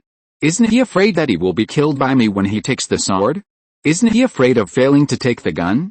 How did you predict it? Belarusi asked the question he was most curious about, but before Ji Xinghe could answer, he continued to speak. I know you won't tell me. This must be the biggest secret of your ability to become the ace of the Federation. You won't even tell other humans because you don't want them to threaten your position and compete with you for interests. This very clumsy attempt to sow discord made Ji Xinghe speechless. He said, because I'm a mechanic, they all know. After today, everyone should know, carrying a mountain on your shoulders, the mountain will collapse. Climbing to the top, the world will know. Chapter 219 Transformation Target, Do Class Mecha. According to the rules, we will launch another attack after your 48 hours. Bill Rossi's words did not sound like a confession, but a threat. It has been transferred to the interior of base number 6. It has just woken up from a coma. It has undergone a physical examination and the sinal shielding device has been activated throughout the process, ensuring that it cannot reveal the precise location of base number 6 to the Empire. Whereas Caseman, Bill Rossi, who was sitting cross-legged on the floor of the cell, did not look like a prisoner of war, but like an alien who came to visit. He asked casually, do you want to see it, or do you want to kill it? Ji Xinghe, as the Federal Ace Mecha warrior who captured Bill Rossi himself, naturally became its chief judge. Beside him, there were also senior officials of base number 6, including the commander, but none of these people spoke, and instead handed the stage of interrogation to Ji Xinghe, the great hero. Bill Rossi looked at Ji Xinghe and groaned slightly. If possible, I hoped to kill it with my own hands. If it hadn't leaked my information, you couldn't beat me. Bill Rossi analyzed this from the previous battle without any need to sow discord. After Ji Xinghe revealed that he was actually a mechanic, Bill Rossi understood why Ji Xinghe could predict. For a mechanic, all the maneuvers that a mecha can make are clear to him. This includes the pre-maneuvers that the mecha must complete before making the corresponding maneuvers, which can allow the mechanic to make an analysis similar to a prediction. The imperial mecha originated from the federal mecha, and there is no essential difference between the two. The biggest difference lies in the structure of the cockpit, and this difference in structure cannot completely change the maneuvering rules of the mecha. After mastering the detailed information of a certain imperial mecha, the federal mechanic can also make an analysis similar to a prediction. If it is just the identity of a mechanic, then this prediction is actually meaningless, but when this mechanic is the 10th active ace mecha warrior in the Federation, the effect of the combination of the two is far greater than 1 + 1 = 2. Let's trade, Ji Xinghe said expressionlessly. I can give it to you, but you have to pay enough. The commander and others did not stop Ji Xinghe's proposal, although this is definitely an act of overstepping his authority for Ji Xinghe. But who made Marcus Caseman and Grand Duke Bill Rossi all captured by him? Caseman surrendered at that time because of Ji Xinghe, and it had little to do with Jackson. Moreover, after today's battle, the Xianshan plan was successfully completed. Judging from the historical record of all mecha warriors in the Federation, Ji Xinghe's combat effectiveness is already the second person in the Federation. Not only is he the second person in active service, but he can also be called the second person in history. After all, except for him and Li Yuanba, no mecha warrior has ever broken the Duke-level Imperial mecha. There are only a dozen or so Marcus-class Imperial mechas that have been destroyed throughout history. What do you want? Bill Rossi looked at Ji Xinghe's eyes through the cage with a curious look. He still looked tall even when sitting cross-legged on the ground. According to the previous physical test data, he was 2.2 meters tall. Ki, Ji Xinghe said bluntly, I want the power of Ki, gift. Bill Rossi understood, frowned and looked at Ji Xinghe, and suddenly laughed. Ha ha ha. After laughing for a while, he stopped and asked seriously, are you already very old? Compared to Casman, Bill Rossi speaks the Federation language much better, and he also knows more about a lot of Federation intelligence. Ji Xinghe did not hide it. 66 years old. 66 years old. Let me calculate. Bill Rossi quickly calculated it. According to the average age of your human beings, you will not live for too long. Moreover, your physical fitness will seriously decline. As you age, your strength will be significantly reduced with each year older. So, you want to pursue the power of Ki, you want to live longer, and you want to maintain your combat effectiveness. The commander and others next to him did not defend Ji Xinghe. In fact, if Ji Xinghe can master the power of Ki, delay the aging of the body and maintain combat effectiveness, it will be more important to the entire Federation than using the power of Ki to cure Ji Rongzanayu. A little girl grows up healthily into a young girl, and after adulthood, she works, gets married and has children, etc. How can the contribution she can make be comparable to Ji Xinghe? At least after this, they and almost everyone else think so. Ji Xinghe does not think so.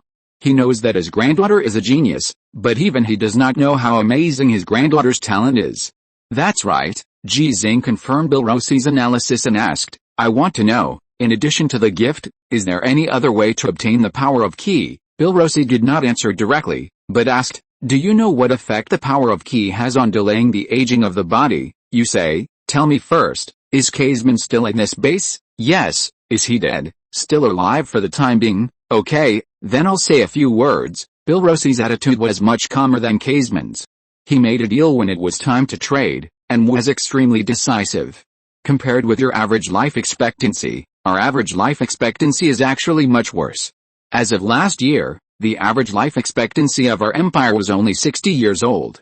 I'm talking about the age of your federation after conversion. It sounds like a lot of difference, because the average life expectancy of the federation has broken through the 90-year mark. According to last year's statistics, it has reached 93 years old. According to this data, even if Ji Xinghe's physical fitness is not taken into account, it will not be a big problem for him to live another 30 years. But this involves the problem of continuous aging of the body. 1 year older, which is too obvious at his age. But in fact, our long-lived people are much older than your long-lived people. The low average life expectancy is mainly due to wars and the low average life expectancy of civilians and slaves. Bilrosi paused, looked at Ji Xinghe and said in a tempting tone, the longest-lived person in our empire, the great Emperor Wu Wei, lived to be 221 years old. Everyone present except Ji Xinghe was shocked, because this is a number far exceeding the maximum life expectancy of humans. According to the information known to the Federation, the body structure of the imperial gorillas is not much different from that of humans. It is natural to infer that the average life expectancy of the imperial gorillas should be similar to that of humans. The maximum life expectancy should also be the same. Although there is no conclusion on the maximum life expectancy of humans, relevant research shows that the maximum life expectancy of animals, including humans, is 8 to 10 times the age of sexual maturity. By analogy, without changing genes, the maximum life expectancy of humans should be between 112 and 140 years old. Another type of research is to analyze the number of times a human cell group stops dividing to calculate the maximum lifespan of a person, which is generally called the Hayflick limit. The conclusion is between 120 and 150 years old. 210 years old? Ji Xinghe was not shocked. He asked calmly, who's the second?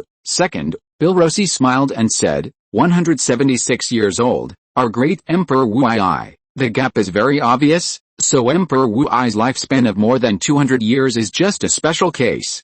But Emperor Wu Wei and Emperor Wu Wei can have a lifespan beyond the limit, which is enough to illustrate the role of the power of Qi in delaying aging. Ji Xinghe sighed in his heart. At this moment, he was sure that pursuing the power of Qi was no longer just his most urgent need. How many generations is your current emperor? Same as me, the 4th generation. Bilrosi continued with a smile and said, how is it? Are you excited? It took 300 years to pass it to the 4th generation. Isn't the power of Qi magical? Ji Xinghe did not comment, and continued to ask, how old is it? 50 years old. Bilrosi added, don't think that this age is very old. According to the normal lifespan of you humans and the normal lifespan of us in the Empire, this age is indeed very old. But for the royal family, your Majesty is still in his youth and possesses the most powerful individual military force in the Empire. How strong? Ji Xinghe asked this question seriously. Everyone, including the ape Bilrosi, could hear a sense of eagerness to try in his tone. Bilrosi sneered in response, as if he was disdainful of answering. He looked at Ji Xinghe and said, 50 years old is considered a young and middle-aged man, and you can be considered a middle-aged man at the age of 66. But the premise is that you must have the power of Qi. How about it? Do you want it? Ji Xinghe nodded. I want it. Then come with me. I can't guarantee that you can get the power of Qi, and I can't guarantee that you can come back alive. But I can guarantee that even if you die, the gains of your trip will be greater for your federation than if you fight for another 10 years. The ears are full of the word peace talks. The eyes are full of the 4 words sowing discord. Major Ji Xinghe. Finally someone couldn't help but speak. Let's take a break first. Ji Xinghe said nothing and turned away. He did not attend the meeting that was bound to be held, and he refused the invitation of someone. He also completely ignored the proposal to let him take a good rest to restore his physical strength. He had just returned to base number 6 not long ago. He went straight to the machine repair area, found Master Liu, and called Chen Sun. The rest of the Galaxy team was not at the base, including Jackson, Harris, Qin Tong and others. Although Belrossi said that the Empire would launch an attack in 48 hours, this statement could not convince everyone. The tasks of alert reconnaissance, as well as repairing the detection eyes in the relevant areas, all required elite mecha warriors to perform. The ordinary mecha warriors all returned to the base. They needed to participate in the large-scale mecha group battle that would inevitably occur later, rather than being defeated one by the elite forces of the Empire during the reconnaissance mission. Just as Ji Xinghe could easily slaughter ordinary Imperial mechas, the Empire's Earl and Marcus level mechas could also easily slaughter ordinary Federation mechas. What's wrong? Faced with the inquiry, Ji Xinghe did not explain immediately, but asked, where are Kazman's mecha and Belrossi's mecha? In the warehouse. Find a way to get them out and transform them into mechas suitable for my use. Ah. Don't you have a mecha? We can repair the damaged parts in about 4 hours. That mecha is not strong enough, and its driving authority will be locked. Chen Sun, help me contact Harris, and I will return his mecha to him. Master Liu and Chen Sun did not ask any more questions, because they all knew who could lock Ji Xinghe's mecha, or lock the Federal mecha. Soon, a Marcus-class Imperial mecha and a Duke-class Imperial mecha appeared in the machine repair area of base number 6. The transformation begins. Chapter 220 Rebellion? The Marcus-class Imperial mecha was intact, while the Duke-class Imperial mecha had a broken head and a damaged area on the right chest. In fact, purely in terms of performance and defense, the comprehensive parameters of this Marcus-class Imperial mecha are better than yours Hanshin, and the difficulty of modification is much lower. Let's repair this Duke Class 1. I should be able to use it, okay? Master Liu did not ask Ji Xinghe what he would use it for. After answering, he began to study the repair and modification plan with several other professional mechanics. They are all professional technical second lieutenant mechanics, and there is no need to worry about their professional level. In terms of repair and contact experience with Imperial mechas, they are more experienced than Shen Mu, who has been promoted to professional technical captain. Chen Sun stood beside Ji Xinghe and whispered, if they hadn't been helping you all the time and showed an attitude that they would definitely help you, Master Liu and the others should have been promoted to lieutenant, captain. Ji Xinghe corrected, Xiao Liu can be promoted to captain, just like you can be promoted to colonel, but now you are still a major. Chen Sun was silent after saying this. He didn't ask Ji Xinghe why he suddenly transformed the Empire mecha, but these 2 sentences of dialogue have explained a lot of problems. Almost everyone knows that the biggest difference between Ji Xinghe, the ace mecha warrior, and other ace mecha warriors of the Federation is not his age, but his origin. If you are not a professional soldier, you will not regard obeying orders as your duty. This uncontrollable top combat power is a double-edged sword in the eyes of some people. Old Ji, Master Liu shouted. Ji Xinghe walked over, and Chen Sun followed and listened. The plan has been finalized. It is like this now. It is basically the same as the previous modification of the Imperial mecha. We just added some modifications to suit your driving habits. There is nothing wrong with the plan.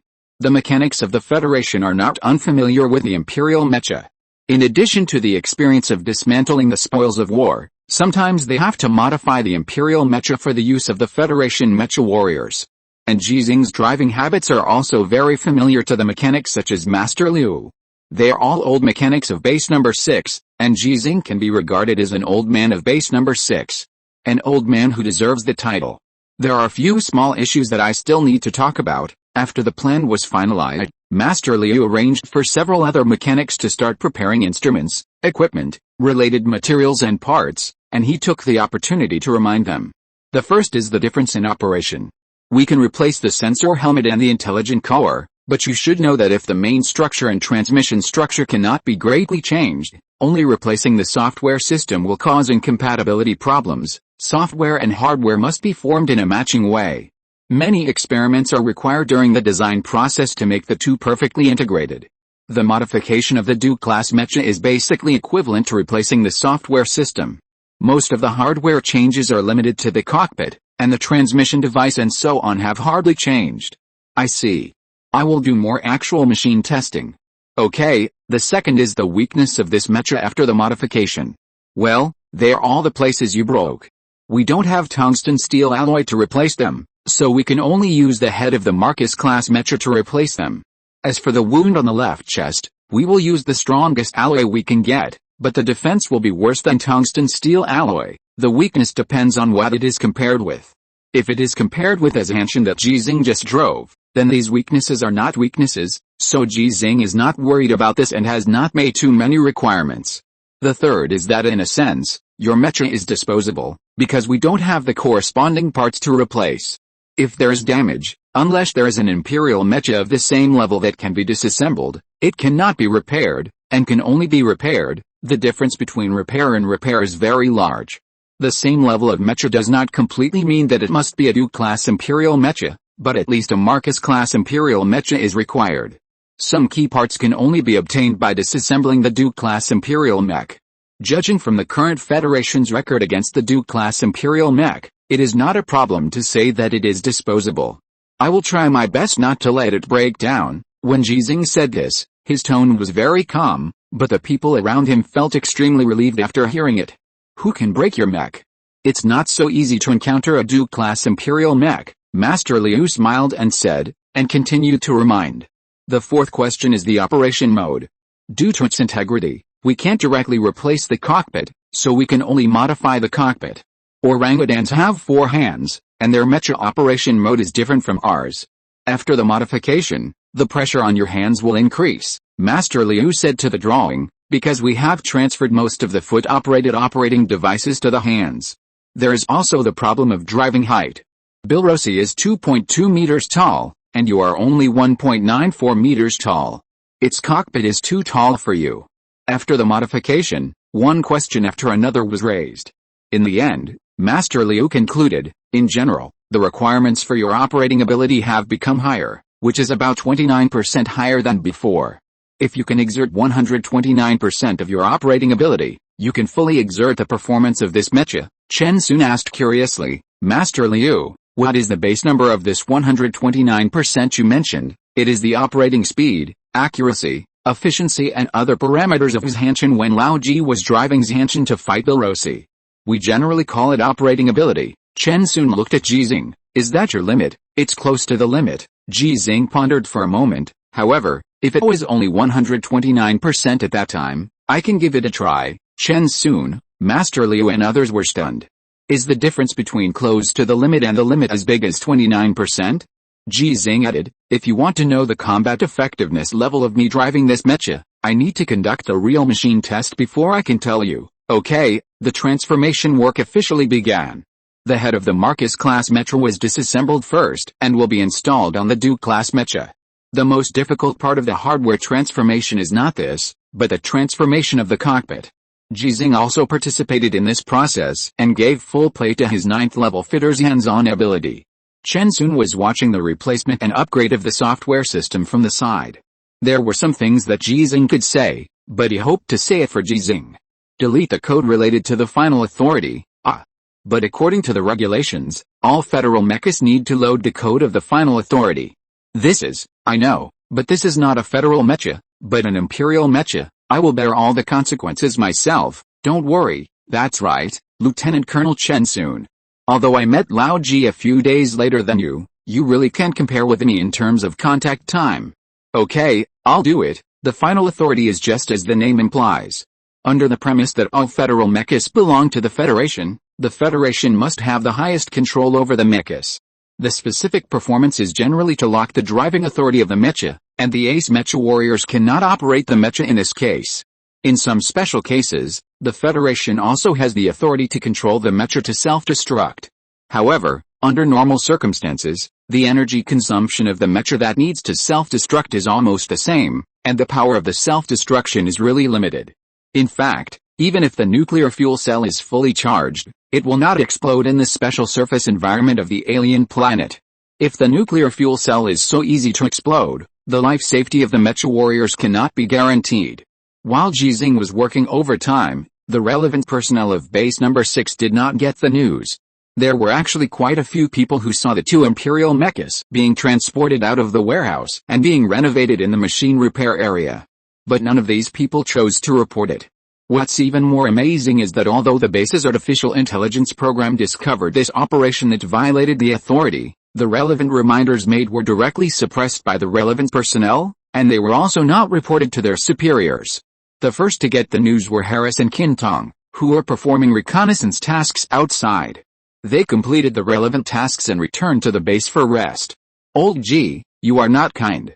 Why don't you take down my engine and give it back to me?" Qin Tong pretended to be dissatisfied. Ji Xinghe wanted to return Harris's mecha to Harris, but the core engine on this mecha was removed from Qin Tong's mecha. When Ji Xinghe returned the mecha, he did not let anyone dismantle the 12th generation core engine. Ji Xinghe said bluntly, "I owe you a weapon made of tungsten steel gold, no problem." He, Qin Tong, who felt that he was at a disadvantage just now, instantly felt that he had made a huge profit. If someone else said this, he would still be skeptical, but he would not believe Ji Xinghe's words. Up to now, Ji Xinghe has obtained 5 weapons made of tungsten steel gold. Xinghe used one, and now it has been transformed into 4 swords by Shen Mu at base number 5. The blind man, the lame man, and Sichuan each took a tungsten steel gold mecha heavy sword, and Ji Xinghe himself had a tungsten steel gold bayonet left. There are only 8 mecha warriors in the Xinghe team, and 4 of them already have weapons made of tungsten steel gold. Ji Xinghe, the captain, has 2, or even 5. No one in other federal mecha teams, whether they are members or captains who have become special level, is not envious. "No, someone come and take down the engine of my mecha and return it to him, and take down the 11th generation core engine on his mecha and give it back to me." Harris, who was originally very happy, suddenly became unwilling and started shouting in the repair area. However, when he was shouting, he did not look at other mechanics, but used his peripheral vision to peek at Ji Xinghe's reaction. Ji Xinghe was helpless. "Okay, I owe you one too, that's what you said, I didn't force you to do it." Harris chuckled. "Old Ji, tell me clearly, what do you owe me?" "A weapon made of tungsten steel gold." Ji Xinghe looked at Harris seriously and said, "And it's not the kind that has been modified, but the kind that was directly robbed." Okay, that's great. You don't know, I just saw how fierce the weapon made of tungsten steel gold that Jackson used was. It was simply killing crazy. If I had it too, my combat power would actually be no weaker than his." Ji Xinghe did not comment. He did not want to undermine Harris's confidence. If it was before Jackson learned from him, Harris would have no problem saying this, but now, Harris is really no match for Jackson, whether it is a disarming battle or an armor-piercing battle. Of course, the premise of an armor-piercing battle is that both sides drive mechas with the same performance level. Everything is settled. Ji Xinghe owes 6 weapons made of tungsten steel gold, and the creditors are left-hand brother, the lame man, the deaf man, Andre, Harris, and Qin Tong. Harris's mecha was the first to be transformed, which actually restored its previous appearance, but Harris did not drive the mecha directly away from the base, but seemed to be waiting for something. Qin Tong did not leave. The Xinghe team came back but did not leave. The Jackson team came back but did not leave. They all seemed to be waiting for something. The news that they stayed inside the base, and the news that Ji Xinghe had transformed the Duke-class Imperial mecha, finally reached the ears of the commander of base number 6 and relevant senior officials. What are they going to do? Maybe, they are worried that we will let Major Ji Xinghe. What can we let Ji Xinghe do? Even if we let Ji Xinghe do something, what can they do? Rebellion. Chapter 221. They want to catch Lao Ji, come and help. The sudden suspension of the interrogation of Bill Rossi was not because he wanted to avoid Ji Xinghe. The commander invited him to a meeting to discuss the matter, but he did not choose to go. It made no sense to listen or not. Ji Xinghe knew very well that the decision-making power of this matter was not in base number 6, or even in the Nantianmen space station, the general command center of the alien battlefield, but in the Federation. It was in the small group of people at the top of the Federation pyramid. Ji Xinghe, who has become the 10th active ace mecha warrior in the Federation, has not reached the top from a factual point of view. It all comes down to 2 words: resources. The more resources a person has, the higher his position on the pyramid. If talent, fame, combat effectiveness, etc. cannot be transformed into resources, they will become resources in the hands of a small group of people. Ji Xinghe now is still a resource in the hands of others, not a person who holds resources. Sui is helping him, Chen Sun is helping him, and many others are helping him, but they want to turn Ji Xinghe's fame, strength, etc. into resources that Ji Xinghe can control. It will definitely take more than 1 or 2 months, but at least several years or even longer. Of course, nothing is absolute. There are actually many ways to speed up the progress, such as A team of federal military police suddenly entered the machine repair area, and they went straight to Master Liu's operating area in full armor. Everyone, stop the action immediately and stand at attention. The roar of the military police captain stopped almost everyone in the operating area, except Ji Xinghe. He was in the cockpit of the Du-class mecha, performing transformation-related operations. The sound of clicking came from the cockpit, which was extremely obvious in the suddenly quiet operating area. Everyone's eyes turned to the cockpit. The captain of the military police led the team to move forward, stood behind the mecha and looked up at the cockpit. The roar that was very cold just now suddenly became gentle, which was completely inconsistent with the normal state of the military police. Major Ji Xinghe, can you please stop for a while? Hearing this voice, Ji Xinghe finally stopped what he was doing, turned around and stood in the cockpit. His upper body appeared from the hatch, and his eyes looked down at the captain of the military police calmly. It's like this. The captain of the military police team's voice was still very gentle, and a very rare smile appeared on his face. Major Ji Xinghe, the relevant departments have not yet determined the ownership of this imperial mecha, so from this aspect, your modification of this mecha is not, it is a violation of regulations. The word illegal could not be said, because the captain of the military police team clearly felt that when he talked about the ownership issue, the atmosphere in this operation area suddenly changed. The mechanics who had originally chosen to stop all actions because of his order, as well as Chen Sun, Harris, and Qin Tong who were present, all moved. The movements were not obvious. Some people changed from standing at attention to at ease, some turned around on the spot, and some picked up the wrench, just picked it up for the time being. But these small movements are a very obvious statement. The one who made the biggest move was Chen Sun. As a lieutenant colonel and the actual manager of many affairs of base number 6, he actually operated directly on the bracelet. What are you doing? A new military policeman rushed towards Chen Sun after seeing this scene. Judging from his posture, the next move should not be too gentle. But the next move he was about to perform was not completed, because another military policeman in the military police team grabbed the young military policeman's shoulder and shouted angrily, "What are you doing? He is communicating with his bracelet, eh? Do you know who he is? I know, but, if you know, shut up. Do whatever you are told to do, and don't do anything if you are not told to do it. Do you understand?" I understand. The military police team, which suddenly felt a little turbulent, returned to normal again, but in fact it was no longer normal. The captain of the military police team, standing next to the Du-class mecha and looking up at Ji Xinghe, did not express any attitude towards the scene behind him. He seemed to have not heard it, but his expression was more embarrassed than before. Major Ji Xinghe, can you come down first? We have something to discuss. No matter what happens, I think we should not make the problem more serious. From you to you, the change is only because the captain of the gendarmerie suddenly found that even his gendarmerie is no longer of one mind. How can this be done? But this is normal, because the person they are facing is Ji Xinghe. Okay, when Ji Xinghe responded, he jumped out of the cockpit of the mecha, landed steadily and stood in front of the captain of the gendarmerie. The captain of the gendarmerie had a very good attitude. When he nodded, his face was full of gratitude, and then he lowered his voice. Old G, I don't know what happened, but the meaning of the above is that we must send this mecha and the Marcus-class mecha back to the warehouse. You see, no, Ji Xinghe responded decisively, and said with a little apology on his face, I'm sorry, it really doesn't work this time. I don't want to embarrass you. You have your responsibilities and I have my persistence, so let them come. But, the captain of the gendarmerie was very hesitant. It's okay. I think it's normal that you can't control me with my current status. The captain of the military police was stunned for a moment, and then he suddenly realized it. Yes, then, could you please wait a moment? Okay, the tense atmosphere suddenly disappeared, and the captain of the military police team directly contacted the relevant personnel with his bracelet in front of Ji Xinghe and others. He did not say bad things about Ji Xinghe, but said directly, Major Ji Xinghe rejected our request with a relevant authority of the Ace Mecha Warrior, which is not a violation. We need higher authorization, or you can come and talk to Major Ji Xinghe. The other side did not reply, but hung up the communication directly. The captain of the military police turned his head and looked at Ji Xinghe and said, the commander will come, but this is not what the commander meant. Well, I know. While waiting, the originally relaxed atmosphere began to become tense again because more people came. The first group to come over was the people of the Xinghe team. Although the 7 mecha warriors were not wearing armor, no one dared to stop them.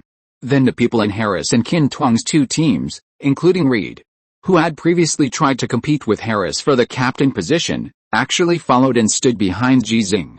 The military police obviously didn't want to care. If it weren't for their duties, most of them would choose to stand behind Ji Xinghe. But there are more than 30,000 people stationed at base number 6. Because the Empire's attack has received a lot of support, the total number of people inside the base has now exceeded 60,000. 6 military police came to support, and some of them didn't know the situation. When they arrived at the scene, many people were directly confused. Is this to catch Ji Xinghe? Many military police hesitated. They had all heard the story of Ji Xinghe, especially the shot yesterday.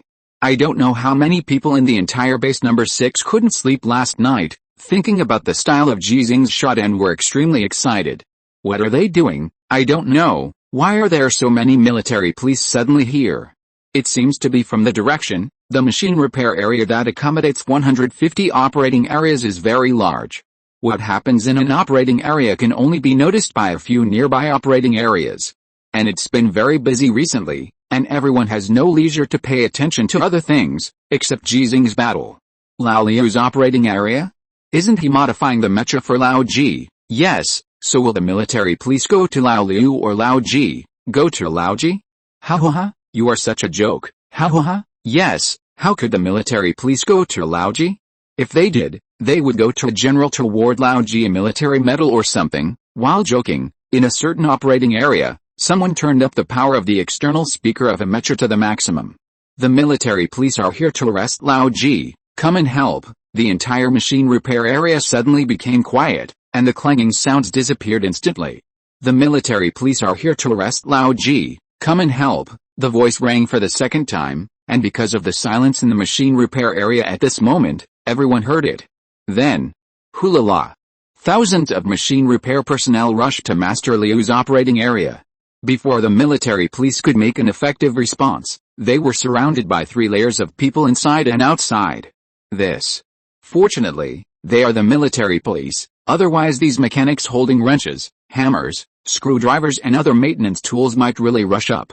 At that time, these are not maintenance tools, especially the screwdrivers. Isn't it a bit too much? Ji Xinghe, Chen Sun, come to my office immediately. The commander's voice sounded from the loudspeaker of the machine repair area. He had already walked outside the machine repair area, and when he saw the changes inside, he hurriedly retreated. It's not fear, but I don't want to intensify the conflict. Maybe, I'm a little scared. Ji Xinghe looked at Chen Sun. Chen Sun nodded vigorously, and then reminded. Old Ji, say a few words. Okay, Ji Xinghe responded, waved his hand to signal the mecha warriors such as the Xinghe team, the Harris team, and the Qin Tuang team not to move, looked around, and jumped up on an operating table. He jumped very high, almost appearing in the sight of everyone in the machine repair area, and landed very steadily. That was the top of the Du-class mecha. Master Liu threw a microphone up. Ji Xinghe took it, looked around the room and whispered, do me a favor. Guard my mech until I come back. A thunderous voice suddenly resounded throughout the repair area, with an endless momentum. There were countless good S. Ji Xinghe jumped down and walked outside, and Chen Sun followed behind him. Wherever he passed, the crowd automatically made way. Chapter 222 The Really Scary Thing. Outside the commander's office, there stood a whole team of elite soldiers wearing individual exoskeleton armor, looking solemn and dignified. But when Ji Xinghe appeared in the corridor, they all raised their right hands to salute, silently but showing their attitude. Seeing this scene, Chen Sun recalled the scenes in the machine repair area just now, and felt very relieved. Ji Xinghe is no longer a resource in the hands of some people. Entering the office, only the commander can be seen, which is different from what Ji Xinghe and Chen Sun had imagined before. They dare not come, let me talk to you. The commander sat on the reception sofa with a helpless smile on his face. Because they are afraid, the tense atmosphere disappeared instantly, but outsiders had no way of knowing at this time. Ji Xinghe and Chen Sun, at the commander's signal, sat opposite him, with a straight posture and their upper bodies straight like javelins. Seeing this scene, the commander was very relieved. It was normal for Chen Sun to sit like this. The identities of professional soldiers and veterans made Chen Sun have to sit like this. But for Ji Xinghe, who was born in a wild way. Such a sitting posture is not easy, and the meaning is completely different. Relax, the commander continued to ease the atmosphere. Old Ji, you know me. If I were to handle these things, let alone the Duke-level Imperial mecha you personally seized, even if you want the exclusive mecha of the Ace Mecha Warrior, as long as I have it, I will definitely find a way to get it for you. Ji Xinghe did not relax, but asked directly, what did they ask you to say? Well, first, the commander leaned forward with his upper body, looking into Ji Xinghe's eyes frankly. Let Jackson come out of the mecha, and then we'll talk. Ji Xinghe frowned slightly. Where is Jackson? In the apron area. He is in his mecha and doesn't come out, which scares many people. According to regulations, mecha warriors cannot stay in their mechas after entering the base. There are only 3 situations in which you can drive a mecha inside the base. One is to drive the mecha to the machine repair area, one is to conduct actual machine testing in the machine repair area, and one is to drive the mecha away from the machine repair area and leave the base. Okay, Ji Xinghe agreed directly and operated a bracelet. The commander added, if possible, let him come directly and we can have a good chat. Yeah, Ji Xinghe responded again, and the relevant message had been sent. Jackson, who had been waiting for the message, responded at the first time. He said he would come. That's good, that's good. The commander breathed a sigh of relief, and his body suddenly collapsed, as if he had no bones and fell soft on the sofa. Old Ji, you are really scary. 2 Ace Mecha warriors are going to do things together. Do you know what this means? With only 10 active Ace Mecha warriors in the Federation, this situation is indeed scary. Chen Sun denied it and said, this is not the scariest thing. I know, you want to talk about Colonel Han Li, right? The commander continued to collapse on the sofa, and said weakly, others may not be very clear about the relationship between Han Li and Lao Ji, but who doesn't know it in our base number 6?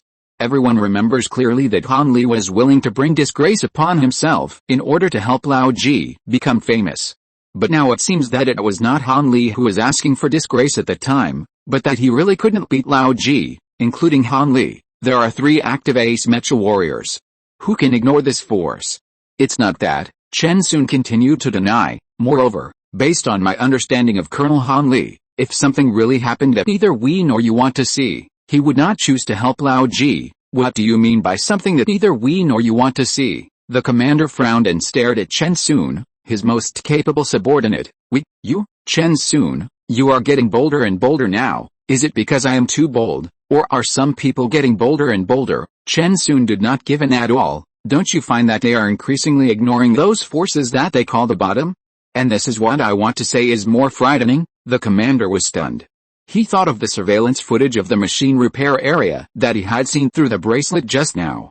Thousands of machine repair personnel were holding various maintenance tools and surrounded 7 fully armed military police.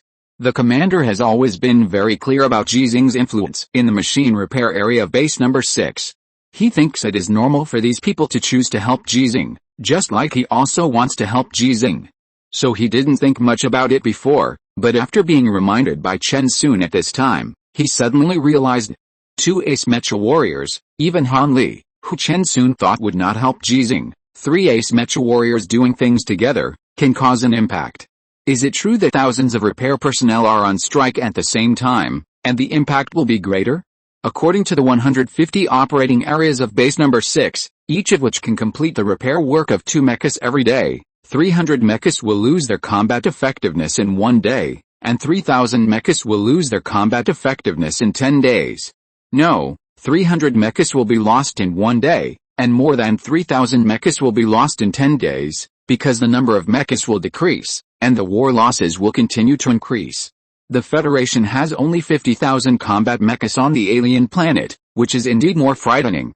There is also base number 5, Chen Sun continued to add, or to continue to scare. Do you know what happened at base number 5? When Lao Ji came to base number 6 for support, the commander did not pay attention to this information, frowned and asked, what happened? It's very simple, just a pot of crucian carp and tofu soup. Chen Sun did not say much. He believed that some people would check it out.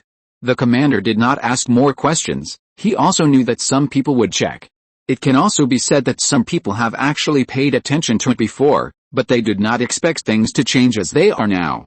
Everything is just because of a few words from Bill Rossi. The gorilla who can become the Grand Duke of the Empire is definitely more than just amazing combat power. This fact has finally been confirmed. There was a knock on the door, and Jackson walked in alone and sat on the left-hand side of Ji Xinghe with an expressionless face. The commander looked at Ji Xinghe's two guardians on the left and right, and suddenly felt that he was no longer Ji Xinghe's superior, and even lost the right to have an equal dialogue with Ji Xinghe. This old man, who had no authority to enter the machine repair area when he just came to base number 6, only took a year to make himself feel this way, and he could make thousands of people lawless because of him. Including Lieutenant Colonel Chen Sun, who once wanted to drive Ji Xinghe out of the machine repair area, including the special mecha warrior who once wanted to beat Ji Xinghe, and now the ace mecha warrior Colonel Jackson. From a certain perspective, this is the most terrifying place in the true sense. Communications haven't been restored yet, but they should be soon. General Tu Yuan will talk to you three in person. The commander took a deep breath, sat up straight, put his hands on his knees and said seriously, "Before that, I want to remind you of a few things. First, the impact of this incident is very bad. You are too impulsive and too anxious. In fact, it is completely unnecessary. But now that things have come to this, I hope you will accept the corresponding punishment calmly." Ji Xinghe and the other two did not respond. The commander continued.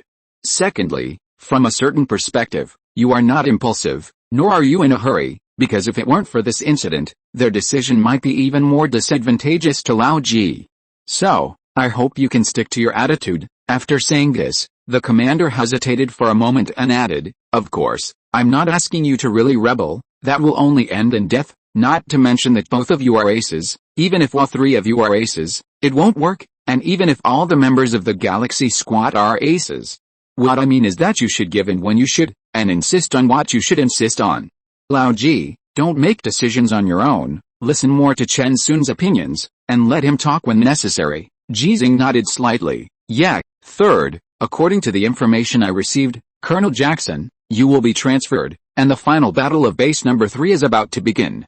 A Du-class Imperial mecha has also appeared there, and the target should be Colonel Han Li.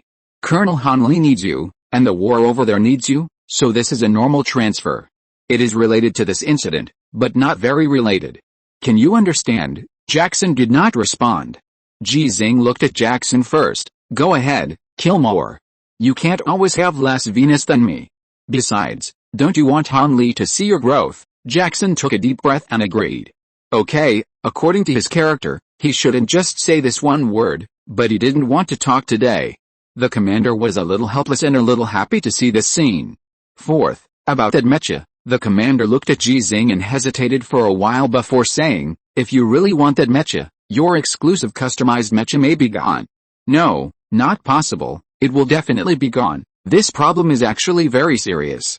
Master Liu said before that if Ji Xinghe uses the Duke-level Imperial mecha, it means that his mecha is disposable in a sense. The Federation does have the ability, technology, and resources to help Ji Xinghe customize the corresponding parts individually for replacement after battle damage. But the problem is that now even the exclusive mecha that is essential for ace mecha warriors is not built for him, so how can he customize parts?" Chen Sun did not express his opinion, and Jackson did not express his opinion. They all looked at Ji Xinghe. Ji Xinghe's tone was calm, but his attitude was very firm. "It's not mine, I don't want it. It's mine, no one can take it away." The commander frowned and persuaded, "Why don't you think about it again? Lao Ji, you should know that this is not good for you. Yes, you are very strong, but how can you guarantee that your mecha will not break? Don't forget, your mecha has just broken down. Don't think about it." Ji Xinghe did not hesitate at all. "I will get what I want myself. What if I can't get it? Rob, stupid." The commander was heartbroken. "Do you know what it is to rob a federal warehouse? And there are no parts you want in the warehouse. You can't rob a molecular 3D printer, right? I robbed it from the Empire. Is there a problem?" When the commander was speechless, a prompt sounded suddenly, and a holographic projection instantly appeared on the table between the sofas, looking like someone suddenly drilled out of the table. It was Tu Yuan, but he was no longer a major general. Judging from the shoulder straps and badges, he had actually been promoted to lieutenant general. I don't know what great contributions he has made in the past few months. The commander, Ji Xinghe, Chen Sun, and Jackson all stood up and saluted at the same time. Tu Yuan's projection stood on the table and looked around. just like he was at the scene, but his face did not have the anger that everyone expected. After returning the salute with a calm expression, he faced Ji Xinghe. Ji Xinghe, you played this play well, it's okay. Ji Xinghe's expression was also very calm. He was not at all panicked by being caught by his superiors. He even dared to provoke directly, it's mainly because you cooperated well, otherwise, how could we have such a big stage? Tu Yuan frowned. Are you very proud now? Ji Xinghe stared at Tu Yuan. Actually, I'm a little disappointed. You're already disappointed before it's concluded. Don't you think this is bad? So in this play, we have only completed an opening. Is there still a main show that hasn't been performed? Yeah, how big is it? That depends on how big they want to play, Ji Xinghe threatened calmly, and it seemed like he was stating a fact. They can disappoint me, but I will try my best not to disappoint them. Chapter 223 Let me kill you back. They. There are three they in Ji Xinghe's words, but the references between each they can be completely different. It depends on how the person who hears it will understand it and how he wants to understand it. Because the communication may be interrupted at any time, Tu Yuan did not think too much, nor did he let the staff analyze Ji Xinghe's thoughts at this time. All judgments and responses were based on his understanding of Ji Xinghe. If you want the Duke-class Imperial Mecha, you will bear the consequences yourself. Tu Yuan's holographic projection looked at Ji Xinghe, and his tone became calmer. I hope this matter will stop here. Before everything is concluded, don't do anything else. You can't afford it, and the Federation can't afford it either. Okay, Ji Xinghe responded neatly. Tu Yuan wanted to say something else, but his holographic projection image suddenly disappeared, and the communication between base number 6 and the outside world was cut off again. However, this time the communication was restored, and the information transmitted was definitely not just a conversation between Tu Yuan and Ji Xinghe. During the restoration of communication, a large amount of data was transmitted to the outside world, and some intelligence and instructions were also transmitted to base number 6. It's okay. Chen Sun nodded slightly and said, neither humble nor arrogant, the attitude that should be expressed has been expressed, and the concessions that should be made have been made. When they come to the conclusion of this matter, they will definitely not ignore everything we did today. The commander also breathed a sigh of relief. He was really afraid that Ji Xinghe would anger Tu Yuan. Although Tu Yuan was a civilian major general transferred to the front line, his temper was not like many civilian cadres of the Federation, but like a decisive general. This has been proven in the past few months. Lao Ji, the commander suddenly asked, do you know how Tu Yuan was promoted to lieutenant general? Ji Xinghe asked back, does it have anything to do with me? There is some relationship. Whether you admit it or not, many people think you are his man. The commander sighed. The credit for discovering an ace mecha warrior is greater than your credit for becoming an ace mecha warrior. Unfortunately, this is the fact, because there are many good horses but few good horse trainers, especially when your horse is so old, Chen Sun said. It should also be due to the documentary The Old Man and the Sea of Stars. Yes, the recruitment effect of Lao Ji's documentary is really great, and this was his idea, the commander confirmed and then changed the subject. But this part of the credit was used to transfer him to the front line. The real credit for his promotion to lieutenant general was a battle he personally commanded. In that battle, the troops he commanded annihilated 300,000 imperial troops. The wars between the Federation and the Empire on alien planets occurred in many regions and occurred very frequently. In a sense, the wars that Ji Xinghe participated in can only be regarded as battles, just a tip of the iceberg of the war between the two civilizations, or even a drop in the ocean. Awesome, Chen Sun said with some envy. The commander heard Chen Sun's tone and said to Chen Sun with some regret, if you weren't so stubborn, you would actually have a chance. Chen Sun hesitated for a moment, glanced at Ji Xinghe, and replied, I still have a chance now. The commander did not comment and also looked at Ji Xinghe.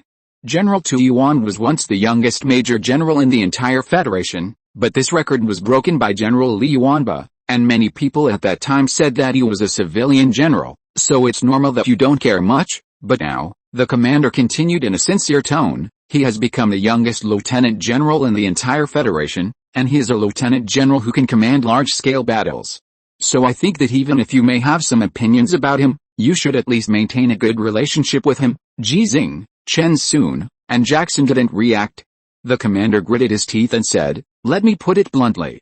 General Tu Yuan is the thickest thigh you can hold, and his thigh will become thicker and thicker.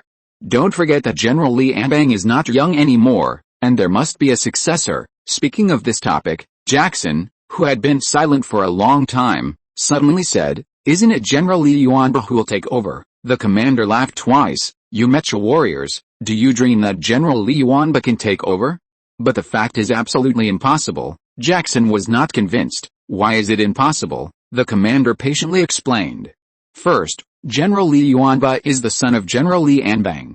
If he can succeed General Li Anbang, then what is the difference between this and hereditary succession? Second, driving a mecha to fight, commanding a squad to fight, commanding a regiment or a division to fight, these commands are completely different from commanding millions of people to fight. The gap is as big as 2 dimensions. Third, the commander hesitated for a moment before continuing, ace mecha warriors will also sacrifice. I want General Li Yuanba to live forever, but in fact he is at risk of being killed at any time.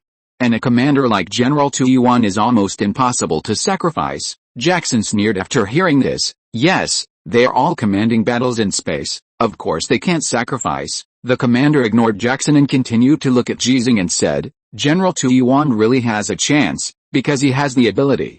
Old Ji, I know what you want to do, but what you want to do must be supported by a very powerful person. It really won't work if you rely on people like you, but if it is the commander-in-chief, a 5-star general supports you, you may be able to succeed." Ji Xinghe did not respond. He didn't speak for a long time and didn't know what he was thinking. Chen Sun shook his head slightly. "General Tu Yuan has no chance, because he is also from Longzhou. The current commander-in-chief Li Anbang is from Longzhou, so it is common sense that the next commander-in-chief is unlikely to be from Longzhou. Even if he has no chance, he still has more chances than you." The commander raised his voice and was a little angry. 5-star generals don't have it, so you don't want the support of 4-star generals? You are really too arrogant. In today's matter, even if there was a general who clearly supported you before, no one would dare to say that they would take away Lao Ji's spoils. They would not even dare to think about it. No, the commander corrected himself, not to mention the generals. If Lao Ji hadn't said before that he was not anyone's man, and hadn't said in public that he wanted to fight General Tu Yuan alone, but had made it clear that he was General Tu Yuan's man, this matter today would not have happened. A Duke-level Imperial Mecha, including the Marcus-level Imperial Mecha, is nothing to a general. Including the exclusive Mecha of the Ace Fighter, it is also nothing. A certain general gave the order to fire, and in 10 minutes, a full 50 billion federal coins were destroyed. But for Ji Xinghe, these things are too important, so he is not one of the few people at the top of the federal pyramid. It all comes down to those 2 words, resources. But now he has another resource, a resource that is more important than material resources. What if? Ji Xinghe suddenly spoke, looked at the commander and asked, "General Tu Yuan's ideas are inconsistent with ours." The commander was speechless. Ji Xinghe asked again, "You know very well what we want to do, but will you support us with all your strength?" The commander was silent. He and Ji Xinghe have a good relationship. He values Ji Xinghe very much and admires Ji Xinghe very much. He can give Ji Xinghe the green light for many things. But when it comes to supporting Ji Xinghe with all his strength, he can't do it. "I haven't actually thought about asking anyone to support me," Ji Xinghe said, looking at the place where Tu Yuan's holographic projection disappeared, and his tone suddenly felt a little tired. "I will just do something that I think should be done and worth doing. Chen Sun doesn't support me, Jackson doesn't support me, and many of them don't support me. Some people think they are supporting me, some people think I am inciting people, and some people think I am undermining the stability within the Federation.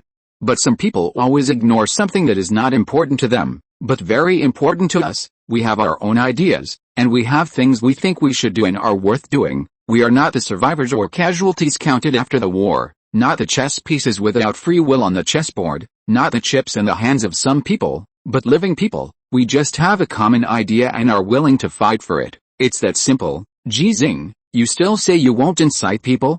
The commander looked at Chen Sun and Jackson, who were suddenly a little emotional beside Ji Xinghe, and imagined how many people would be equally emotional and even fanatical if Ji Xinghe's words were spread. Suddenly, there was an urge to draw a gun immediately and kill Ji Xinghe on the spot. If this goes on, something big will happen sooner or later. But, on what basis? Why kill Ji Xinghe instead of killing some other people? The commander had no intention of drawing his gun, not because he was afraid of Ji Xinghe's fighting ability, but because he didn't want to take action against Ji Xinghe. From the bottom of his heart, he thought Ji Xinghe was right. Okay, I've said too much, the commander asked. What should we do now, Lao Ji? Tell me the truth, what are you going to do? Ji Xinghe answered without any hesitation. Go to base number 5. Okay, I'll arrange a single soldier starship to take you there immediately. The commander was overjoyed. Although Jackson would be transferred and Ji Xinghe would also leave, the departure of the two ace fighters would have a great impact on the combat effectiveness of base number 6, but war has never relied on top combat power alone. Moreover, the Empire has already lost a Marquis and a Duke outside base number 6, and it is impossible to send another Duke in a short time. But Ji Xinghe refused directly. No, a single soldier starship can't take away my mecha. Not to mention the commander was stunned. Chen Sun and Jackson were also stunned. The three of them thought about how Ji Xinghe was going to go to base number 5, because that was the only way. When they were about to persuade him, Ji Xinghe had already spoken first. No need to persuade, I'm not in a good mood.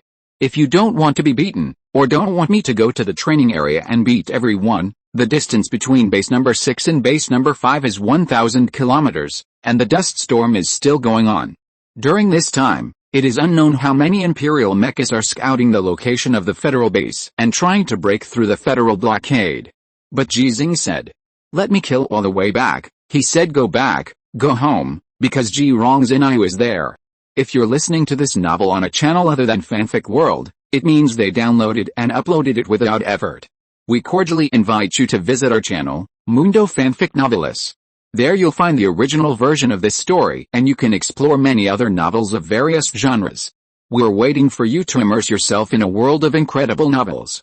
Chapter 224. A journey of 1,000 miles begins with a single step.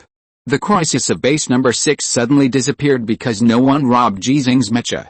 All the mechanics in the repair area returned to normal work. Some people worried that they would be passive and lazy, but they did not. On the contrary, they worked harder than before. Different people have different opinions, so this change made some people continue to panic. Jackson left with his team and went to base number 3 in the continuous dust storm to prepare for the final decisive battle. Although the destruction of base number 3 was destined to happen, the Federation must cause as much casualties as possible to the Empire in the final decisive battle. Harris and Qin Tuang's teams of 2 special mecha warriors did not leave, and Xing team did not leave. They had to stay at base number 6 to continue fighting. It was not long before the 48 hours mentioned by Bel Rossi. It was expected that more than 2,000 Imperial mechas would launch a full-scale attack on base number 6 and the dust storm. At this time, Ji Xinghe, the ace mecha warrior, left. He did not even go to see Bel Rossi, nor did he take Chen Sun, the sniper, with him, but left alone. At the observation window at base number 6, many people came to see him off spontaneously. When a transport vehicle and an Imperial mecha covered with the gold stars left the base from the hangar area, all the people who watched silently saluted at the same time. Ji Xinghe is not a deserter. He's going to fight. The Imperial mecha walking in front, carrying a 7-meter-long bayonet, has no luggage, only a transport vehicle set to automatic follow driving mode. It looks like a horse or a carriage that he is leading behind him. The old horse pulling the carriage knows the way and follows the master silently. This makes Ji Xinghe look not like a mecha warrior, but like a lone knight. Walking alone in the dust storm, getting farther and farther away, his figure was finally completely submerged by the dust raised by the alien star. I think Lao Ji's mecha should have a name, just like Zhan Shan. Yes, just like Zhan Shan, it should have a name. What's it called? Lone Brave. Too sad, not good, then. Lone Brave, is there a difference? Yes, what's the difference? Lao Ji, who drives the Lone Brave, is not a lone brave. He is brave, but he is definitely not alone. I won't let him fight alone. Me too. Looking at the dust storm where Ji Xinghe could no longer be seen, the people at base number 6 once again took the initiative to help Ji Xinghe give his mecha a name. After Zhan Shan, it was Lone Brave. This is a somewhat sad fact, but fortunately, Ji Xinghe is not alone. Everyone knows a fact: if he raises his arm and calls out, there will be thousands of people responding. And in the future, there will definitely be more than 1,000 people. It's so strange. Logically, I should be very worried about Lao Ji. He will definitely be discovered by the Imperial mecha if he drives back alone in the Lone Brave. The Imperial mecha will never let him go. Not only because he is covered with gold stars, but also because he is driving the Imperial Duke-class mecha. But, why am I not worried? Yes, I should be worried too, but I am really not worried at all. On the contrary, I am looking forward to receiving news from base number 5 in a few days or a week. Why? Because he is Ji Xinghe. It doesn't matter who asked or who answered. What matters is, they said. Because he is Ji Xinghe. Major Ji Xinghe, you are about to enter the lost contact area. We have not set up detection eyes in this area. Your communication with the base will be interrupted. Well, I know, Ji Xinghe, who is in the cockpit of the Lone Brave, did not use the active operation mode to make the mecha move, but used the automatic travel mode. Because he wanted to save his energy. In the past 30 hours, his physical strength has once again recovered to its peak state. I don't know if it's because Vilrosi doesn't fall down so easily. After recovery, he actually felt that he seemed to have become stronger again. As he said, how can I become stronger if I fall down so easily? As he didn't say, anyone who can't defeat me will become my stepping stone. What realm is it after Gangjin? Failed to find the secret of Ji Xinghe's future seems to have been cut off. Since modern times, the highest realm of Kung Fu, strictly speaking, should be the highest realm of Jin, and some people can reach Gangjin. At least that's what Ji Xinghe knows. As an ace fighter, he should have been able to get more information, apply for the Federation's Gangjin masters to come and be his sparring partner, or even let those martial artists who have a true master's inheritance tell him whether there is a way forward, and if so, what the way forward is like. But he is on an alien planet, under a dust storm, in a war, and caught in a political struggle that he should not have been involved in. Everything will be left to the future. He, who had realized the heart-severing blade, was also feeling inexplicably irritated because of these things, so he had to fight his way back and kill his way out. Another reason was the transport vehicle behind him. It was empty at the moment, but when he arrived at base number 5, it would definitely be fully loaded. One of the reasons for using the automatic travel mode was to allow the transport vehicle to keep up with him. Otherwise, 1,000 kilometers of travel would only take him 10 hours to cover. Ding! A warning sounded from his ears, and he entered the lost contact area and left the warning range of base number 6. Without detection devices such as detection eyes, the Imperial mecha could appear at any time in the dust storm with a visibility of only 100 meters. But he still did not turn on the full power mode, nor did he use the active driving mode, allowing the Lone Brave to use the built-in intelligent core system to operate and automatically run slowly along the predetermined route. The speed was 40 kilometers per hour.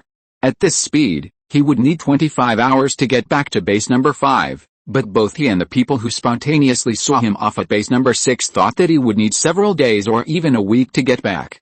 It was the same even if he hadn't encountered the Imperial mecha. The magnetic field environment of the alien planet made the compass, the most common and basic navigation equipment on the blue planet, meaningless. The dust storm obscured a direction by the sun and the stars. The communication was lost, and the most advanced beat-out positioning system of the Federation was also difficult to play its due role. Once it deviated, it would be a matter of a millimeter. After that, it would need to rely on relevant coordinates, or the communication that was temporarily restored to correct the route.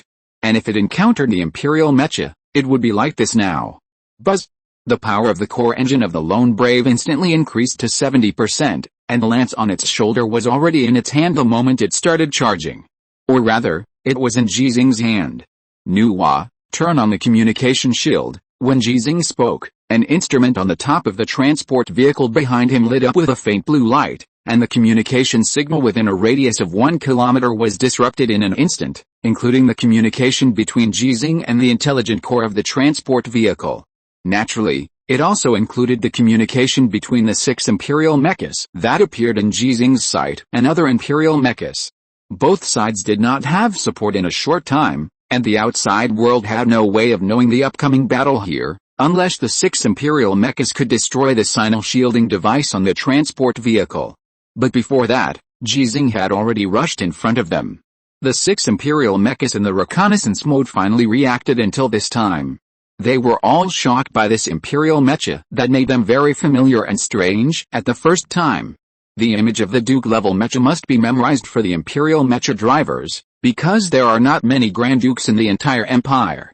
But the Imperial mecha covered with the gold stars is the first time they have encountered it, and in their inherent cognition, only the Federal mecha will be covered with the gold stars on the mecha. The price of being absent-minded on the battlefield is extremely serious, especially when they encounter Ji Xinghe. Puff. This is the driver of an Imperial mecha. The voice in his mind came from inside his body. His mecha and his abdomen were pierced by a tungsten gold spear. Until this moment, he had not been able to control his mecha to raise the weapon in his hand. When the severe pain finally reached his mind, he saw the spear that killed him being pulled out of his mecha and his body, and then rushed to the nearest mecha with the Duke-class mecha that killed him. The spear pierced the armor, then twisted and pulled out.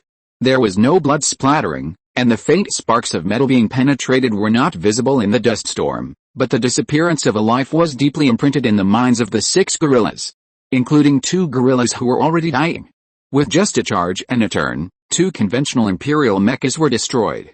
Ji Xinghe, covered with the gold stars, picked up 2 more gold stars and took 2 more lives, and he was 2 steps closer to his goal of revenge. But it was not enough, far from enough. The remaining 4 conventional Imperial mechas finally reacted, and their reactions were exactly the same. They started to run away in 4 directions at the same time. Choose one from 4? No. All of them. The full power mode finally started. The lone brave, which instantly possessed incredible speed, chased for only more than 10 meters before the bayonet in his hand had already sunk into an Imperial mecha from behind. Pull out the gun, turn around, and charge again. The 4th Imperial mecha stopped running. At this time, the last 2 Imperial mechas had disappeared in the dust storm, and their running directions had a 45-degree deviation. For Ji Xinghe at this time, it was 1 left and 1 right. He chose the one on his left first, which made the Imperial mecha on his right feel like he had survived a disaster. The gorilla did not see Ji Xinghe's choice, but it could judge Ji Xinghe's speed and how long it would take to catch up with him. During this time, Ji Xinghe never appeared in its visual range, which meant that Ji Xinghe had given up on it. Call for support, call for support. It was running desperately, but it could not establish communication with other Imperial mechas, which made it panic. That is the mecha of Grand Duke Bilrosi IV. The driver must be Ji Xinghe, it must be Ji Xinghe. It kept repeating this sentence, trying to pass the message to other gorillas as soon as the communication was restored. When it mentioned the name Ji Xinghe, the pronunciation was very standard. What does this mean? It is not important. The important thing is that when it was about to leave the communication shielding area, it suddenly saw the lone brave. How is it possible? It was so shocked that it had no time to react, and it did not have the courage to turn around and fight. It could only run away without looking back. But this escape was doomed to be futile. The spear was poured into its body and then pulled out, and the mecha it was driving fell to the ground. When its head hit the ground of the alien planet, it saw the reason why Ji Xinghe was able to catch up with it: footprints. Its desperate footprints were not covered by the dust storm at the first time, just like the dust storm did not want to see Ji Xinghe become a lone hero. The journey of 1,000 miles began from then on, starting from Ji Xinghe's feet, starting from the feet of the Imperial mecha. Chapter 225, Chasing versus Hunting. 6 Imperial mechas were dragged to the side of the transporter one after another. The cockpit door of the lone brave opened, and Ji Xinghe jumped out of it.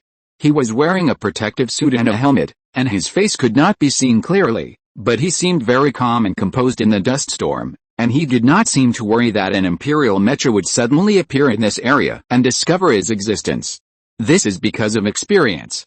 Ji Xinghe, who had destroyed many Imperial mechas in the dust storm, and with the information provided by Kazman, the Imperial trader, he had a deep understanding of the reconnaissance mode of the Imperial mecha.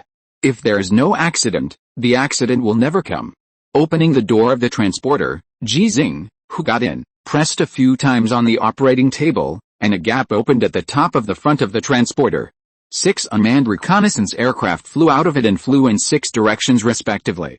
At this time, within a radius of 1 kilometer, the communication signal was still shielded, so even if these 6 unmanned reconnaissance aircraft discovered the enemy situation, it would be impossible to pass the message to Ji Xinghe in the first time.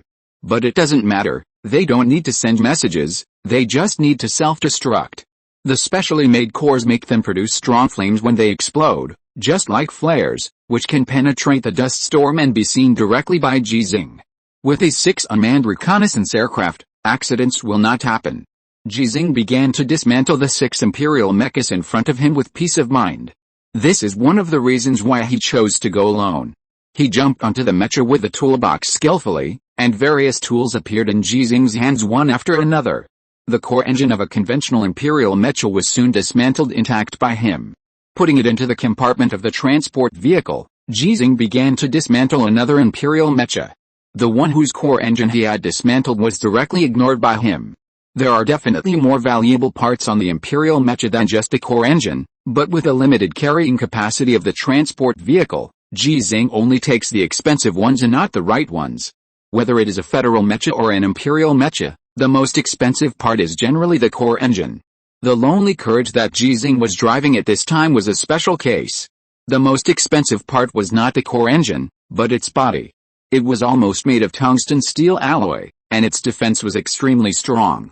Weapons that were not made of tungsten steel gold could hardly cause damage to it. If the 12th generation core engine of the Federation could be replaced, the performance of this mecha would be improved. Unfortunately, this lonely carriage was not very compatible with the 12th generation engine of the Federation, and Ji Xinghe did not have the 12th generation core engine. He could have had it originally. But it doesn't matter, he can buy it himself, provided that he has enough Empire mecha engines. 1, 2. It only took an hour for Ji Xinghe to dismantle all the core engines of the 6 Empire mechas, and this was still due to the influence of the dust storm. If there was no dust storm, his dismantling time would be faster. Just like the dismantling speed that shocked the captain of the Heart Moon Fox space battleship during the forced landing battle. After fixing the 6 core engines in the carriage, Ji Xinghe entered the cockpit of the transporter again. Nuwa, stop signal shielding, already stopped, retrieve the drones and prepare to start the follow-up mode. Yes, after 2 sentences, Ji Xinghe got out of the car, closed the door, and re-entered the cockpit of his lone brave. When the hatch was closed, the 6 reconnaissance drones had been successfully recovered. With the communication signal restored, the follow-up mode would no longer be affected. The transport vehicle, which had been stopped for more than an hour, followed Ji Xinghe again in the dust storm. Watching them leave were 6 imperial mechas lying on the ground. Their coordinates had been marked by Ji Xinghe. If these imperial mechas had not been discovered by the Empire after he returned to base number 5 and the dust storm disappeared, the relevant personnel would come to recycle them. No matter how small a mosquito leg is, it is still meat. The imperial mechas can be properly modified and used by the Federation's mecha warriors. In comparison, the price of its modification is much cheaper than manufacturing a brand new mecha. But this kind of transformation rarely appeared before, because in the battle between mechas, it is difficult for ordinary federal mecha warriors to destroy the imperial mecha while keeping the imperial mecha so intact. There is only one damage that penetrates the cockpit, which is relatively easy to repair. The value generated by the secondary recycling is indispensable to Ji Xinghe. However, the loss of contact with these 6 imperial mechas is destined to be discovered by the Empire. Half an hour after Ji Xinghe left with his transport vehicle, a complete imperial mecha formation, a total of 30 imperial mechas, appeared next to the corpses of the 6 imperial mechas. The wound was caused by a bayonet. One shot was fatal. Tungsten steel gold. It must be a weapon made of tungsten steel gold, otherwise it would not be possible. The Federation does not have tungsten steel gold. The tungsten steel gold weapons they stole were almost all mecha heavy swords or mecha swords, with only one tungsten steel gold bayonet. It was the weapon of Duke Bilrosi IV, so it was Ji Xinghe. Is it possible that it was the light energy weapon that the Federation has been developing? A lightsaber, or a lightsaber? Impossible. They haven't succeeded in their research yet, at least we have never seen them use that kind of weapon before. Amid the discussion, an Imperial armored vehicle rushed over, and several monkeys in protective clothing jumped out of the armored vehicle. They appeared next to a fallen Imperial mecha with a toolbox and began to try to repair it. 10 minutes later, a monkey reported in the communication channel, the storage core has been severely damaged. We can't complete the repair here. We must take it back. Therefore, we can't see who did it for the time being. As a mechanic, Ji Xinghe certainly couldn't leave more loopholes for himself. The combat recorder storage cores of the 6 Imperial mechas were all destroyed by him. But we can be sure that this is definitely not caused by light energy weapons. It must be a weapon made of tungsten steel gold. There is a 99% probability that it is the lance of Grand Duke Bilrosi IV. After the monkeys finished speaking, The gorillas made a decision. I firmly believe that it must be Ji Xinghe. I also firmly believe it. What should we do now? Track immediately, report immediately, and seek support immediately. Yes, under the command of the captain of this imperial mecha formation, an imperial viscount gorilla, all 30 imperial mechas chased in the direction where Ji Xinghe left. But whether it was Ji Xinghe's footprints or the wheel marks of the transport vehicle, they were all buried by the dust storm. They can only rely on the monkeys on the armored vehicles and use relevant instruments and equipment, such as blowing away the floating on the ground to find deeper marks, tracking the trace radiation leak from the nuclear fuel cell, etc., to accurately determine the direction in which Ji Xinghe left. The pursuit was slow, but their support came quickly. 1 Marcus-class Imperial Mecha, 3 Earl-class Imperial Mecha, 12 Viscount-class Imperial Mecha, 36 Baron-class Imperial Mecha, and 248 conventional Imperial Mecha. A total of 300, no longer a Mecha formation, but a complete Imperial Mecha Corps. Because there are also armored vehicles, communication vehicles, transport vehicles, maintenance vehicles, missile launchers and other military vehicles, the 300 mechas do not need to worry about logistics supplies in a short time. And these Imperial military forces were originally supposed to be used to attack base number 6, but now they have been led away by Ji Xinghe alone. Ji Xinghe has only 1 person, 1 mecha, and 1 transport vehicle. This has been confirmed by the pursuing Imperial Mecha Corps through analyzing all the information they have tracked. But they did not withdraw their troops, but continued to pursue with the existing troops, and even tried to request more support. 300 mechas to chase 1 mecha, and now you need more support? Are you crazy? The Imperial Command Center refused and directly used the taunting skill. The Imperial Marcus, who led the pursuit, responded coldly to this taunting, and used his ultimate move without hesitation. He is Ji Xinghe. The Command Center was speechless. Who is Ji Xinghe? A few days ago, this name was very unknown in the Empire, but now many Imperial guerrillas know this name. In the future, more guerrillas will know and remember this name. Carrying mountains on your shoulders, the mountains will overturn. Climbing to the top, the world will know. Ji Xinghe once said to Bilrosi IV, the Grand Duke of the Empire, that everyone should know him. He was wrong. Not only many people will know, but also many guerrillas will know.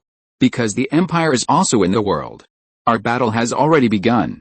Because of your departure, our troops are seriously insufficient, so we can't give you more support, the Marcus Orangutan insisted. I apply for the use of the jump gate. This requires the consent of the Marshal, then submit the application to me, expedite it. Okay, the Marcus Orangutan breathed a sigh of relief. It felt that its all-out attitude would definitely allow it to complete this pursuit mission. If it could avenge Bilrosi IV, it and its family would receive unprecedented honor and help. But what it didn't know was that Ji Xinghe, who had never been able to find the Mecha Corps it led, had already found them. The commander of base number 6 was really good to Ji Xinghe. The transport vehicle assigned to him looked empty, but it was actually equipped with many high-tech creations of the Federation. The reconnaissance mine used by Chen Sun was one of them. It helped Ji Xinghe discover the tracking Imperial Mecha Corps first. Although this reconnaissance mine was directly crushed by the Imperial Mecha after transmitting the intelligence, its value had been brought into play. Ji Xinghe knew he was being hunted, but he didn't speed up his escape. He looked in the direction of base number 5 and was silent for a minute. Xinghe, Grandpa will come back to see you after I kill them all. Then he turned around. The hunt began. End of this chapter. Thank you very much for reaching the end. Don't forget to like. Looking for more exclusive content and immediate access? Subscribe to our Patreon. Remember, every like, subscription, or donation encourages us to continue. Thanks to everyone. See you in the next video.